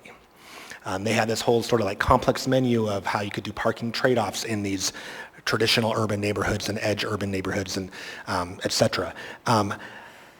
So I wish that Tom Davis was on the phone because the question that I would ask if he was, I appreciate hearing from Craig and Ryan. Ryan is in long range and this is Tom's baby. And I guess what I would want to know is if we pass this tonight, and this rolls it back to just the smaller areas that it applies to, would that get in the way of the item that was just introduced? Is that going to get entangled, or can we pass this, have it be clean, and then still consider the changes that they're going to be bringing forward in that cleanup ordinance? So I guess I don't know if Tom is on the phone or available, but that would be, I don't know, I would want to postpone until I hear from Tom Davis because it's the project that he's worked on for like 2.5 years. Yield the floor to Mr. Cross. Yeah, we might call this the Chris Constance I told you so moment. Oh, you can read my mind right now. So you can read it, because when we did this, Tom originally had it where it would just covered those specific areas, and that's what this AO does. It rolls it back to Tom's original intent, which were these small urbanized areas. Now, if you remember, we received multiple letters from some landscape architects and stuff who said, no, you should be applying this always. And just like planning and zoning, Chris warned us and said, this is really complicated. I don't recommend extending this to all of Anchorage. This could bite you. And now here we are, it bit us.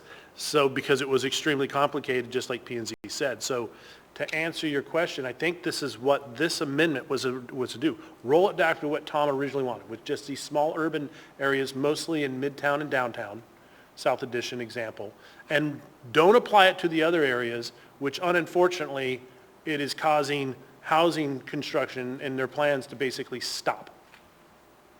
So that way, the home builders that are building outside those areas can keep going while they work on that cleanup version, because not only did it mess up all of Anchorage, there were some problems even within the urban areas it originally applied to. So I would not recommend postponing it.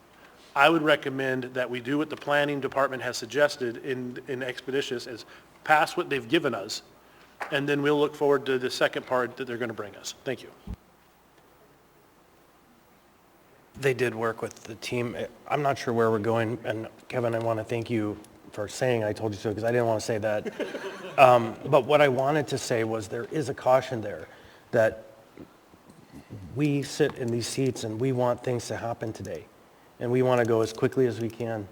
And I think the municipal attorney made a suggestion about waiving and planning and zoning is one of those things where there's just a series of opportunities along the way to take an idea and, I think, as you use your term, interrogate it and not just rush over the waterfall and then try to paddle back up over the waterfall to fix the thing while you get the other thing that actually does the job.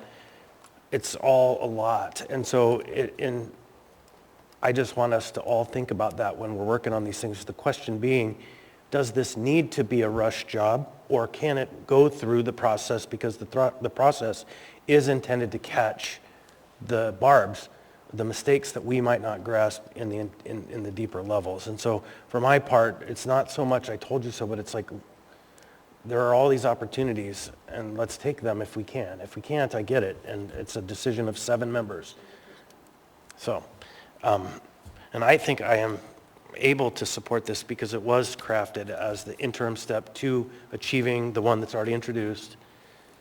So practically speaking, it's 6 of 1 to me. It doesn't really matter in the end if we get to where that other one is going to be the implementation of that vision that we talked about a year ago. So that's kind of where I land on the practical question. Mr. Vaughn, the floor. Thank you.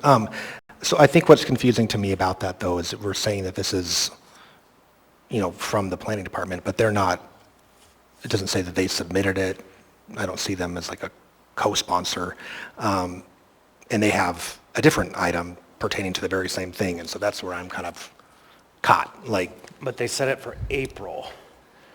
Like, their intent was to allow us to chew on it in that time. It was, right, they literally gave us almost 2 months to think about it on their item. Sure. Yeah, I think Member Cross's point about construction stopping, I don't know. I respectfully, I know that we have gotten some feedback from some folks who build housing about things they don't like in this, but I think it's time to have a conversation, a serious conversation about trade-offs. And as much as I feel like I've been very pro-housing policy on this body, there are, not everybody gets their full wish list. Not everybody gets no residential design standards, anything goes, and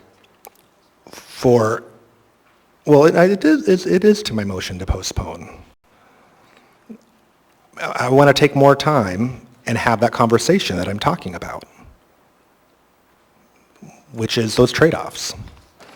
And I don't know, when we passed the original item, the reason that I supported it was because I felt like other neighborhoods, not just these ones, deserved those great things that enhanced the neighborhood. So, I don't know, I want us to build more housing, I don't want us to get in the way of development, but I think we do need to consider some of these trade-offs, and so I would like to take more time. Thank you. Ms. Brawley. Yeah, thank you. I'm also very torn on this one. So just to communicate a little bit about the process as one of the sponsors. So we did approach, or I should say we worked with Dean, approached the planning department to ask about options. One option was postponing the effective date of the original ordinance. They were not in favor of that at the time. Another one was, repealing that section altogether. They were also not in favor. And then the option that we came up with was this. So the planning department didn't draft it, but they were involved. So I'm torn because I do think that this issue needs to be resolved. I'm also sensitive to the unintended consequences that it's already had. So I guess I'll just say that I can also see a world in which this passes tonight, and I don't think that it would preclude us figuring it out later. So I'm also torn on the postponement at this point, recognizing that my name is on the second. All right, I think we have a vote before us. The question being, do we postpone this item to 3/19/24? Members may proceed to vote.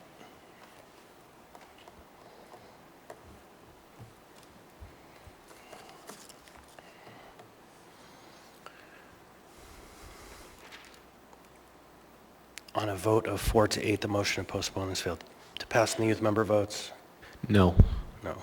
All right. Now we're back on the main motion, I believe.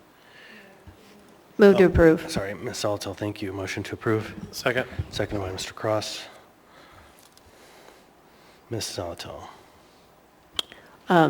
Mr. Chair, I think, just a second. I think let's just take care of this and quickly, please.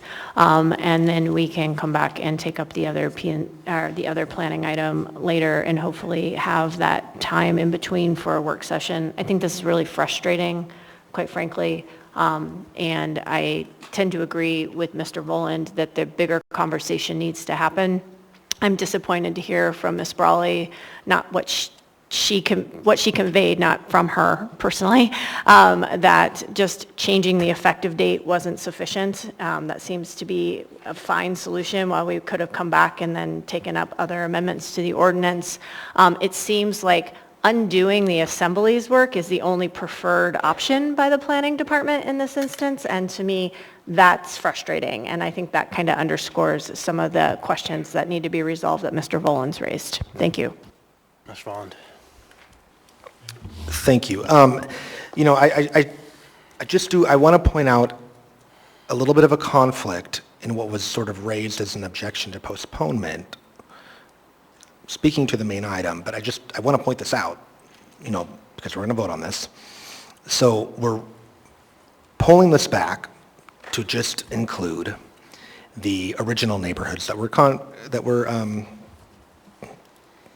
what is the word I'm thinking of? Contemplated. So the historic neighborhoods, right? Government Hill, South Addition, Fairview, parts of Spenard, Airport Heights, Russian Jack.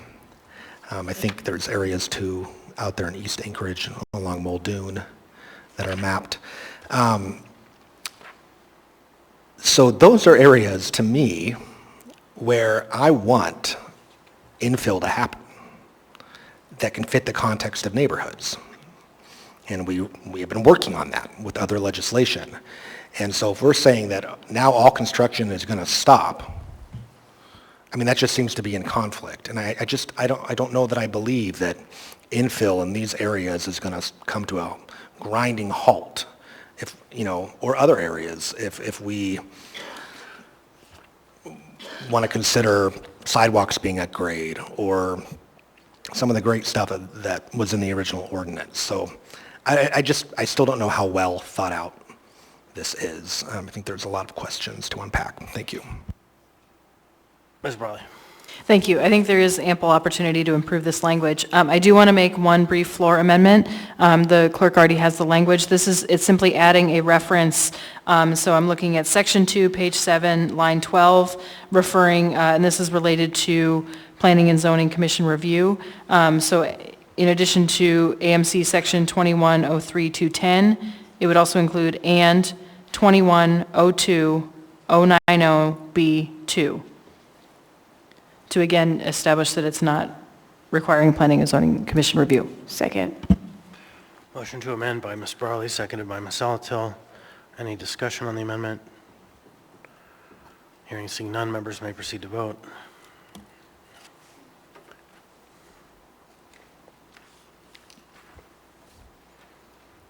On a vote of 11-1 in the youth member votes. Yes. Yes, the amendment has passed. Now we have the motion as amended. Ms. Brawley? That was just for the amendment. Okay, thank you. And I'll just briefly speak that I'm okay going either way. I think let's just get it done and take the item on 4.9 and get all of those, I think, cost-benefit questions, the gives and takes addressed in a conversation between now and then. There will be time in early April for a work session. And I don't know that it's fair to say that infill will come to a complete halt because, practically speaking, we have so few permits right now being issued and developed. And so I think that what it is we have one or two projects that are actually being impacted by this specifically, and that this would temporarily recede a problem to allow them to proceed. So again, I think it's a more narrow construction than all of the potential, because really, we're not there yet. So I hate to be cynical there, but we're getting there, but we're not there. So with that, anyone else? No? Okay, members may proceed to vote on the question before us. Motion to approve.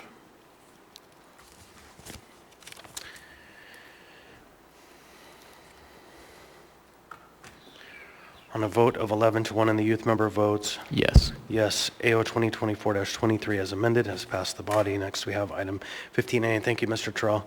Have a good night. This next item is marijuana related. AR 2024-74, a resolution of the Anchorage Municipal Assembly approving a marijuana license special land use permit for Enlighten Alaska, Old Seward LLC, a marijuana retail sales establishment with license number M34403, DBA as Enlighten Alaska. Public hearing on this item is now open. Anyone wish to be heard on this item? Anyone at all? Seeing and hearing none, public hearing on this item is now closed. What's the will of the body? Move to approve. Second. Moved by Ms. Salatel, seconded by Mr. Rivera. Any discussion on the matter? Hearing seeing none, members may proceed to vote.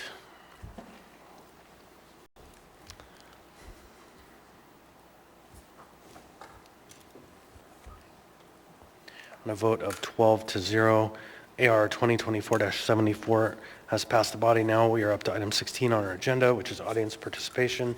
We'll welcome Mr. Leyva. You'll have 3 minutes.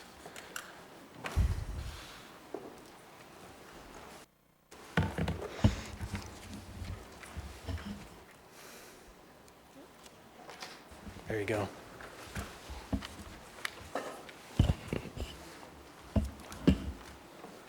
Chris, I didn't know you started. Could you restart? Thank you. Okay, good evening, Ronald Leyva. I'm going to address 3 points. Number one, Meg, you went to Finland, should have taken me. I speak Finnish. I have Sisu. I just finished a course at the University of Helsinki in AI. I hope you multitask with the #1 nation for the lowest homeless rate in the world. So you could have watched John Deere on a YouTube. But hey, you had Polio Raha. Second thing, Mr. Cross, if you need a tent, I would like you to ship that tent up. I'll store it for less money. I'll put it up. I'll put it to good use. And hey, I won't give you the Golden Fleece Award. The last thing is the process of democracy. I want to say shalom. I'm part Jewish. The resolution that was before us should have been basically dialogued. It should have been talked about. The Palestinians have to be heard. The genocide that's taking place in Gaza has to end. Now, you had a letter, a commentary in the Daily News by the rabbi. I gave you copies of that. There's a counterpoint to that. It's critical to recognize that we can stand with solidarity with the Jewish community. I'm Jewish. The rabbi in Rogers Park, I went to visit him with some conflicts, and he resolved it with kindness, compassion, honesty, and we live in peace. In this situation tonight, I think democracy was denied. We can appeal to our governments in areas of this nature, just like the UN. The UN did it, it got vetoed, but they talked about it. Meg, you're a big person for dialoguing. Our president said they went over the top. And this resolution for ceasefire should not be seen as an affront to the Jewish community or oversimplification of the profound connection to Israel, but rather an appeal to humanity's collective conscience to prioritize life and compassion over perpetual conflicts. Now, Chris Dunbar, we did a resolution recognizing the Holocaust Memorial. And in this case, we have to recognize the Palestinians.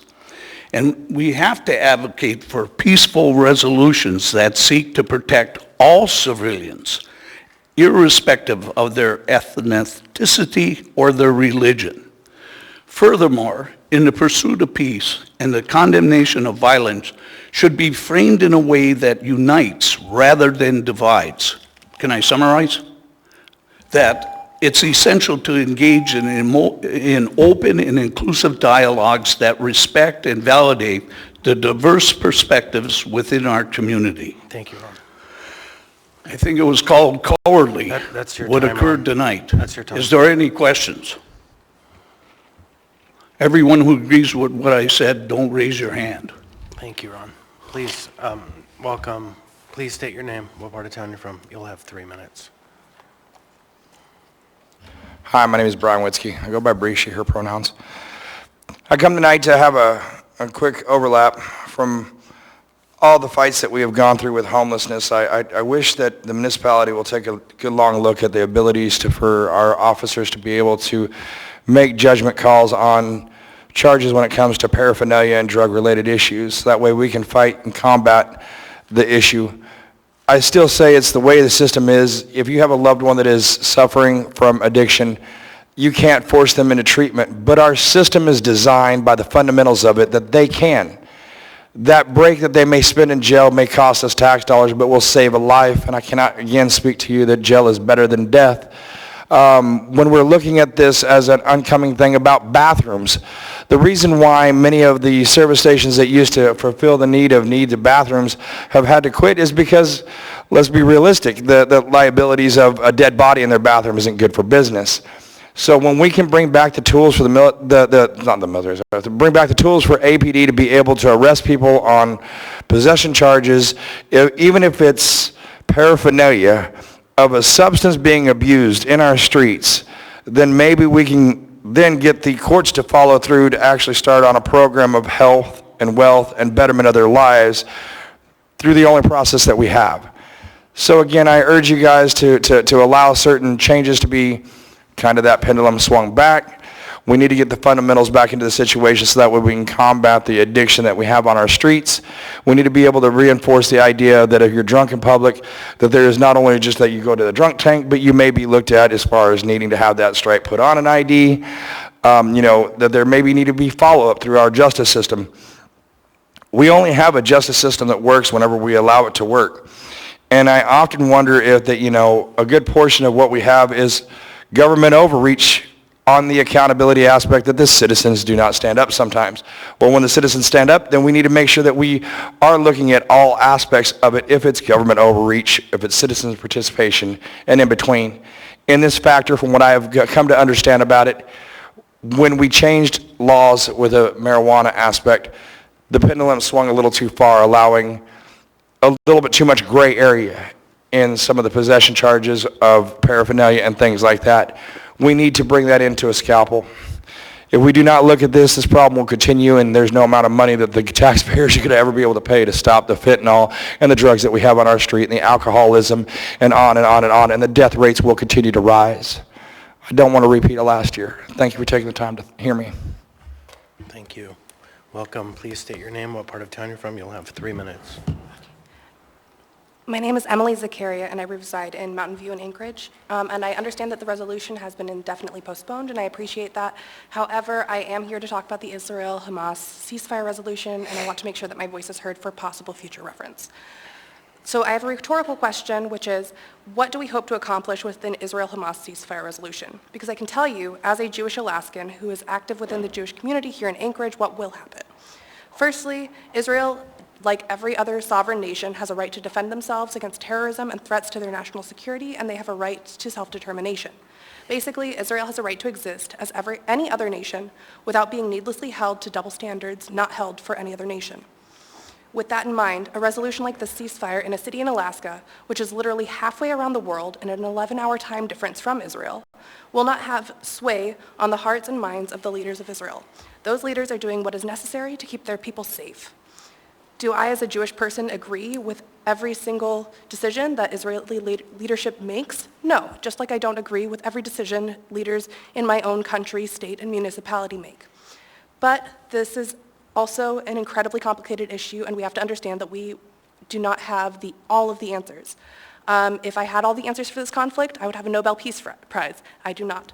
Instead, what a resolution like this in Alaska will actually do is contribute to the rise in anti-Semitism in Alaska, feeding the fuel of hatred that we are already experiencing rise across the nation over the past several years, and which has already increased even more drastically since October 7th, 2023.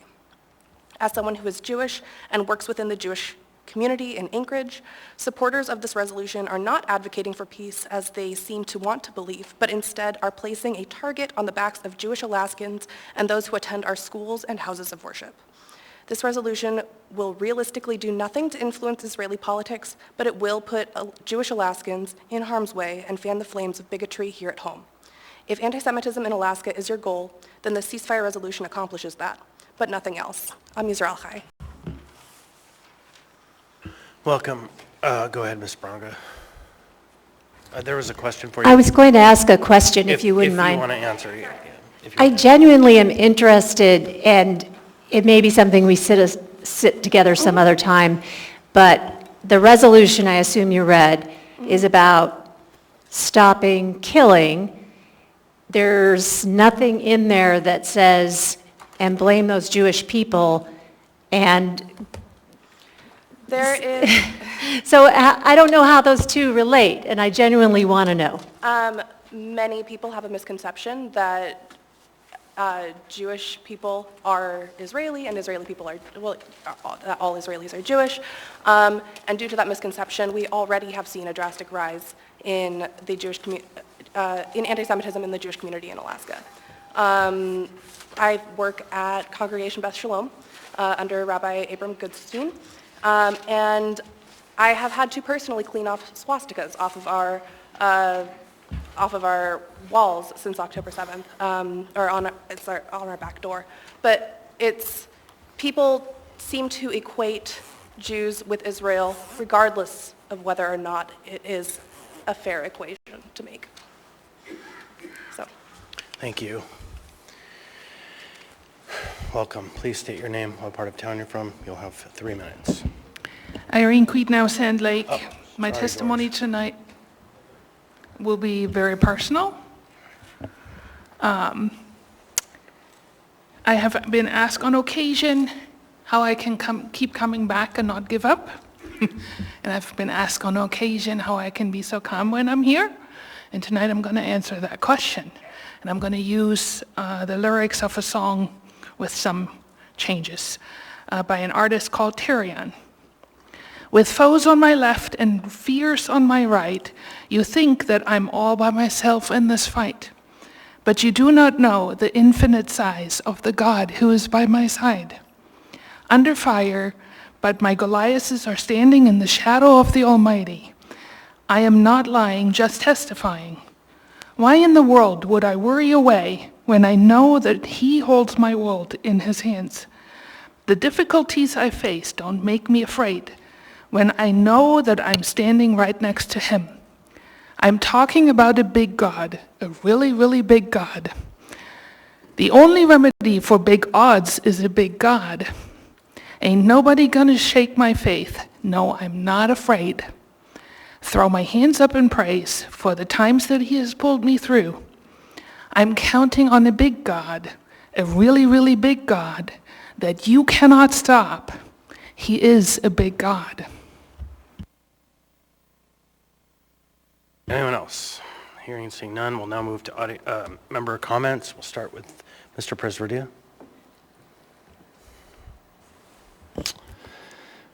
I'm not going to share any comments tonight, thank you. No comment. Mr. Salt. Ms. Brawley. No comment. Mr. Volland. No comment. Mr. Cross. At the CDC today, or excuse me, at the planning building, it was brought to my attention that they're down one more planning and zoning commission member. They have a short board of only 4. They will not be able to hear anything. Yep, that's when I was at, they had a class on well and septic today at the planning department. I ran into Lori, and they said they have a short board for, I believe it's P&Z. They have a short board on one of the committees, and that they had to cancel all their hearings.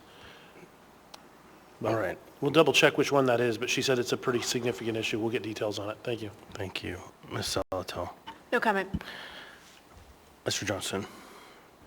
Yeah, I just want to quickly acknowledge our security staff for their professionalism and attention tonight. You guys doing what you do as well as you do lets us do what we do up here, and frankly, I don't think we could do it without you, so I appreciate the way you guys conduct yourselves tonight. Thank you. Ms. Braga. I have a lot to say, but I'm going to be very quick, that I'm very disappointed in what went down here tonight. We had a room full of people engaging with city government that wanted to be heard, and there was no opportunity for debate. And that's what this is about here, and I really feel like that justice was not done. Initially, when I was asked by people from Anchorage for Palestine and Alaska Health Care Workers for Palestine, if I would work on a resolution, they spent hours with me respectfully telling me their perspective. I told them I didn't want to be involved in this, but by sitting down and talking with these people and finding out where they're coming from is why I brought this forward, and I'm very disappointed. Mr. Rivera. Yeah, thank you, Mr. Chair. So I couldn't let tonight's meeting go without commenting on the situation that occurred earlier today. These comments are in their vein of leave your anger and frustrations in the meeting. Don't take them with you after we gavel out. So I, much like Member Braunga, am disappointed in the legitimate but questionable tactic used to close off debate, the call the question motion, on the ceasefire resolution before it even started.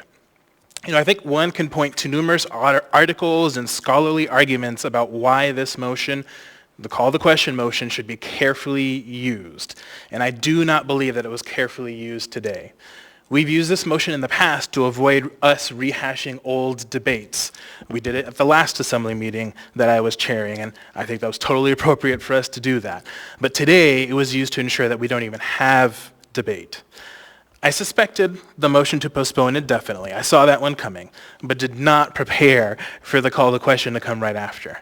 So this raises, I think, two critical points for me. One, it might be time for us to look at refining the code section in this motion to put some parameters on it.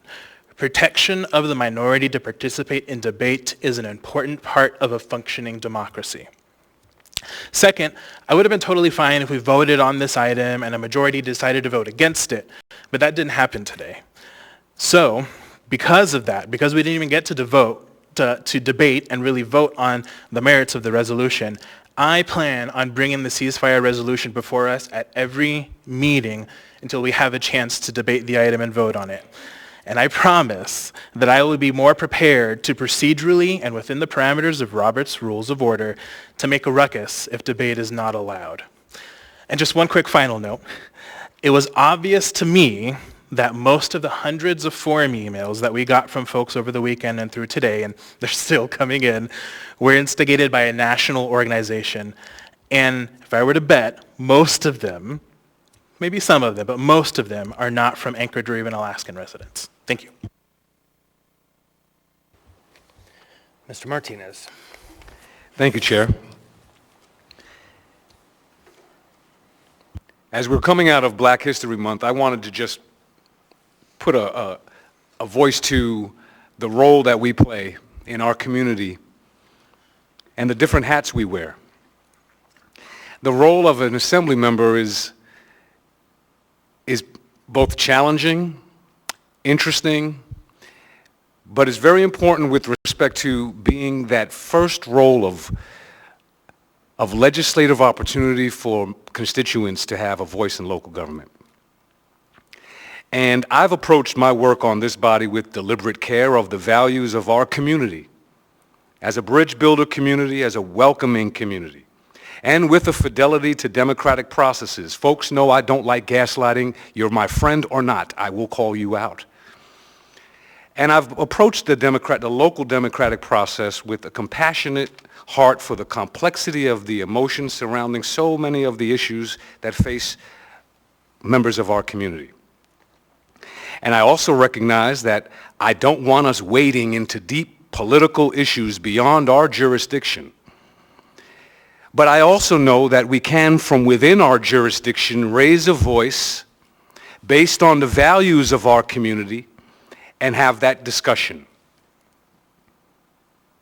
I also know that we have a history in our community of public engagement from the municipality and from this body, of public engagement on world issues when those world issues affect members of our community. I also know that everyone approaches all these issues from their own vantage point and their own experiences. Some will shorthand all conversations for political expediency. And I think I wasn't able to ask a follow-up question, but my follow-up questions go to the language that is written in the resolution of the ceasefire that was identified before versus the fear of the issue in and of itself. I know that there is careful deliberation to be able to find the language that we could find an Anchorage-based value for and then see where that goes. And so it is disappointing that we were not able to have that full discussion, but I'm also concerned with marginalized and vulnerable members of our community who have to live with the ripple of the public discussions and public displays, and sometimes even in our chamber, Mr. Chair, we've heard language that has crossed the line into phobia language, whether it was Islamophobic or just straight fear of others. And I recognize that we have to have a space for the tensions of our community to come together in education, in understanding, within our lane. This body has asked for federal delegation responses to the interest of our community before, and I hope that we can continue to, in the spirit of the welcoming bridge builder community that we are, continue to find ways to have public engagement over the most difficult issues that members of our community are grappling with, and to remember that when people come to the public sphere with different vantage points to talk about issues that affect the vulnerable members of our community, when we all leave the dais and the assembly gavels out, people have to go home and live with those repercussions. So I just wanted to shout out those things and also thank members of vulnerable parts of our community from all sides. There's not one side that was dominant in responses of the messages that we've received. But I just want to thank everyone, no matter what you believed, no matter what your opinion of the sides were, whether you were for this particular item that was before the body tonight, whether you had differences of opinions on that. I thank everyone who has come forward in a respectful way to have the democratic process vet the most challenging issues that members of our community face. Thank you, Chair. Mr. Myers. Thank you, Mr. Chair. Normally, I don't want to leave the meeting with such a heavy undertone, so I just want to say, Felix, thank you for joining me in the minority. I'm there quite often, and I look forward to the meetings going forward. They seem to be getting interesting, but I appreciate the dialogue tonight and the time we spent here and everybody coming to participate. Thank you. Terrell. Yeah, I'll admit, I don't speak all that often, but I thought it was really important to put in my piece on this. I thought it was really disappointing to see discussion completely nulled today. I mean, I would have been amiable to either a pass or not, but complete silencing of all discussion was disappointing. I would just like to remind the dais that condemning needless loss of life should not be partisan. And this resolution does not condone discrimination against any group. I would like to challenge you all to take a stance, regardless of what that may be. I have seen more public participation regarding this issue than I think any other in my entire, coming up on a year now. And I would really like to see those voices heard. So, thank you. So, your allies wrap themselves in the cloth of peace when they levy calls of war themselves. One of the leaders of this group, the one who stood up loudest today, posted on his social media page, "Does someone have a megaphone?" A couple months ago. Seems pretty innocuous. It happened to be the day after a Jewish man had his skull bashed into his death by a megaphone in LA. But your allies are for peace. You can bring this back, Mr. Rivera. It will not land the way you think it will, and it certainly won't land the way it begins. Because justice demands that we tell the true story. Justice demands a full story. Justice demands the entire record. So there was an amendment, And if the conversation is going to go down that road, when it does, it will conclude itself either in the same manner or telling a true story, the full tale, not just a partial tale, cloaked in peace. Point of not order. really peaceful. What's your point of order, Mr. Martinez? The chair referenced allyship, which is a far statement of knowledge that the chair doesn't have access to, so that is far beyond the scope of, I think, the comments. Thank you, Mr. Martinez. I'm going to ask the chair to bring his comments back to his comments. Thank you. The individual who was the ringleader today, supporting the cause of the resolution introduced by the members on this dais.